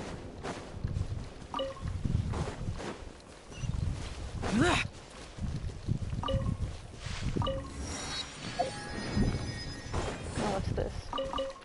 Oh, found what the bells are. Alright. Oh, no, we have to go. Yeah, I don't have... See, maybe that's... I need the smaller Mercot for crafting. Oh, it's not a freaking blimp. Is there a blimp balloon? I don't know, it's a blimp.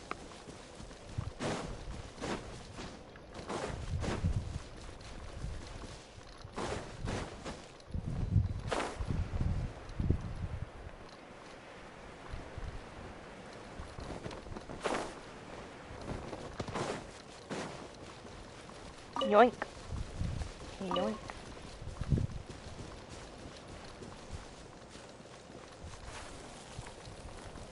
Well, I think we found the ruins area.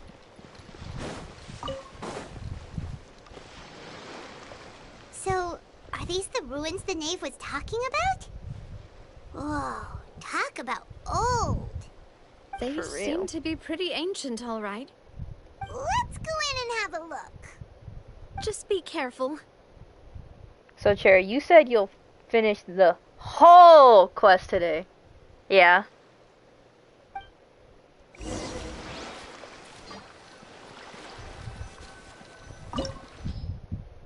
It's 5 hours.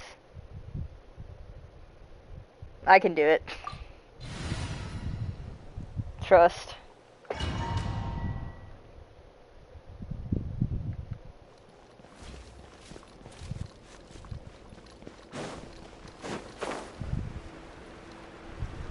I looked and the VOD is 4 hours and 15 minutes. It's like 3 hours and something minutes for Act 4.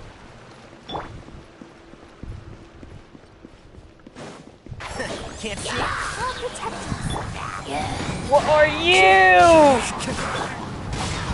But Act 5 is so good. Who is this mystery being? And shroud into the wind.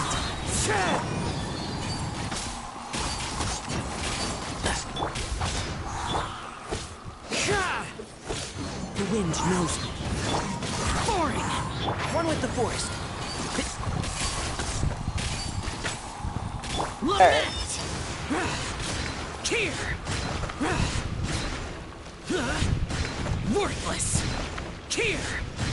Worthless! Here! Worthless! Useless!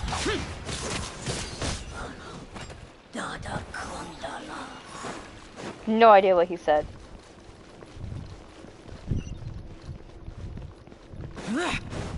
Here! The floor here isn't safe. Well, I had the right idea, but I had to stand on it. One with nature.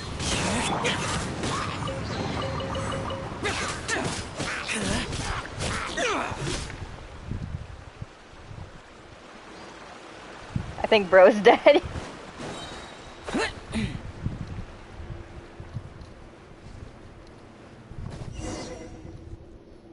Whoops.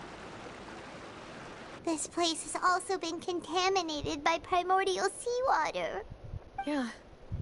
And a lot of it, too. A Fontainian would most likely dissolve the moment they fell in. You should go back to safety, Navia. Right! You can't go down if there's primordial seawater. It's too dangerous, and it won't be any help for you to just stay here. Don't get Paimon wrong. We're not saying you're useless. It's just that... No, you're right. I can't do anything in this situation. I'll leave this to you. From the looks of things here, maybe there's no way back. Oh, we're stuck here, aren't we? That complicates things.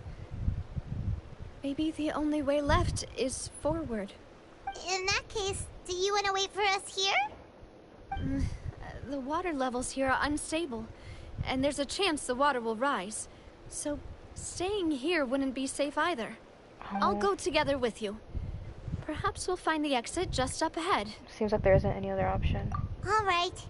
Come with us for now, then. But please be careful. Oh. Oh no, it's a dead end! Let's try climbing over from the side. I don't want Navia to get hurt. Yeah, the only way is forward. Or it's way up here.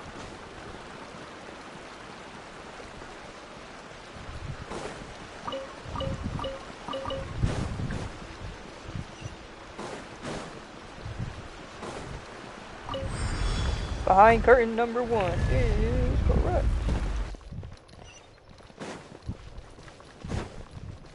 You don't remember what he looks like. Let's make something up. Oh, why'd the camera zoom out? Oh, that's why the camera zoomed out!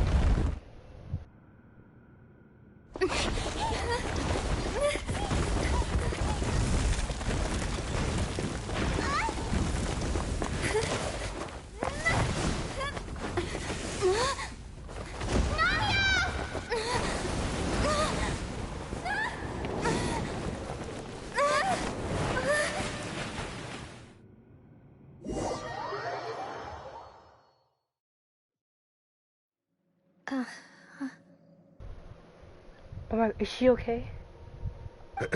Demoiselle. Huh? Demoiselle, what are you doing here by yourself? Would you be standing here till dark if I hadn't come to get you?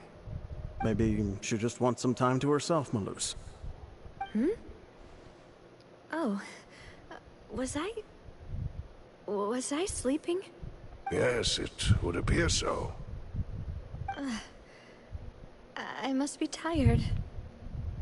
No, we couldn't save her. That's quite possible. However, you were the one that suggested we go out for a walk. Oh, right. I nearly forgot. Oh, sorry. It must have slipped my mind when I dozed off. I haven't had a nap today yet. Have I? No. There's no way she's dead. This is a memory. There's no way. Okay, there might be something happening. So it's a memory though. So there's something more to this. She might be alive though. Kind of like how Child with his vision plays back the memory. She might be alive. I hope. Please don't kill her. This is a familiar feeling, yet something's a little strange. Is something the matter, Demoiselle? Oh, no. No, I'm fine. I was just trying to recall why we came out for a walk. Do you remember Mr. Giverny? He'd requested our help before with foreign merchants who had a debt dispute with him, and we'd resolved the matter not long ago. We were headed to see how things were going with him at the moment. Ah, right. Yes. I remember now. Oh, Miss Navia. Ah, Mr. Malus. And Mr. Silver, too. It's good to see all of you. How have you been? I've been great. Thanks to your help, those bothersome merchants finally realized that I wasn't the one they were looking for. Why, I wasn't even the guarantor for that person. They were knocking at my door day and night. Even my neighbor, Obina, was getting fed up with them.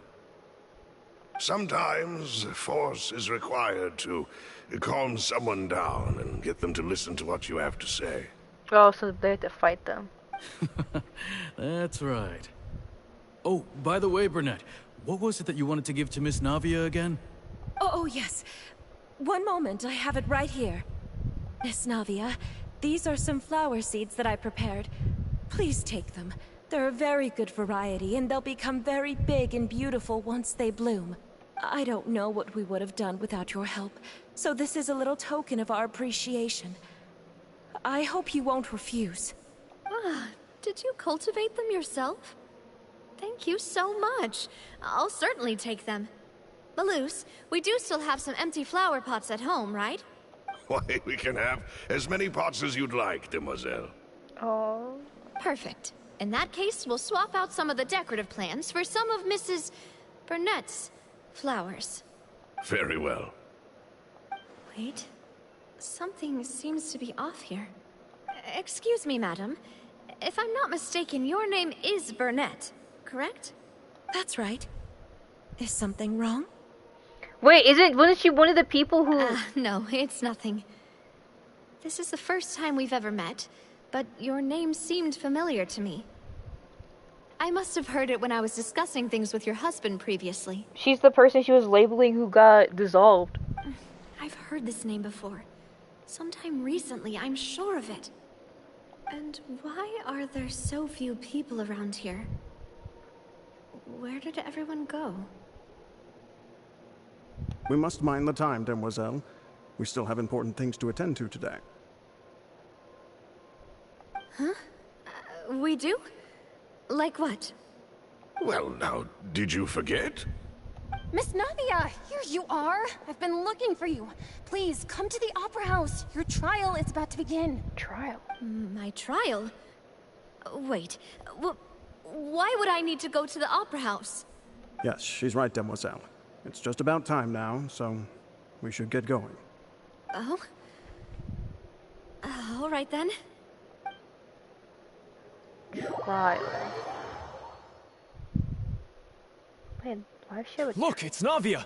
She's here! And her two attendants are with her! Goodness, everyone's finally here. There sure are a lot of people here to see the trial. And they all seem to be oddly... excited about something.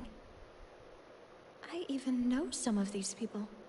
Karina, Desiree, Joyville, Jolien, Essen. Why are so many people here? And why do I have no recollection of this case? And as for the judge... huh? Where's Monsieur Neuvillette? Please sit in the defendant's seat. Don't worry, Silver and I shall accompany you. All right. But are you sure you can stand behind me? Typically, it wouldn't be allowed, but today is an exception. Wait, but... Hey, what kind of place do they think this is? Come on, do they have any idea what they're doing? Seriously. Enough with the whispering! Could someone please tell me where Monsieur Neuvillette is? And why I'm standing trial? My dear Miss Navia, have you not yet realized what you've done? In that case, allow me to explain. As all here know, you are Master Callus's successor, the head of the Spina di Rosula, someone held in high regard by every soul in Poisson. Wait, is this her fear?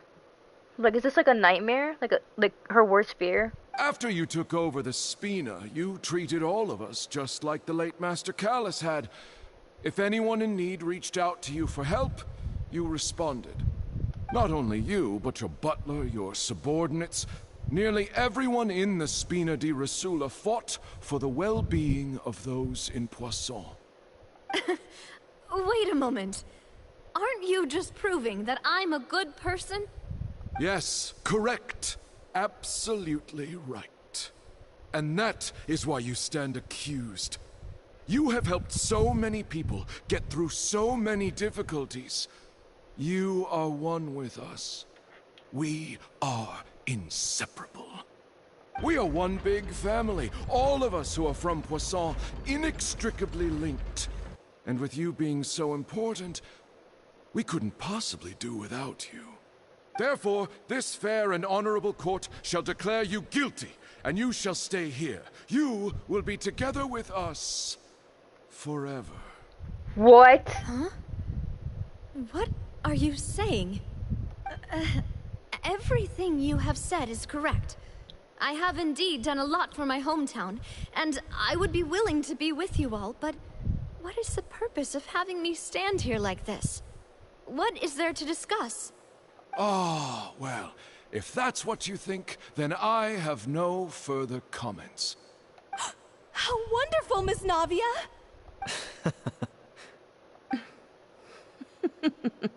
Oh. I know all these people. Why are they laughing?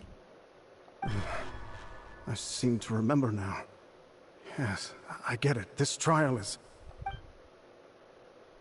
Wait just a moment. This isn't right! Whoa, wait, the memories? Malus? What was that, Mr. Malus?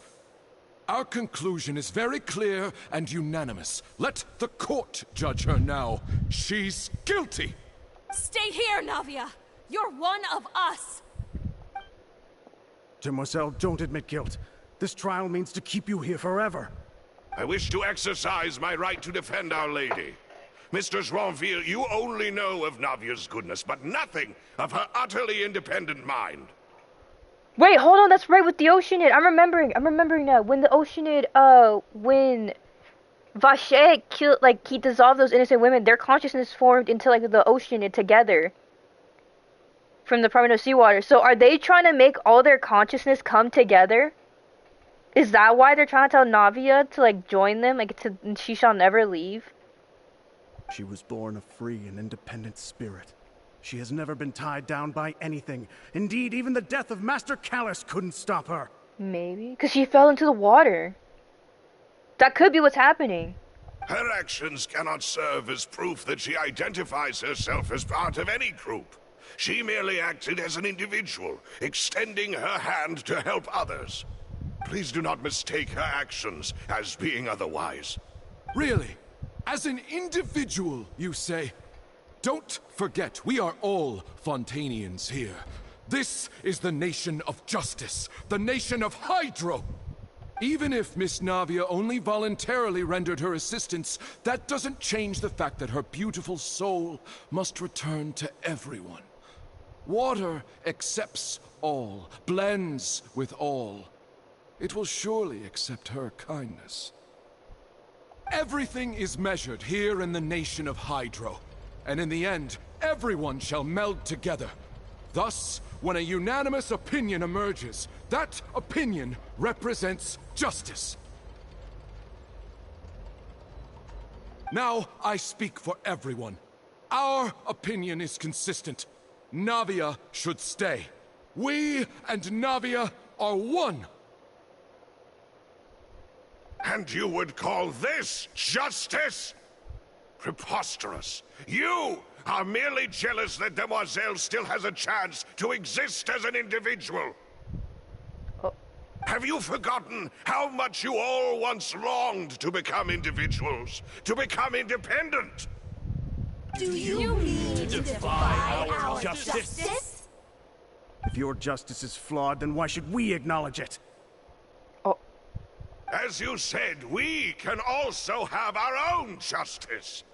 Silver and I shall defend Demoiselle. And that is how we will enforce justice. Ugh, my head... It hurts. Demoiselle. Oh. Silver, it hurts. My head is spinning. All I can see is stars swirling in front of me. I remember now. Everything that seemed odd from the very beginning. Karina, Desiree, Joyville, Jolien, Essen, and Mr. Giverny and Mrs. Burnett, who we met earlier. Even Malus and Silver. I don't want to admit it, but they're all dead.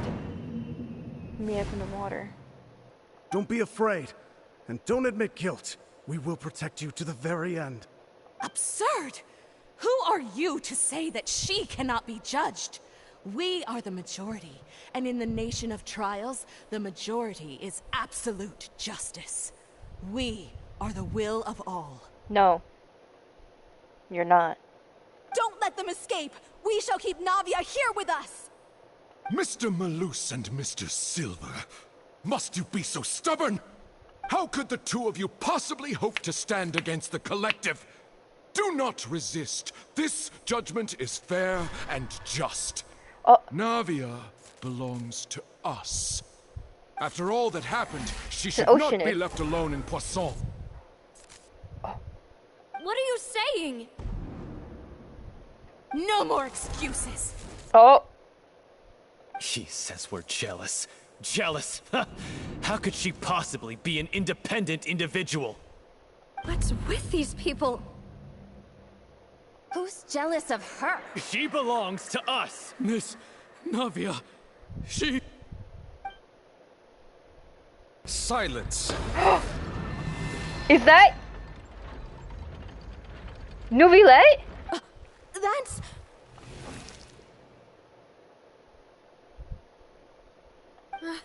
Monsieur Neuvillette! Such commotion is prohibited in the court. The accusations you just presented are nonsense and cannot constitute a proper trial. The court will adjourn for the rest of the day. In this, I shall hear no objections from any unauthorized party.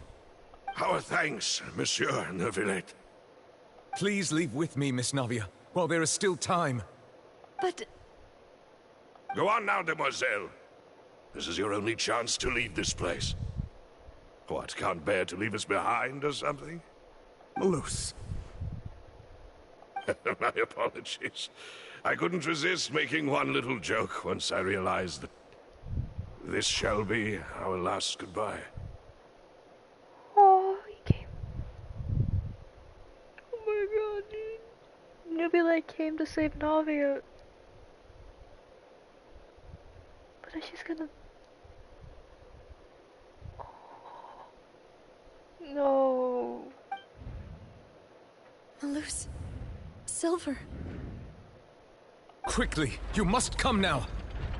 Goodbye, demoiselle. I'm gonna cry, bro, because Neuvillette came to save her, and then she has to leave them. Farewell.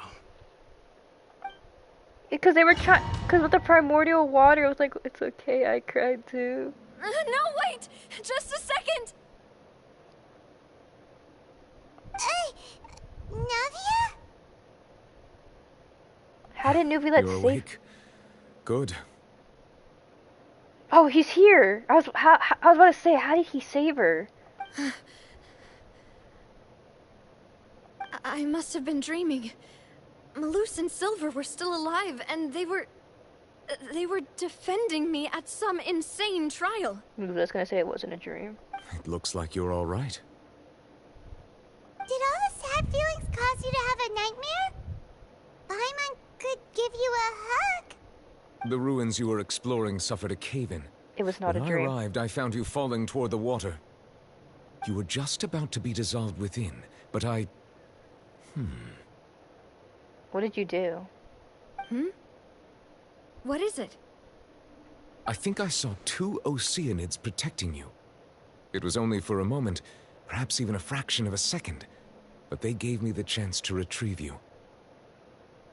Were it not for their intervention, I would not have been able to rescue you before your consciousness dissipated. Malus and Silver! Wait, did you say Oceanids? You mean like what happened with Vache? So people that are dissolved became Oceanids? Perhaps those 2 Oceanids were the people you saw in your dream. Oceanids. I always told them that they didn't have to protect me. To think that they'd keep doing so even after death. Please come with me. You know, I find it ironic that literally last banner at Neuvillette was available, but I didn't wish. Oh, I am quite all right. Perhaps there's something we could chat about? Why do you look so stiff all of a sudden? Bro, no. No! God dang it. I'm gonna add another person to my wish. You missed Power Washer, literally. Because I didn't think I needed him. I'm like, I don't have a want to need him, right? I like Shao, right? So I'll save up for Shao C6 and then get his weapon. And then I found Kanich, and I'm like, oh, well, maybe we can just get C1 Kanich, or just C0 Kanich, right? When he comes out, which is who knows however. And now I'm like, oh, well, the newbie light too. Oh, God. My primos! This game's literally gonna make me a gambling. Oh, Paimon knows. Every Titan feels awkward when there's nothing to talk about. The minimum I spent so far is just like $10, but that's for like Battle Pass. $10 or less. That's just for the Battle Pass. I could do Welkin, I merely thought but that we should give Navia some time to herself. I could do Welkin as well, but I'm trying to make a strategy for that. Huh? Why didn't you just say so then? Don't you think it's even more awkward to call us over like this and then have nothing to talk about? I suppose so. By the way, Siegeween sends her regards. Ah, Siegeween. I hope all is well with her these days. Her work in the fortress of Meropide has not been too much for her, has it? Oh, he got all happy. No way, don't worry. She's doing fine down there. She's an amazing head nurse. I see. Well, that is good. I have always worried that Siegeween would need a lot of time to understand the world of humanity, just as I have. Oh, and the Duke also says hi. Even though Siegeween made him do that. He hopes that you haven't been overwhelmed by all that's happened lately. Thank you. I have indeed been busy lately, and I also hope that everything is going well in the fortress of Meropide.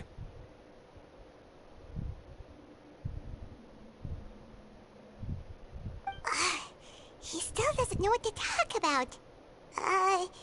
Let's chat about something else then. You're the expert here, Paimon. What should we talk about? So, Neverlet, you're probably quite the swimmer, huh? Yes, of course. I have returned. This isn't going anywhere. Let's try something else. How did you find these ruins? Did the knave tell you? Did I miss the sad part? You missed a big part of the story. Yeah, I think you missed, like, I don't know how many sad parts there is. I think you, dang it! But not the biggest. It's Paimon's fault. Yes, in fact. I had arranged to meet you in Poisson, but when I arrived, I discovered that the Fatui were helping the residents evacuate. They had even transported a large quantity of supplies to the area. Oh, so Arlecchino told him. Amid my astonishment, I ran into the knave, and we had a chat. She informed me that she had asked you to investigate the ancient ruins here. The second half is the part I like to know. Just sum it up for me. Okay, so basically Poisson got flooded by water. No, I think you were there for the Poisson part, where they got flooded, and we were helping the people. So we went to go explore some ruins that the knave told us about at the gravesite with Navia, but we couldn't. But when we got to an area with primordial seawater, we couldn't backtrack to get Navia out, so we had to go forward. And when we were going forward, there was a bridge we had to cross, and the bridge was starting to collapse while we were running.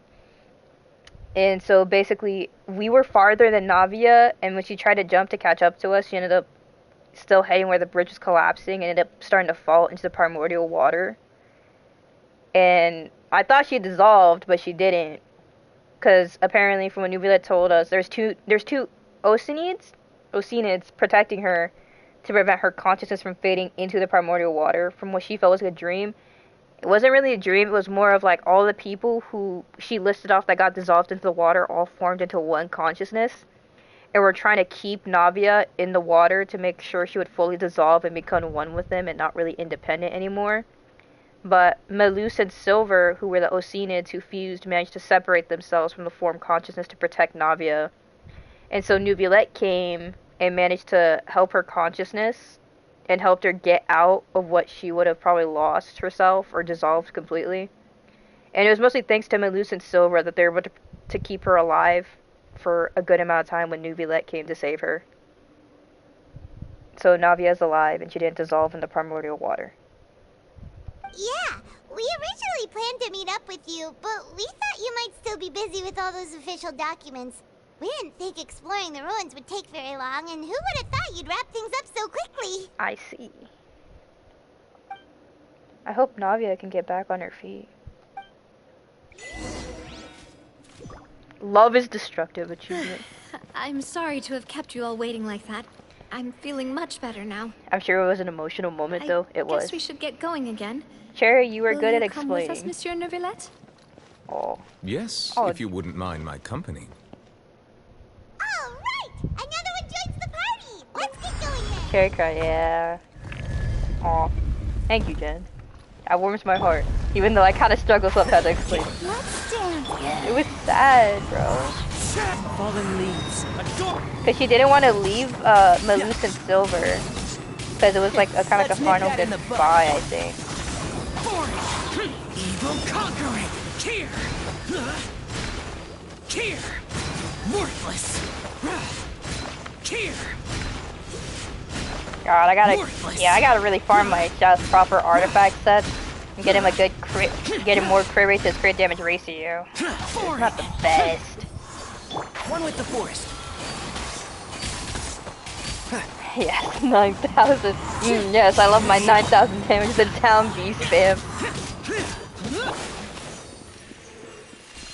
Hold.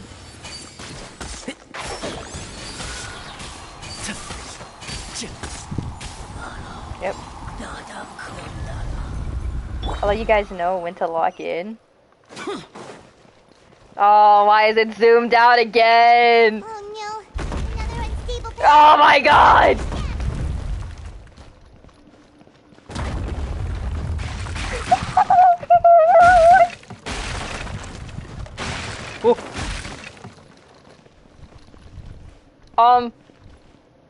What if I don't want to lock in, my boy? Oh no, something big is about to happen, definitely. Oh, I guess they were taking damage. That's a surprise. Alright. Watch out! There are rocks falling over here! Time to be coconut mauled. The wind knows it. Clouds high. The birds lament.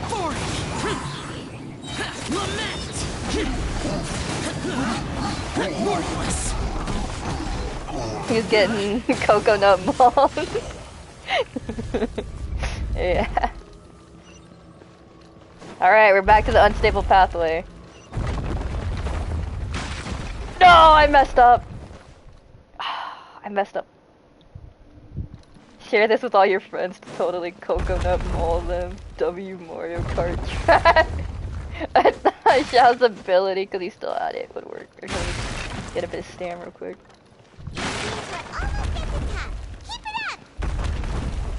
Blech. Oh, chest. We got a Hydra sigil. Yes, this is very useful. One with the force. It's the cocoa fruit of the cocoa tree from the cocoa palm family. One with nature. Let's nip that in the bud. Useless. Fallen leaves. Adorn my night. Come on, we can do it. The wind knows me. Evil conquering. Worthless. Here.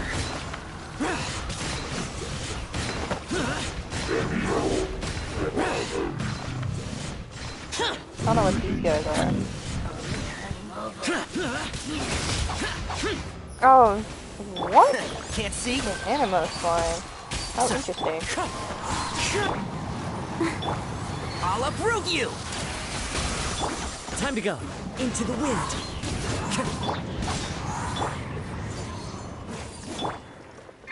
That's probably what he is, then. If he's able to use an anima flying, probably has an anima origin.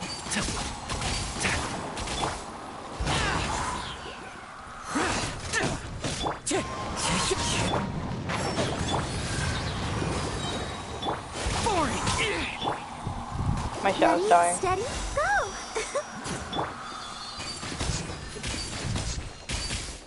And shroud. Yeah. He's regular arrows. Yeah, keep up.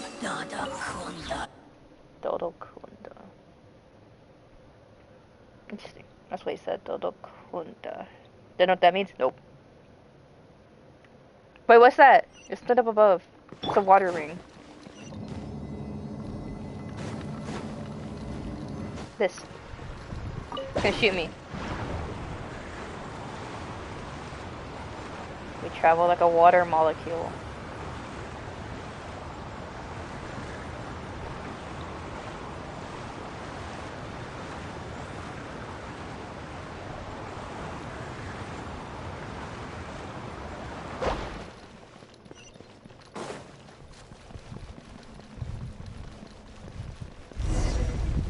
Investigate the space ahead. Wait.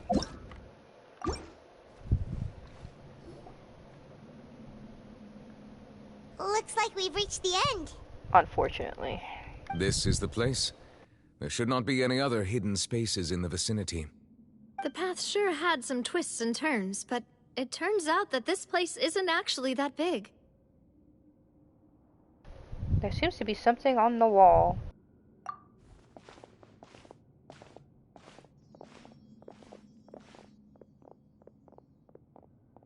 Stone slates? Oh, it's the prophecy. It seems like they were put here as an offering.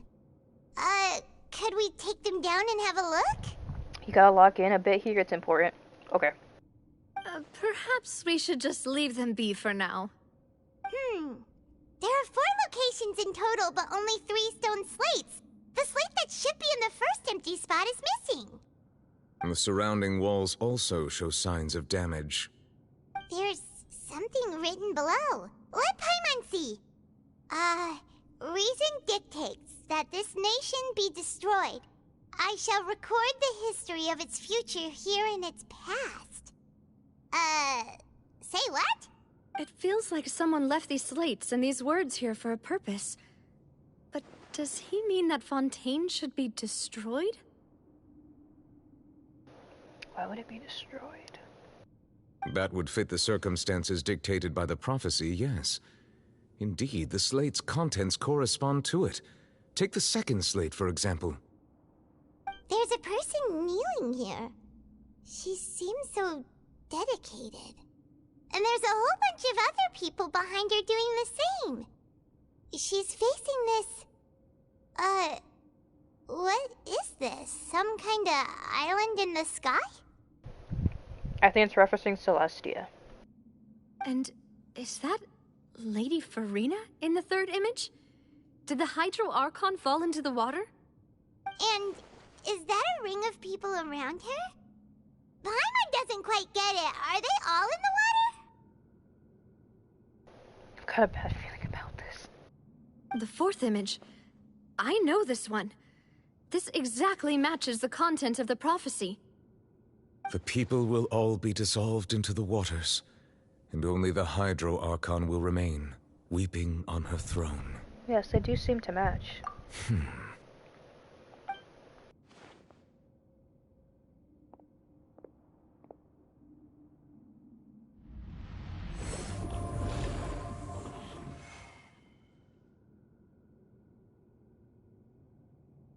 More information should be hidden in these slates, but I fear I cannot easily uncover it, most likely due to us missing the first slate. I am very sorry. I'm sorry, did he just try to use his power? Can he use his powers to extract information like something like that? That's crazy. Don't blame yourself, Monsieur Neuvillette. Deciphering ancient stone slates isn't one of your duties. Ooh, Paimon's getting the chills just looking at these slates. This says that it's the history of the future, right? That means the prophecy's sure to come true. I really hope it doesn't mean that. Still, Paimon feels like these images are kind of weird when you look at them together.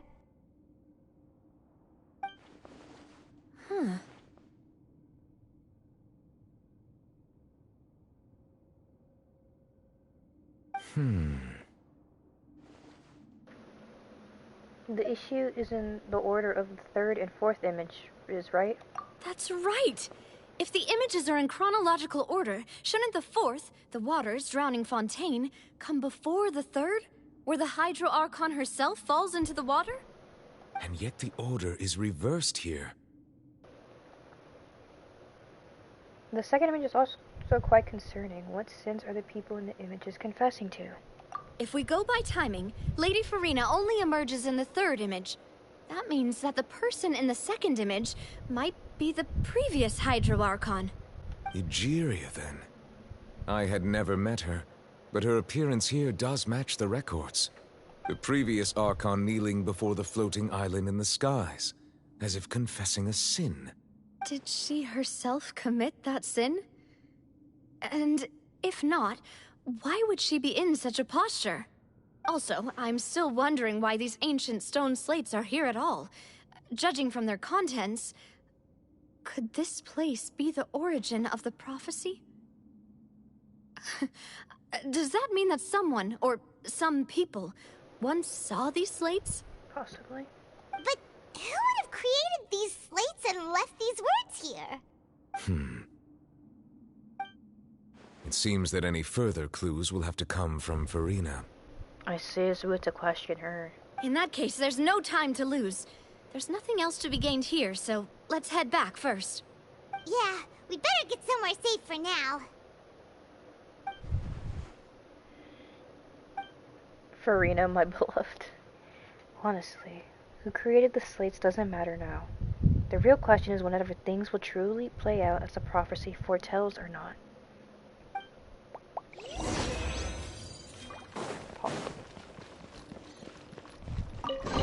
Oh yeah, give me the Primus.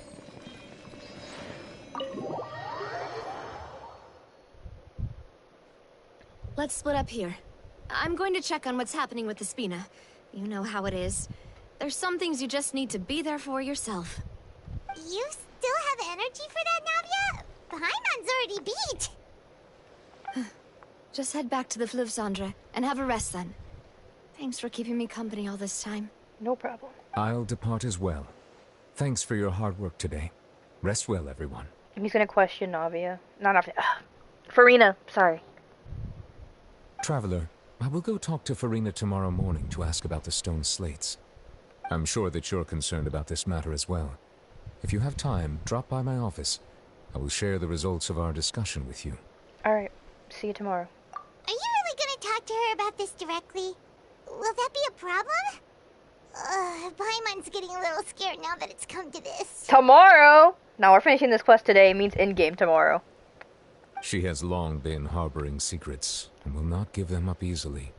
Which makes it all the more my duty to ensure that she understands the present situation. Talk to her now! Oh, that's true. Why would you wait till the date? Why would you wait till tomorrow? If you already found this information, why would you question her?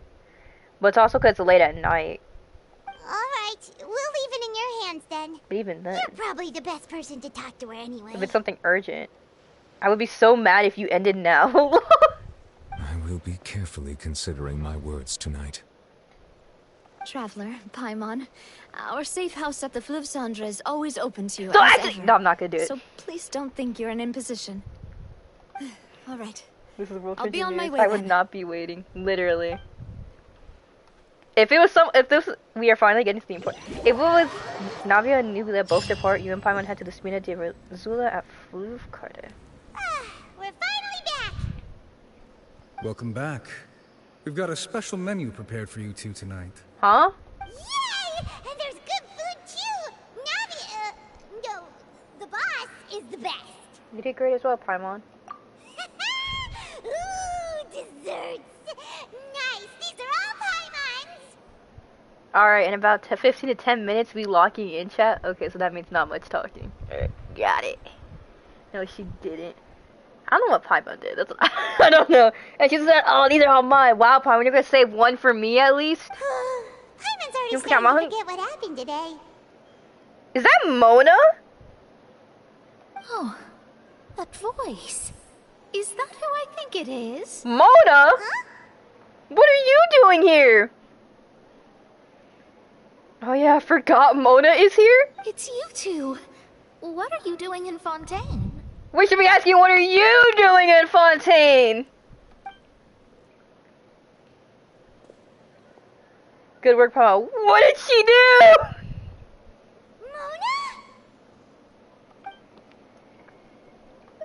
Did the stars not tell you that we might meet here? Seriously, nobody just uses a scry glass whenever they've got time to just see who they'll meet on the road. It's Mona Lisa stayed still and looked pretty. Still, we didn't expect to see you here. Wait, you're not a Fontainian, are you, Mona? Well, I have some business to attend to here, so I booked a hotel in the city. I was just out for a stroll when I bumped into you. Quite unexpectedly, if I might add. Girl, you didn't answer the question. Why did you think I was from Fontaine, though? Is that because Magistus doesn't sound much like a Mondstadter surname? Yeah, let's go with that. Well, I used to have my own surname, which was, well, some other thing.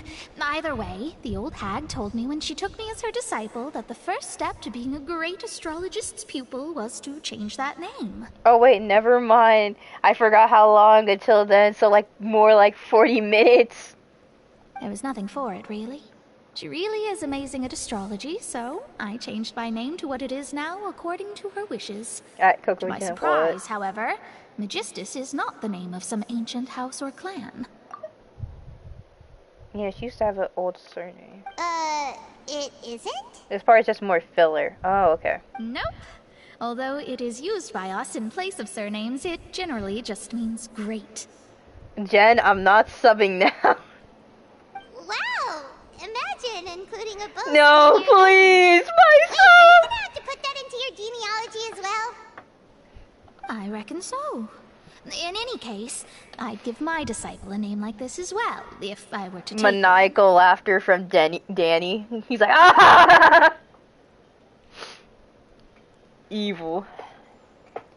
I think Danny's the embodiment of evil. We just don't know it. And may I ask what your master's name is? My money. Astromancer Barbaloth Trismegistus. Astromancer Barbaloth Trismegistus. Plot twist, I get Jen's sub from Danny. Whoa, that's a long one. Does it also mean great or something? My name means Mona the Great Astrologist. As for the old hag, hers is, in plain speech, the thrice as great Scholar of the Stars. Just take it as a title specific to astrologists. Beast, I'm gonna steal your gas money. Thrice as great? That's so petty. I know, right? That's just how she is. She used to call herself Magistus, actually, but when she took me in, she changed her name to Trismegistus. Talk about excessive. Interesting.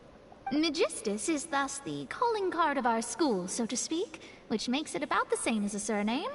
It's all right if you don't get it. You can look into it further should you need to study astrology more deeply. How about triple strength traveler or triple appetite Paimon? That sounds terrible! If you actually try to steal my money, I promise you I will hunt you down like Batman Beast. I'm gonna steal your heart. Speaking of stealing stuff, one time my dad, so ironically from Chili's, one thing I would get when I was younger a lot is the enchilada soup. Or tortilla enchilada soup, I think, right? I think that's what it's called. And one time I had it in a little to-go container, so I would eat it the following day after school. And then my family decided to try and take it from me.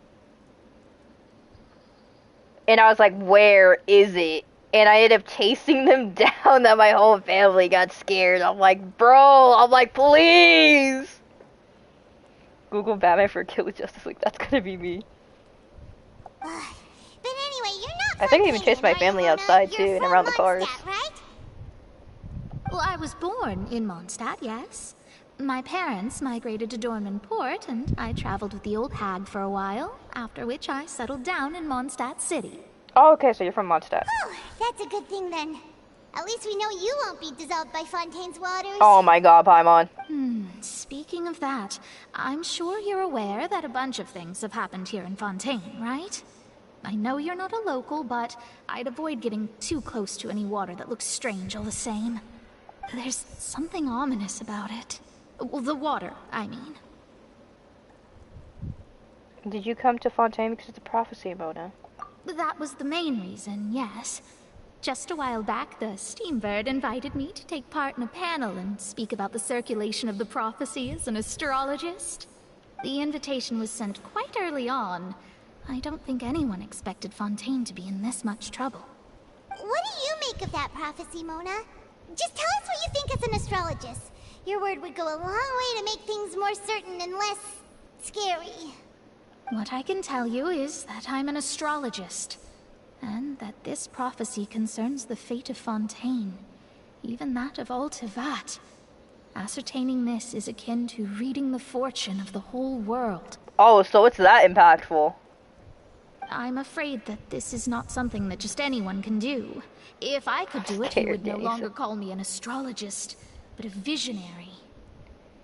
Ew, this color is dookie. But on the flip side, the prophecy is so huge and powerful that it must surely come from a powerful visionary. Dark its red. contents involve the fate of the world. Disregarding it would be a mistake. A visionary? Sounds really powerful and all, but does such a person really exist? Of course. The old hag could do it, and I'd bet there are others amongst those Hexenzirkel colleagues of hers who could do something similar. I need to discern the accuracy of the prophecy. Could you help me get in touch with your master? I want better orange. Huh? Are you sure? Y'all can change the color of your guys' thing? I did not know that.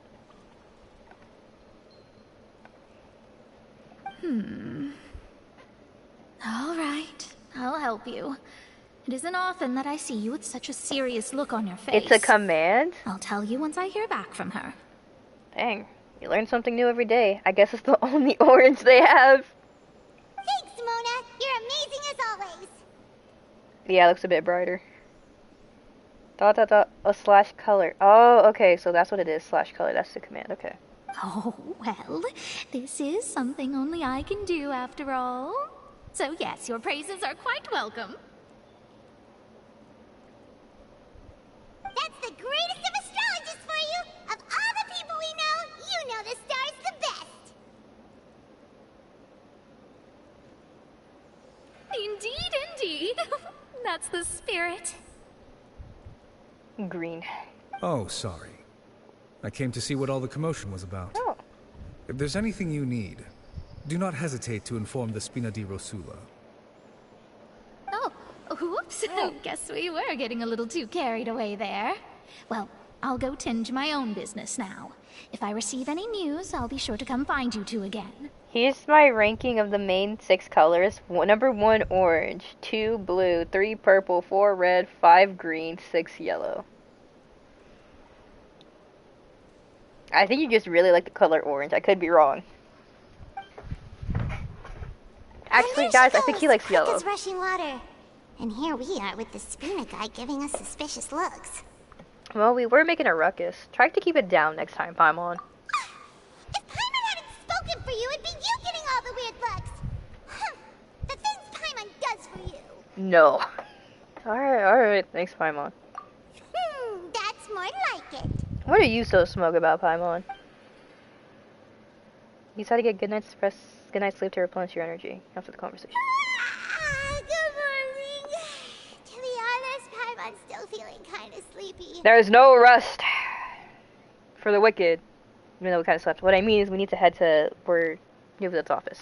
But it's time to get up, Traveler. We agreed to go see Nuvalet, so let's pack it up and get going.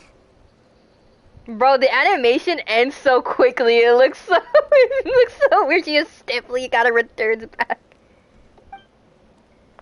They don't even let her finish the stretch animation. 1 pink, 2 turquoise, 3 blue, 4 green, 5 white, 6 red, 7 purple. Okay.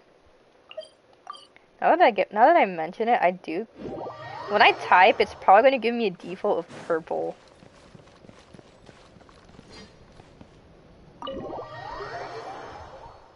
It might default to that. I'm not too sure if that's effect, but since now I know you can change the colors, I might do that.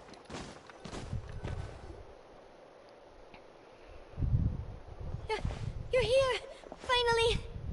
What happened, Sadine? Is something wrong? Monsieur Valette and Lady Farina, they seem to have gotten into a dispute. Please go see for yourself. That's better. A dispute? Are they yelling? Like I said, I've already explained everything. And yet the problem has not been properly solved. There is little space for excuses between us. Oh. It is not my intention to offend you, but please, tell me where you stand. You are the Hydro Archon Focalor, are you not? Look at this. This is a list of the victims from the recent Poisson incident. Farina, my girl.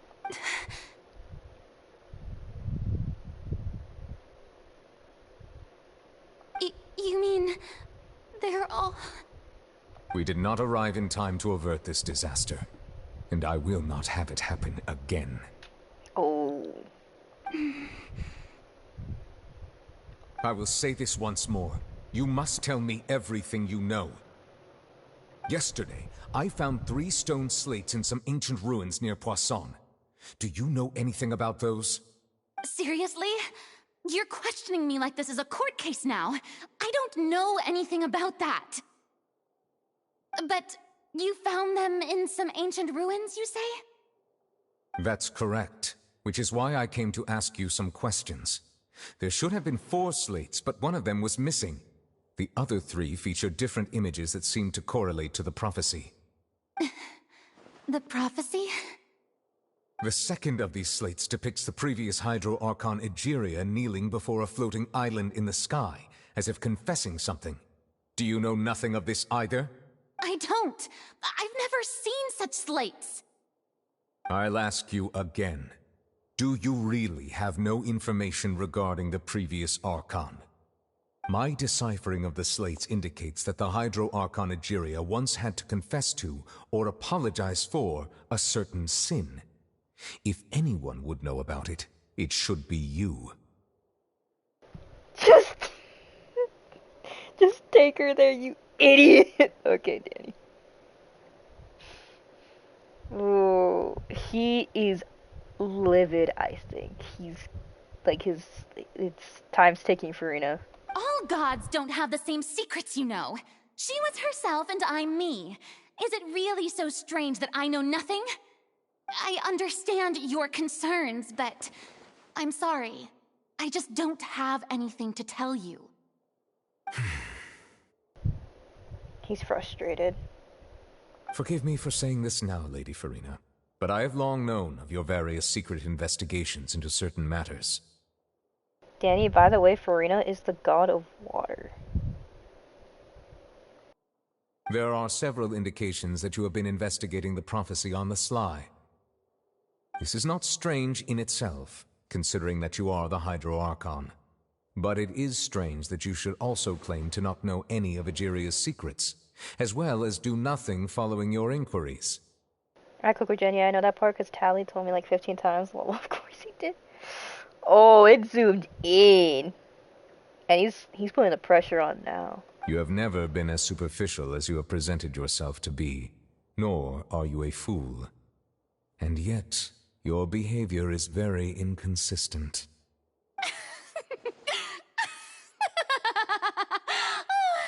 So you've been watching me all this time, have you? I didn't think you were that type. And this is what he's talking about, her behavior inconsistent, because one moment she goes from like how she was just now to what she was before, just a bit earlier, and then she starts laughing, and then she starts trying to brush it off and everything. I think this is what he means by her behavior is the way it is, and the way he said it. You... Oh... He's... Well, since you know about my secret investigations, then you should know I'm actually working to take care of it. Oh yeah, no, he's pissed. There's no point questioning or suspecting me. You're the Eudix, but you're still my subordinate. You should be following my lead. Is she lying? She might be.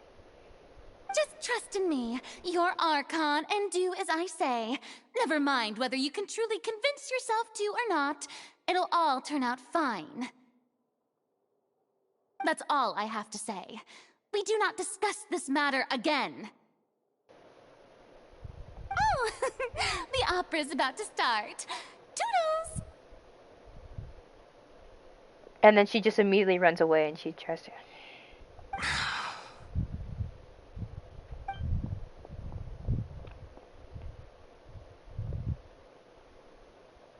We saw her run. Did Farina not notice us standing by the door? Wonder what's up with her. She was smiling. Huh.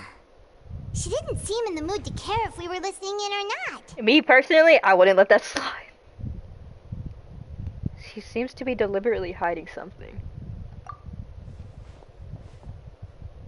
I assume you've been outside for a while now? Yep. Oh, you noticed. Seems Farina didn't even realize we were here. Toodles! And then dashes away. She was in a great panic, though I cannot discern the reason.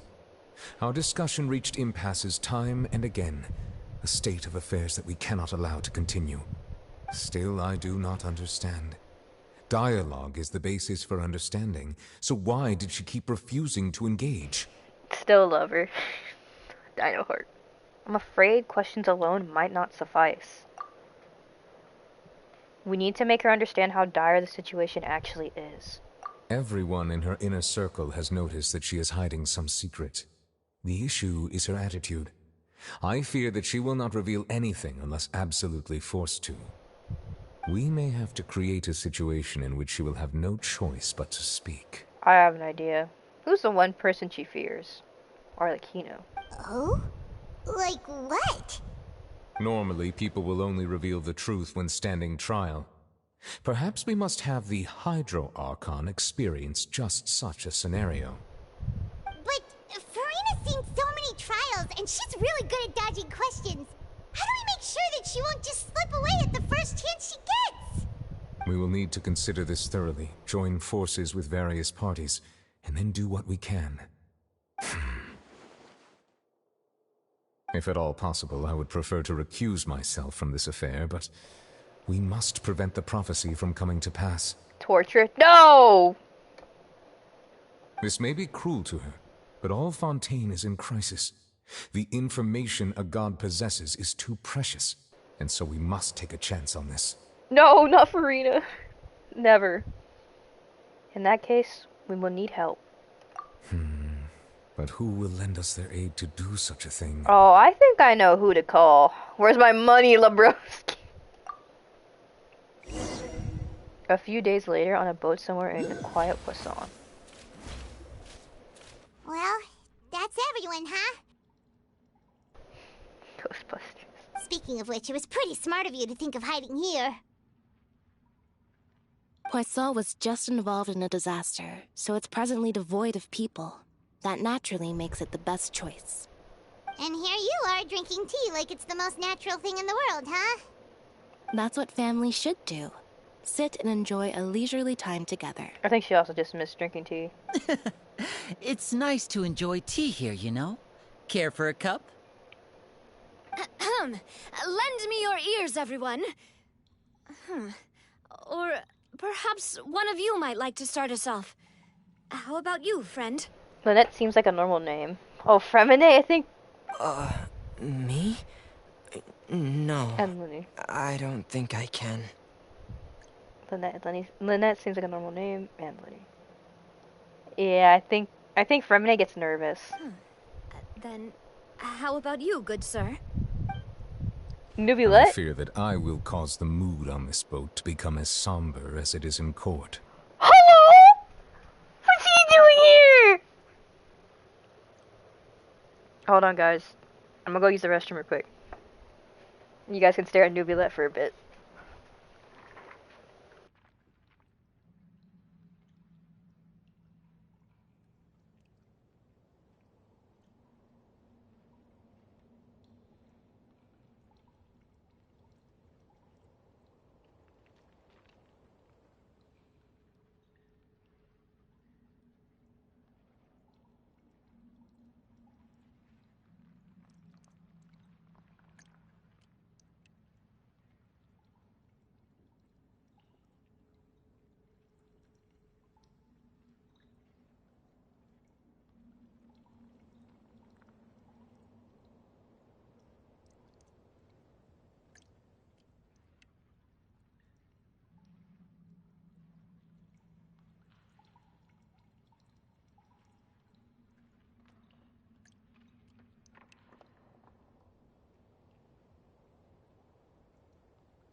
I'm back. Boys and girls, we were about to lock in. I'm leaving. Boy, you're lost, honestly. JK, don't hurt me. Buenos dias, evening beast. Buenos no. Buenos noches. Malos nachos, Tani. Many nachos, nachos. What did I come back to? Well then, I guess we're lucky we've got a local like me to organize things. Wonderful, the spotlight at last. I guess I'll be facilitating things from here. Oh, that was a little long-winded, don't you think? Oh, you might be right. Anyway, to cut to the chase, our friend here, the Traveler, has brought us together to discuss something. Oh wait, that means bad nachos. Well, I meant to say noches, not nachos. For real, it's so bad. Nachos aren't too bad. I mean, if you make them, I mean, it depends. Ironically, some nachos can taste bad, actually, though. I'm not gonna hold that. As for what that is, well, let's start by saying that we'll be pooling our efforts together to create a series of traps. Oh, how intriguing. Well, it's just an expression, really. One that I just learned from Chlorand, and used on the spot. So, let's invite her to explain in detail. A round of applause, please. Huh? Didn't you say that you would be facilitating this? That's true, Navia. Oh, come now. Your work doesn't involve much public speaking, right? This is a good chance to practice. You might even pick up some fancy oratory tricks to impress your boss with in the future. He's killed someone. He has a tear tattoo. Lynette has a star on her face. Liddy has a tear. So would that mean they both killed someone? I see. And what does my boss say? He is glad that you consider him your boss. Do go on. You're kind of silly. Clarence like, and what does my boss say? And you said, he's glad he considers you your boss. Your boy. Oh, he's taking third person. Honestly, that's sweet.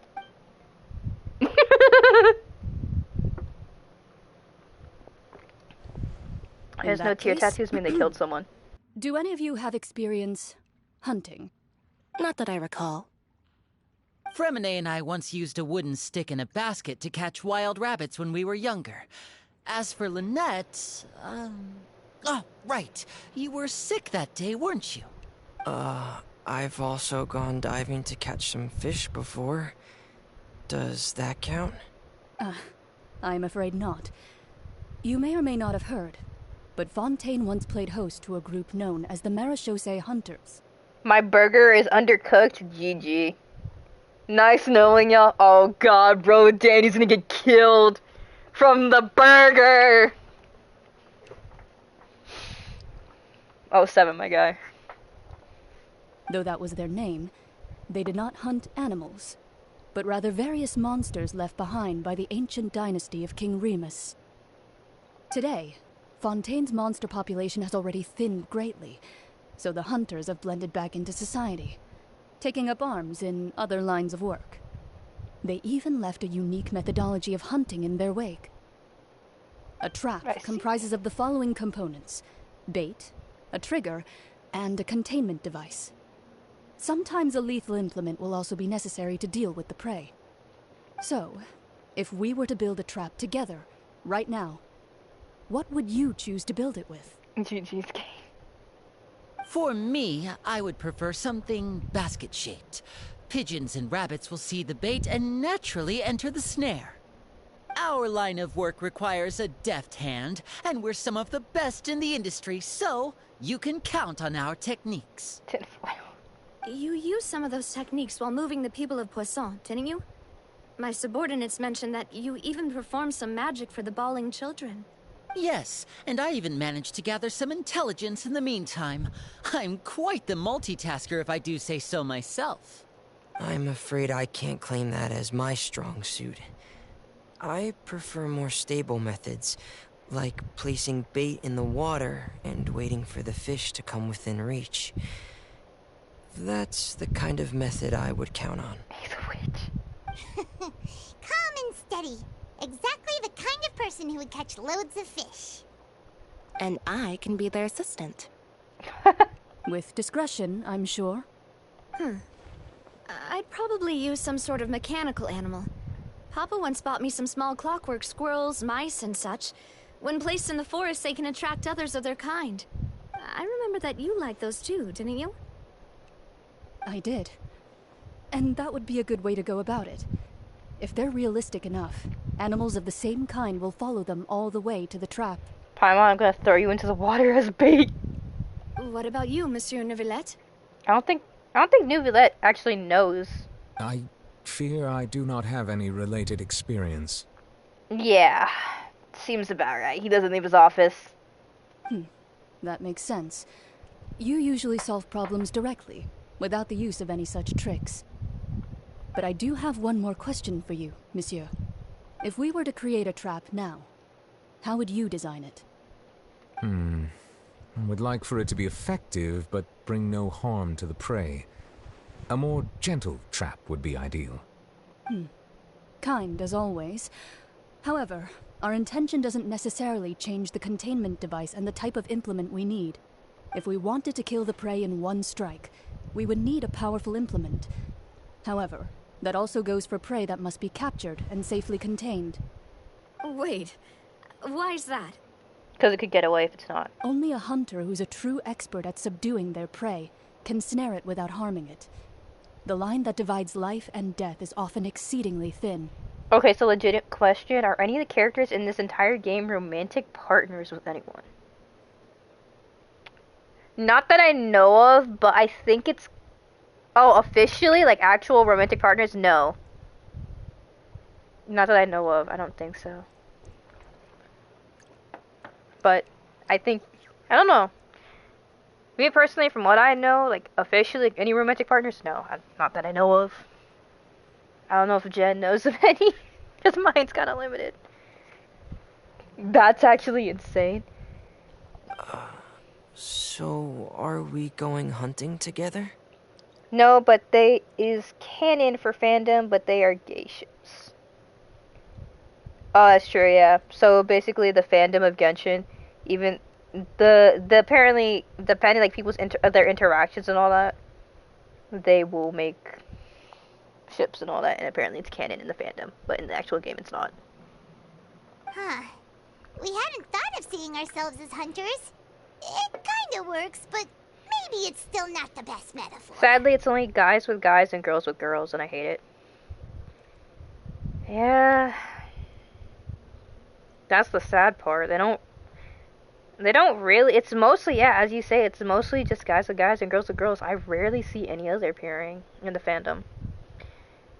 Let's see, for Fontaine, I think it's Risley and Neuvillette, Clorand and Navia. There are like over 100 characters and most of them are adults, and you're telling me there are no marriages or girlfriends plus boyfriend. Yeah. There is none. If our means of capturing and dealing with our prey is to put them on trial, then the hunting metaphor is actually quite accurate. And the only one I like is Travelers and Shao. How is that possible? I don't know, Danny. It just is. I do like Travelers and Shao. Yeah, I actually do. Both Travelers, actually. Ether and Lumine with Shao. Like that pairing from the fandom.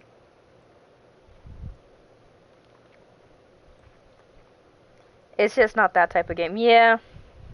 But we shall require much more courage than any hunter to judge a god. A being whose seat is an exalted throne. That's right. Oh, so that's what's going on. Sounds very interesting. They have siblings more. Yeah, it's more like sibling kind of coded. Or they actually do have family.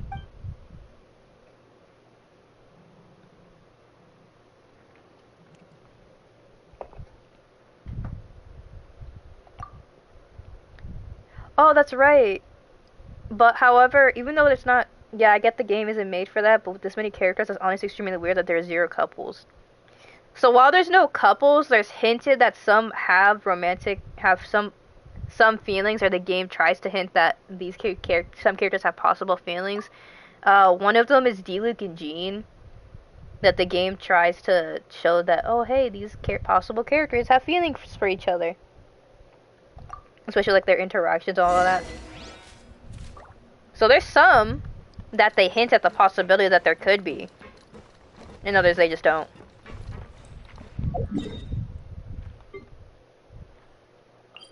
Cowards.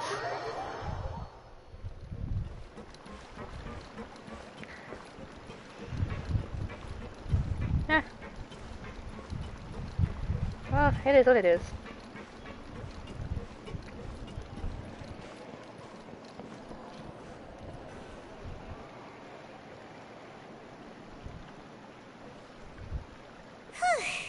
It's been a tough few days, hasn't it? So much has been happening. They have NPCs that are though. Yeah, that's true. They have NPC couples. That's true. Those meetings sure did make me hungry. Paimon didn't think the meetings would go on for so long, but everyone seemed pretty fired up, huh? Paimon thought they'd be at least a little frightened. Well, Fremine was, now that Paimon thinks about it, but everyone else just looked a little surprised. Do you feel more confident after the meetings, Paimon? Well... It's hard to say. Paimon doesn't have any experience with this sort of thing. But with you around, Paimon sure will do great. After all, you're the most reliable person in the world, aren't you? Huh? Does Danny like romance? Is something wrong? Did you just pour some tea? Paimon didn't notice you doing that at all. No, I didn't. Then what's that? Paimon's never seen that cup before. Don't be frightened. I'm just joining you two for tea. I merely refrained from saying anything till now. Who? Who's that voice? But there's no one here. Wait, is that the voice from Sumeru? Like... Have you forgotten me already? Now I remember that voice. That was from Sumeru at the end of our thing, where she was talking about us. Same, I love romance law. Likewise, be said. Oh, Danny said perhaps. Oh, this is, I don't know who, it's the same voice we heard back in Sumeru though. Wait, you are familiar. You're the voice we heard from the sky in Sumeru. The voice from the sky, I fear that description is wrong, though not completely wrong. You're feeling lost now, just as you were feeling previously. I sensed that confusion, and thus came to you. Guiding people is an irresistible hobby of mine, after all. Zwang? No, I don't know who this... No, it's not Zwang. Definitely it wouldn't. I have no idea who Zwang is, though. From Arknights? I have no idea who that is. I'm sorry. Who are you? What do you want with us? Consider me a passerby. Just accepting a commission from my friend's disciple on a whim. Allow me to ask you, will Fontaine's prophecy come true? The prophecy? Yes. What has been prophesied will be fulfilled. You may view such things as the history of the future. I swear it's the same VA as Tianchi Zwang from Arknight's Enfield. What? Then is there any way we can stop it? It's a possibility it could be the same VA. Because definitely there can be similarities. Jen, that's the leader of Wuling City. I believe you have witnessed a failed attempt with your own eyes. Can everything in Tevat so easily be changed? Wait, Mage Inn. Oh, now we see. Oh, with the prophecy, she just... Yeah, we can see the name now. Mage Inn. There it is again. Fate. Oh my god, oh my god. So you've caught on. It sounds just like her. Just as prophecies are usually only the future as seen from the perspectives of the gods, could things be happening in hidden corners, where the gods' gaze does not fall? Are the things that you shall see different from the fate that the gods perceive?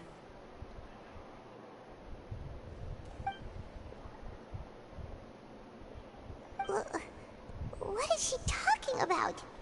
It all sounds really impressive and important and stuff, but it also sounds kind of scary. The tea in the teacup is just as about gone as well. I believe that you understand, right? Some things are insignificant, But others, you must reach out to change. Ultimately, fate shall serve as your only guide, no matter what will happen in Tevat's future. All you need to do is to play your part. Okay, it might not be her exact same tone and pitch of voice, but the accent's a little different. Oh, okay. This was good tea, by the way. Thank you for your hospitality. Well, that'll be all for today. The voice. It's gone. Is the cup going to disappear as well? Mage Inn. Is this the clue you're leaving for us? The unexpected news leads to complicated... Okay. When you wake up, someone seems to be outside. What?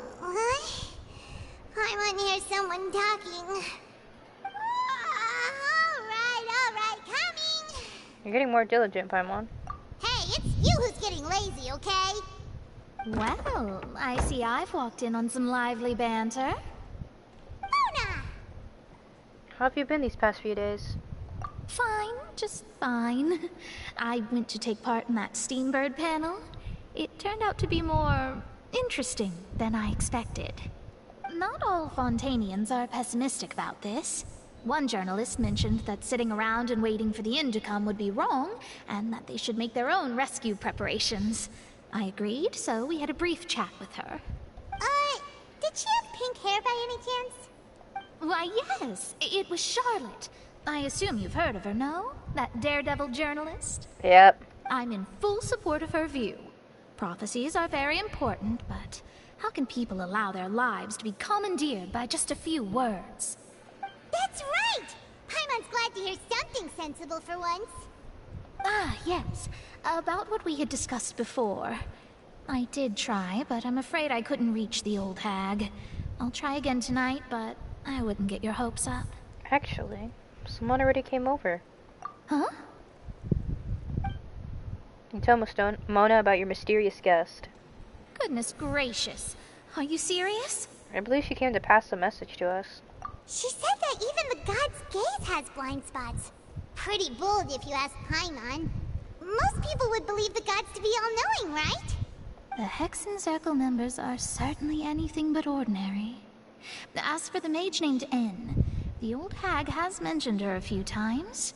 She said that N's sense of direction is incredible, and that she loves guiding those who are lost. But I've never met her, and if she were still alive, she'd be... Well, suffice it to say that the hag's at least a few hundred now, and N's been around for longer than that. Whoa.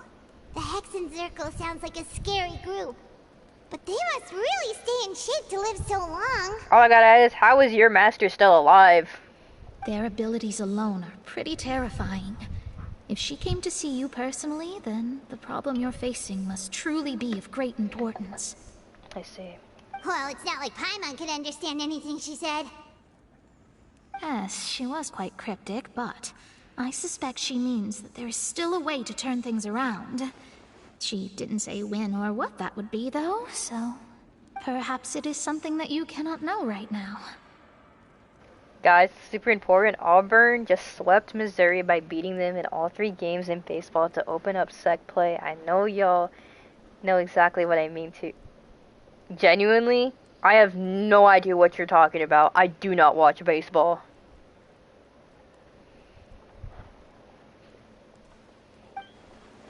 Bro, what?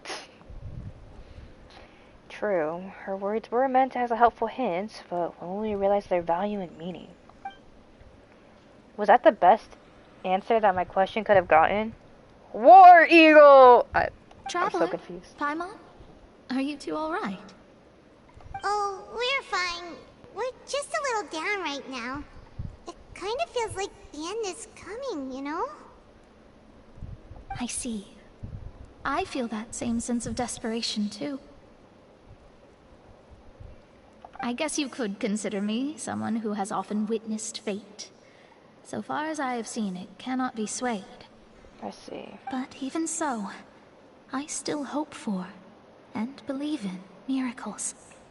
Astrology is eternal and rational, but fate may not be. It is cruel, but it can also be beautiful. Auburn is a college team that I root for, and we're in baseball season long. Our battle cry is War Eagle. Perhaps that's what En was trying to tell you. Not to lose heart, and to believe that what you are seeing playing out so before you is not yet set in stone. So it's a college team. Bro sounds like me when something new Mario related comes out, but I have no one to tell it. That makes sense. Literally. I did originally think of steering clear of all this, but I couldn't. Even if this is all futile, I still wish to help everyone. If we don't struggle to the last, then how can we face the end when it comes? Beside this movie finna be insane. Huh. You do have a point. There I go, talking about astrological principles again. Sorry about that. The moment I start talking about work-related stuff. I need to get going. Don't worry about it, Mona. And thank you. It was worth trying to comfort you, even if only a little. I believe that you'll help those who are struggling in the same way I did. I spent $55 for me and Jen's IMAX tickets already. I have no regrets. I suppose that might be why we always seem to meet by coincidence. Beast is planning ahead. Noise. Paimon feels kind of moved by what Mona said, but also kind of sad too. Hey, Traveler, Paimon suddenly feels like going outside for a walk. Let's go. Let's walk around the city, shall we? There's a few spots we always like to walk by. If I see side characters from the games I liked, I will legit scream like I'm 5 years old.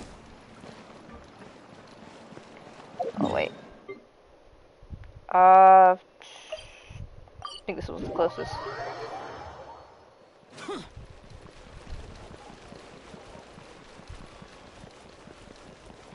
I'm gonna pretend I don't know him. I don't know what these things do. Oh. I want to pick it up. Huh? Our names are written in this newspaper. What's going on? Maybe we're famous? Let Paimon see! Don't say it out loud. The underwater stronghold, the Fortress of Meripede, has continued in its noble autonomy. But that does not mean that others cannot interact with it. It's music for your teapot. Bro, I'm finna strangle Paimon, literally. We're gonna get... This is literally a crime of itself by saying this out loud. My recent attempts to enter the fortress bore little fruit. Huh. Guess Charlotte still hasn't given up on that. Another $55 will go down the drain when I buy the Yoshi popcorn bucket and put popcorn in it. Literally, Beast, that's so real. I literally bought the... I have a Thunderbolts popcorn bucket when I went to like a different type of movie theater where I live. And I put popcorn in it immediately. Paimon, I hope you never get to experience happiness ever again. Thus, did an Outlander friend become the focus of this report. A blonde adventurer with their white fairy, legends trailing in their wake. It is said that this mysterious traveler once visited the underwater fortress. So while the fortress's interior remains a mystery behind closed doors, do not fear, for the tales of the traveler contain surprises in spades. Journalist Charlotte's biggest scoop yet. The Traveler's Trail, World Walker. I did not know that, Danny. All I know is that if Danny was still working at a movie theater and he saw Paimon, he would literally chuck her out and say, "You're not allowed in here." Huh. Charlotte took so many awesome photos of us and we never even noticed her. She hasn't been able to get a hold of anything at the fortress, so since we're easier to find, she's using us as the subject matter instead? That sure seems to be the case. Ugh, seriously? Well, fine. Those headlines and photos do look cool, so Paimon will forgive her this time.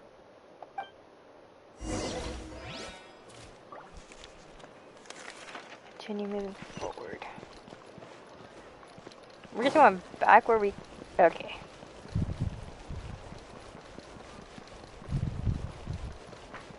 Loved when this grandma came in with 10 different coupons and deals, and then she started getting upset with me that I was taking too long and I was trying to steal her money. That's crazy. Paimon's hungry. Should we go in and get something to eat?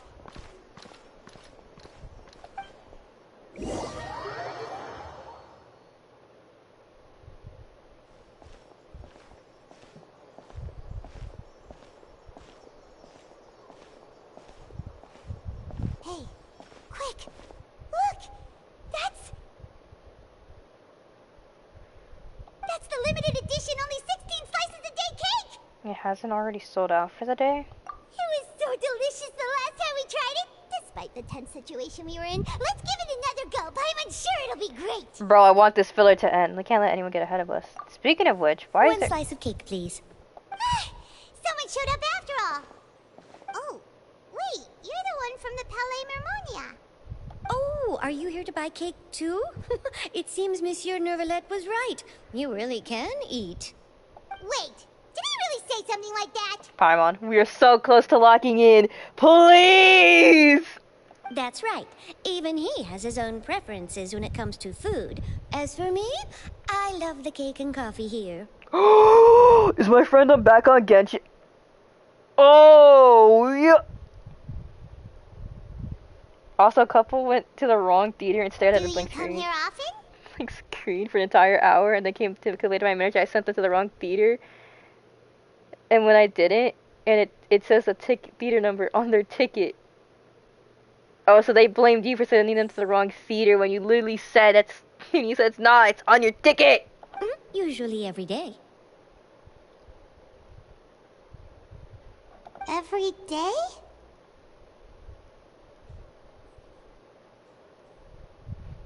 It's part of my daily schedule, apart from work. I shall have my cake and coffee.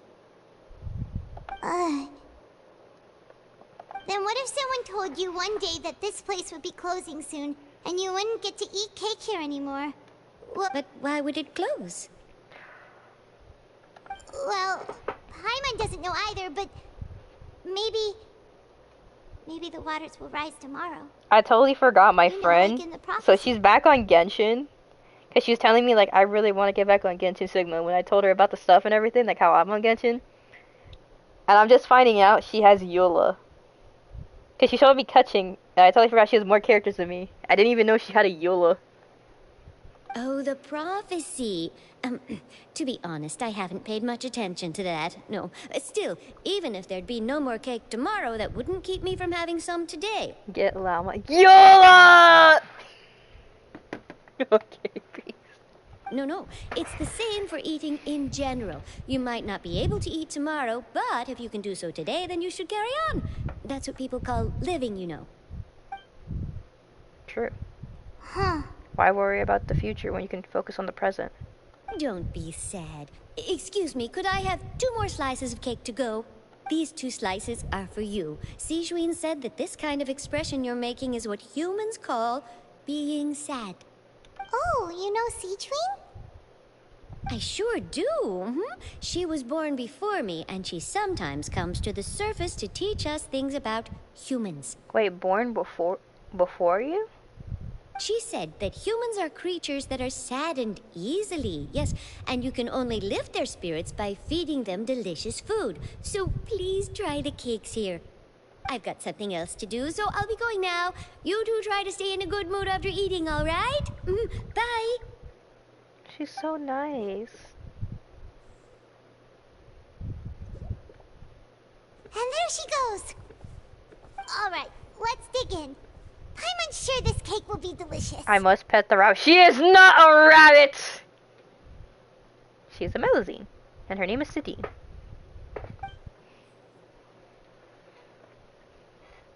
It's more delicious than last time, and the flavor gets even better with Sorry, a sip of tea. Bunny. It sure would be nice if Okay, we could come again tomorrow. Rage bait. Water bunny. Yeah. Sure would be nice if we could always eat delicious food here.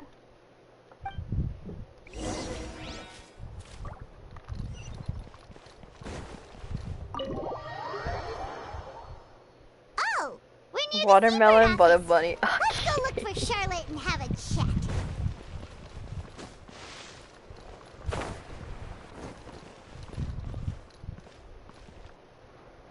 Wow! If it isn't the Traveler and Paimon! Oh, have you seen the article I wrote about you? Unfortunately. Ha! You've got some nerve! You just used us to make some quick mora! Can we negotiate a profit split? Well, to be fair, I don't think there's a profit split because she did pay for her food that one time. Oh, you needn't worry about that. I heard that you were in Poisson some time back, so I sent you a letter to discuss just that. It appears you didn't receive it, though. It's all right, though. I've set aside the amount intended for you. I've even set the table with some food. Really? Oh, you're the best! God dang, Paimon, just how gluttonous are you? How can you eat so much? Even it surprised me, bro. She's like a void at this point, bro. Make her... Nah, Paimon's a black hole, bro. Actually, not even a void. No, I think they'd be the same kind of, wouldn't they? You're almost a little too easy to win over, Paimon. What? If I were a journalist Charlotte is with a very ulterior normal name. motives, Water you'd Stephen. be in trouble now, you know. Oh, Paimon knows you're not like that. Still, what brings you here all of a sudden? Were you looking for me? Not gonna lie, I think out of all the hair dye colors, pink is my favorite. Her wing looks like a void. A friend of ours met you a while back. Would it be a and when wing she or would it be a mentioned we cape? thought of coming to see you. Her name's Mona. Ah, so you know Miss Mona as well. She's a guest columnist for our paper. Really good one, too. She's so young and already such a brilliant astrologist. It's a piece of paper. So she mentioned me? What did she say? She said that you're a real daredevil of a journalist. Nice. In which case, can this daredevil journalist dare to request an exclusive interview with the legendary traveler and Paimon? Huh? So your article in the paper today doesn't count? It was more like a filler. Oh, of course it doesn't. That was more like live photography. What I'd like to do is dive deeper and ask you to talk about the things you've seen and experienced. You seriously want to interview me? Yeah. Are we even qualified enough? Don't worry, this is the last filler. Why not? If I say you're worth After an talking interview, to her, then you're no worth more. it. But not right now, of course. I'll need a few days to prepare. Oh. In that case, we'll just chat when you have the time then? Oh, so Then that's a Dorothy yes? her piece. Ooh, splendid! I'll tell the editor-in-chief immediately. I'll have to apply for lighting, a venue, some props, and... Whew, so much to get done now. Talk to you later. We get into the good stuff now. Wait, Charlotte. Paimon's still got a question for you. And what's that? If, just for example, Fontaine were to be flooded tomorrow, what would you do today? Shut up! Paimon, we don't care! Huh. That's the prophecy you're talking about, isn't it? I mean, I do hear about it often, but I've never once thought that the day could be tomorrow. If you're seriously asking, then I might try and think of a way to leave Fontaine. Oh, but I'm still a journalist, first and foremost. That means I have a duty to be reporting from the scene. And secondly, I wouldn't forsake my homeland that easily. From what I've seen, most people don't know what they'd do should the worst come to pass. In truth, it might be better just to behave like normal rather than worry over such an end. So in all likelihood, I'd probably still be prepping at the office for that interview of ours. I know what you're thinking. That sounds a bit sad, but I've always believed that it's best to do what you enjoy. Just think about it. If this nation really were to be suddenly destroyed tomorrow, but I still successfully finish an exclusive interview with a truly unique person, then the story I would wind up writing would truly be timeless. Cherry, what is the significance of December 1st? Oh, you noticed that. That's my birthday. And then do you know what I'd do? Well, I'd write that story, send it for printing, and use messenger pigeons to get copies out to the various nations as soon as possible. I've just had it, figured law. Normally people wouldn't do that as their numbers. You'll never guess my birthday.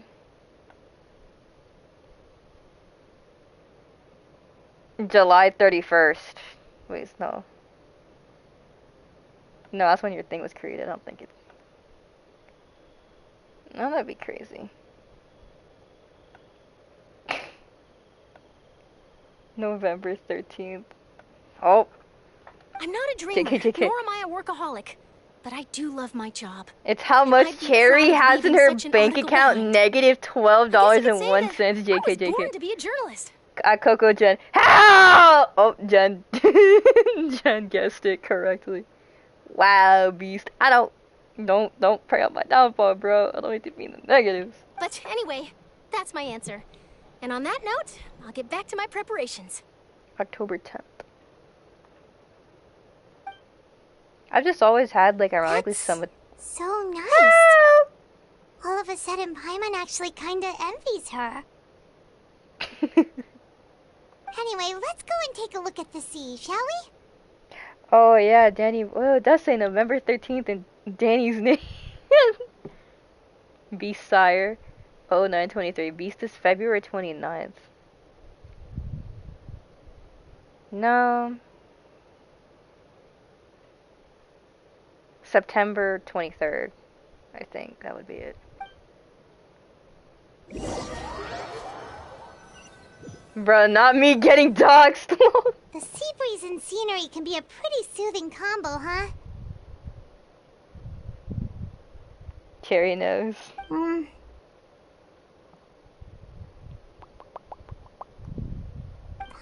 been thinking. Yes? If it wasn't Fontaine, but all of Tevat that would be destroyed tomorrow, where would we go and what would we do?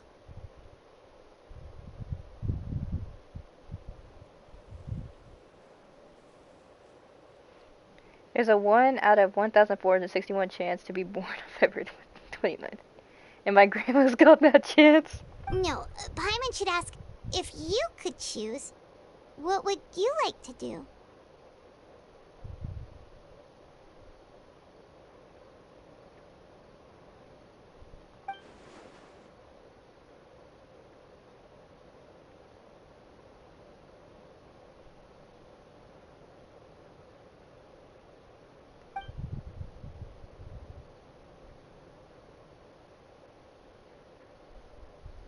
We've always been moving to the next destination, so we haven't... If I could choose, huh? Just like Charlotte said, suddenly trying to consider what to do is pointless. We've always been moving to the next destination, so we haven't spent much time thinking about these kinds of things.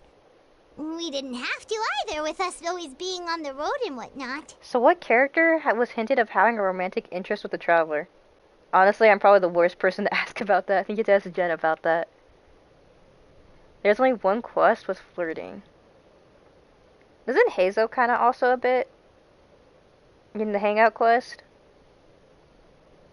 Which is a side character?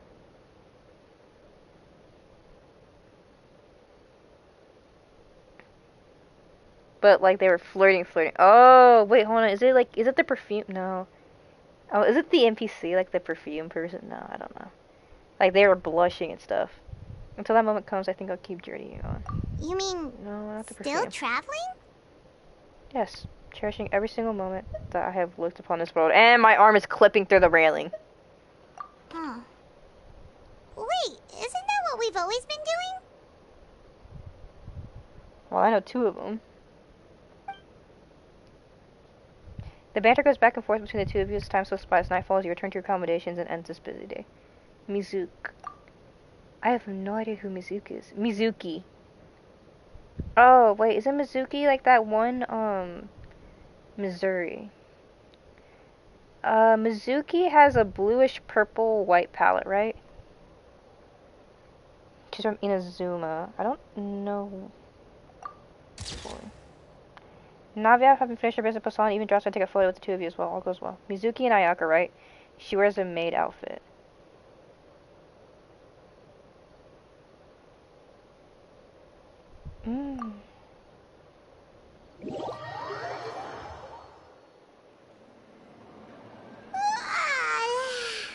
Feels like you'll grow mold if you stay here long enough.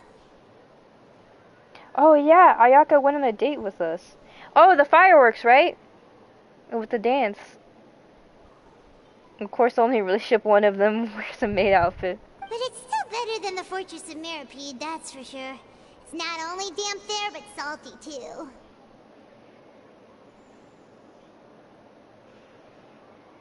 Ah, so the 2 of you are still here. Wonderful. Oh, you're from the Palais Mermonia, aren't you? Yes, I'm Isadora. Monsieur Nervillat sent me to look for you 2 before. I heard that afterward you went to the Fortress of Meripede. So are you under the impression that we might be wanted criminals? Not at all. I'm well aware that you're friends of his. Actually, I'm here to pass along a message from him. The maid outfit is because she's a therapist. Dang, I did not know that. Did something happen? Yes, inside the Opera House. The Maréchaussée Phantom has declared the incident a small-scale riot.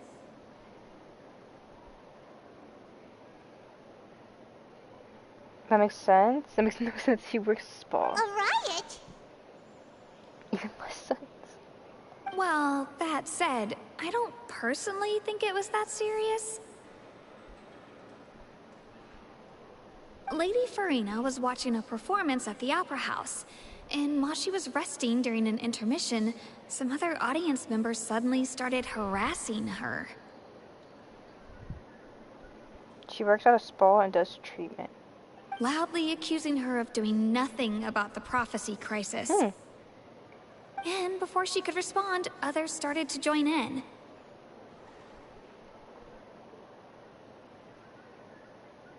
She eats your nightmares. The crowd continued to grow, and protests against the Hydro Archon started to break out. So people have started to put the blame on Farina. Guess they finally found an outlet for the pressure they've been under due to the prophecy. 1 wears maid outfit, 2 is a therapist, 3 works at a spa, 4 eats your nightmares, totally normal. No, she literally eats nightmares. I agree. People will naturally rely on gods, as is customary. But the moment people feel threatened, gods are also the first to be blamed. So what happened after that? Is Farina okay? Seeing that the situation was spiraling out of control and that further argument was pointless, she claimed that she'd gotten tired of this and left in a hurry. She's a yokai, Japanese demons who eat nightmares. I wish I could eat nightmares so I could save money and not buy food. Relying on God is a good idea. The Maréchaussée Phantom had their hands full maintaining order and did not catch where Lady Farina had gone. Only when things had stabilized did we realize that she had gone missing. So, you mean she's still missing? That's right. The Maréchaussée has dispatched many people to search for her, but we don't have any leads yet. That said, I don't think there's much to worry about. She is a god after all. Even if she were to fall into the hands of rioters, what could ordinary people do to her?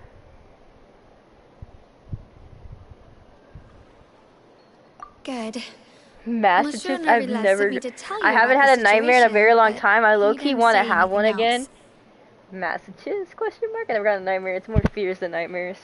Don't worry, this is more than enough to go on. Thanks for keeping us informed.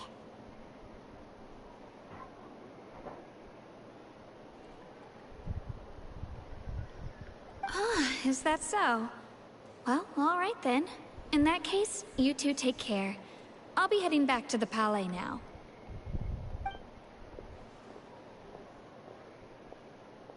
Well, sounds like we should hurry over to Poisson then. Lock in! You sure caught on quickly. If we know Farina, she won't try to fix things in this situation. Instead, she'll look for a place to wait out the heat.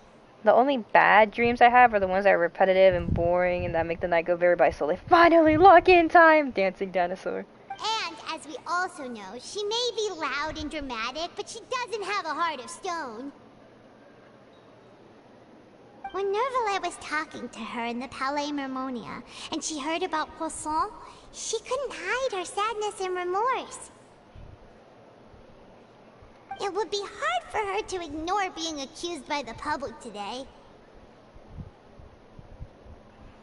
Paimon thinks Farina's probably taken the opportunity to slip away to Poisson and try to relieve the sense of guilt that she's feeling. Huh. Well, what do you think? Paimon knows the answer, of course, but Paimon can do the analysis to back it up, too. Cool, huh? I see becoming a detective's done you some good. In that case, there's not a moment to lose. Poisson, here we come!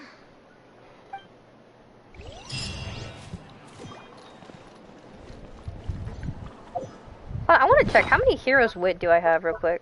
512.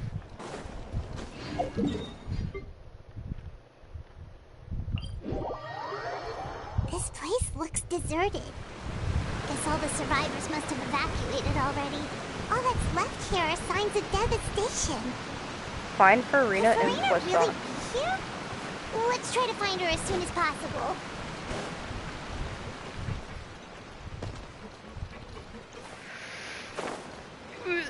Type up. Okay. Okay, guys. For now, everything is important. That's Farina, right over there. She really is here all on her own. Stay quiet for now.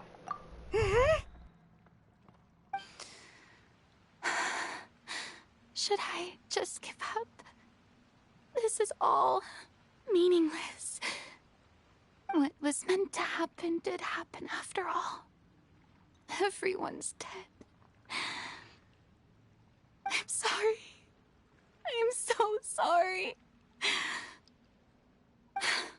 Give up, Farina. There's no point in holding out. I'm sorry.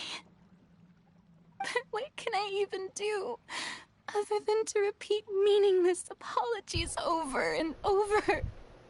Farina. Who's that? Don't worry, Farina. It's just us.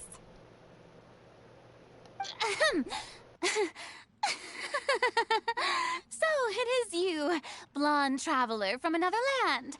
Why, I almost thought you were someone from that mob of my ignorant subjects, come to kneel and beg for my forgiveness. Farina, you were crying just now, weren't you? The tear stains on your face are obvious.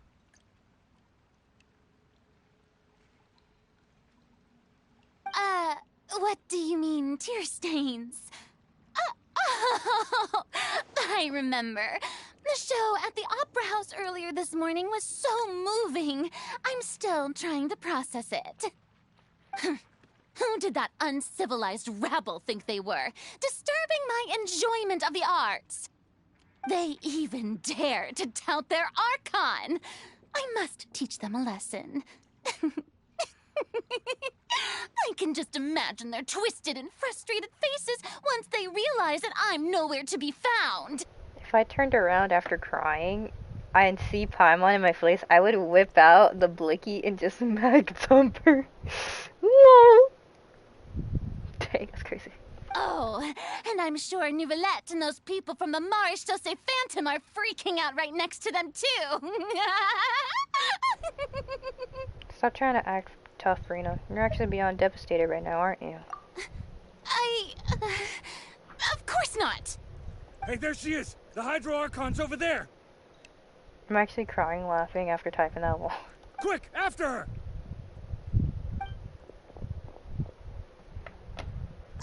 Farina, those people seem to be after you. They are? They're just some rabid fans who want to cut the line because they haven't been able to meet me in person, aren't they? Bro, you said that after Farina cries, no crap, Paimon. That's against the rules. I can't let them get their way. And she's gone. Farina just ran off. Quick, we have to catch up with her.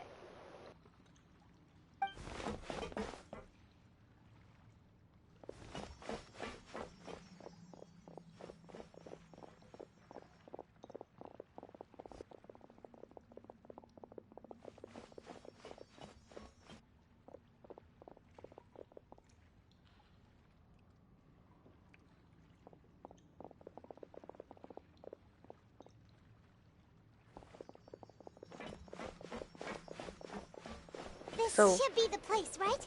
Hey, Farina! Why is she running? There's a good hiding spot over here. Quick, come to Paimon before the rest of them catch up to you. What is this place? Hurry, they're almost here. Fine. I suppose haste is warranted. Lead the way.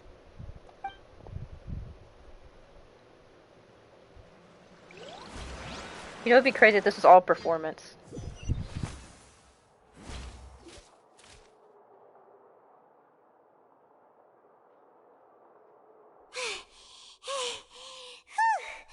Paimon's exhausted.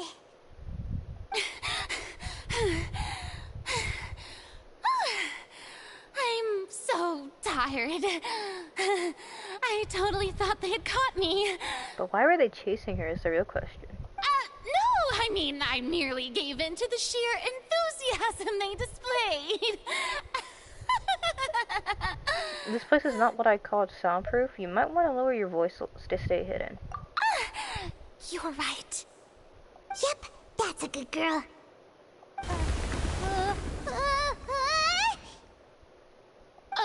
What's happening? The ground's shaking. Is it an earthquake? Another disaster just struck, I suspect. Yeah, a quake of this kind preceded the flooding in Poisson, didn't it? It can't be. It's happening again. Well, there's no need to worry too much about that. Neverlette's made some emergency plans, so the evacuation should go a lot smoother this time. Let me guess. Flood? Yeah, I hope you're right. But the people of Poisson, they've already... Has Rena finally reached her limit now that she's talking about her actual feelings? She's starting to look far less stiff. You begin to talk amongst yourselves as Farina slowly calms down. It's true. I've been investigating the prophecy for hundreds of years. I once had informants all over Tevat, searching for clues and feeding information back to me. Whoa, her head is bugging out. I've tried all kinds of ways, too, to hold back the sea. Anything to keep the coastline from advancing. But all my efforts proved to be futile in the end. Really, the truth has been clear to me for a very long time. We cannot make an enemy of the divine. No matter what we do, the will of the heavenly principles will have its way, and the prophecy shall be fulfilled. Oh wait, I have the music off? Oh my god, I totally forgot. Oh my god. I've been playing this entire freaking act in the previous act with no music, so I forgot to turn it on. Bro, I'm finna strangle myself. But even then, you still haven't given up, right? Okay. Good job, little bro. I do love the sound of that phrase. You would have not it have would the mean music. Finally coming to terms with fate, but also for me to finally be free. But that would also mean that all hope would disappear. Indeed. I've thought about giving up so many times, especially after we almost lost Poisson. We need the music. Fate is really unreasonable, isn't it? It has no heart and obeys no rules. The prophecy has only just started to come true, and so many people have already lost their lives.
There's no way, bro.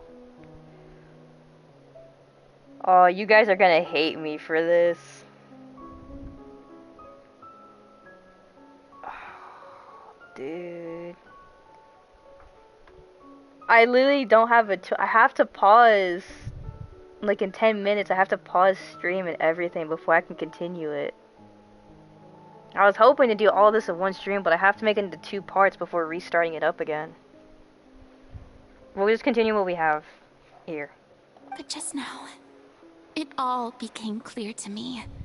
I still don't have the right to come to terms with fate on behalf of everyone else. This is actually one of the most important parts, like the most important part. That's the thing! I don't want to pause this! There's no pausing after? Oh. Well, I don't know if it's gonna mess up, cause like, what was it? That's why I asked if you can finish all today.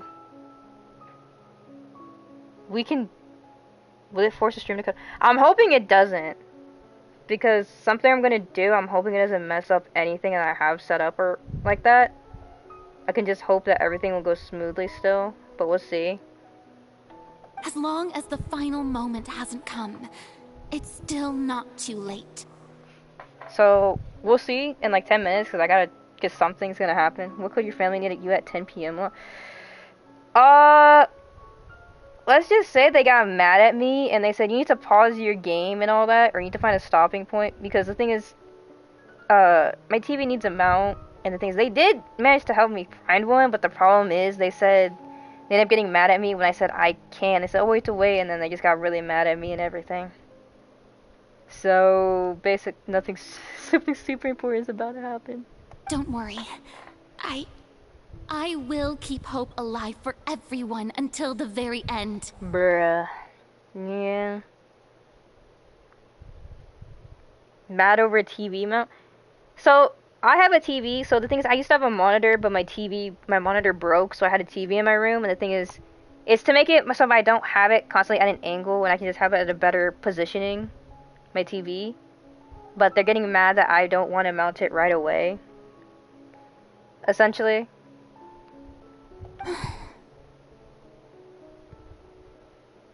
Well, that's enough for now. I got the impulse to play the stricken maiden, but honestly, considering my rank and station, that wasn't a good fit at all. This is the part I was looking forward to, and not really. So what I'm hoping is, when they do come, they don't mess up anything that's gonna cut off stream, so maybe I'll be able to go AFK for a while, and then come back, hopefully. Don't take any of what I just said seriously. How could I possibly let Fontaine fall to the whims of trivial prophecy? Perhaps. We'll have to see what happens then. Come on! Paimon could have sworn you were actually being honest just now. You might have to force quit, that's true. If it does come down to that, I'll go ahead and just do the force quit and then start back stream for today. It'll probably be like a quick, added on. Farina, you might not have to burden. It won't allow you to pause until 30 minutes. Okay. From now. Ah, I see. Farina, you might not have to shoulder this burden alone. Although I don't know what you might be keeping from everyone, your people are more than willing to share your burden with you. Share my burden. From now, can't continue. That's impossible. It was fated right from the start that this would be my duty alone. If you're gonna leave, trust me. Wait. Okay. So, what I'm going to do, so, I'm going to listen to your recommendations not to continue right now. I'm not going to force quit. We're going to leave it like this. Don't keep clicking. Okay, so we're going to so I'm probably going to be AFK for like a good while. If stream ends, just know it's probably something got messed up. But we'll see.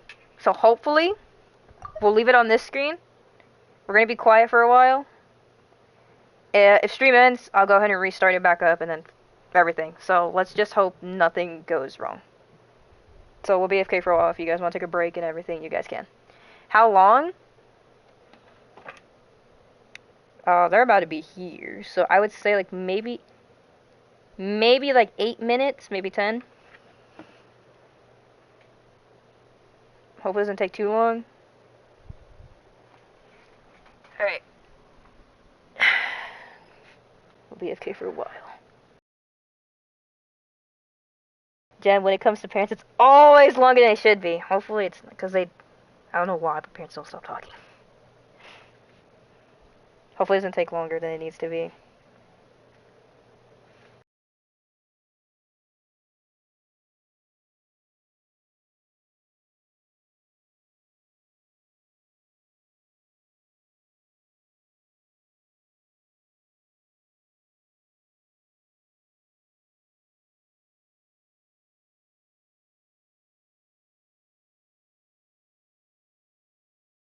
Unfortunately, my parents do not like listening to reasoning when it comes to me.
Alright, I'm going to force a quit, so I'm going to stream temporarily for a while. It's going to be down.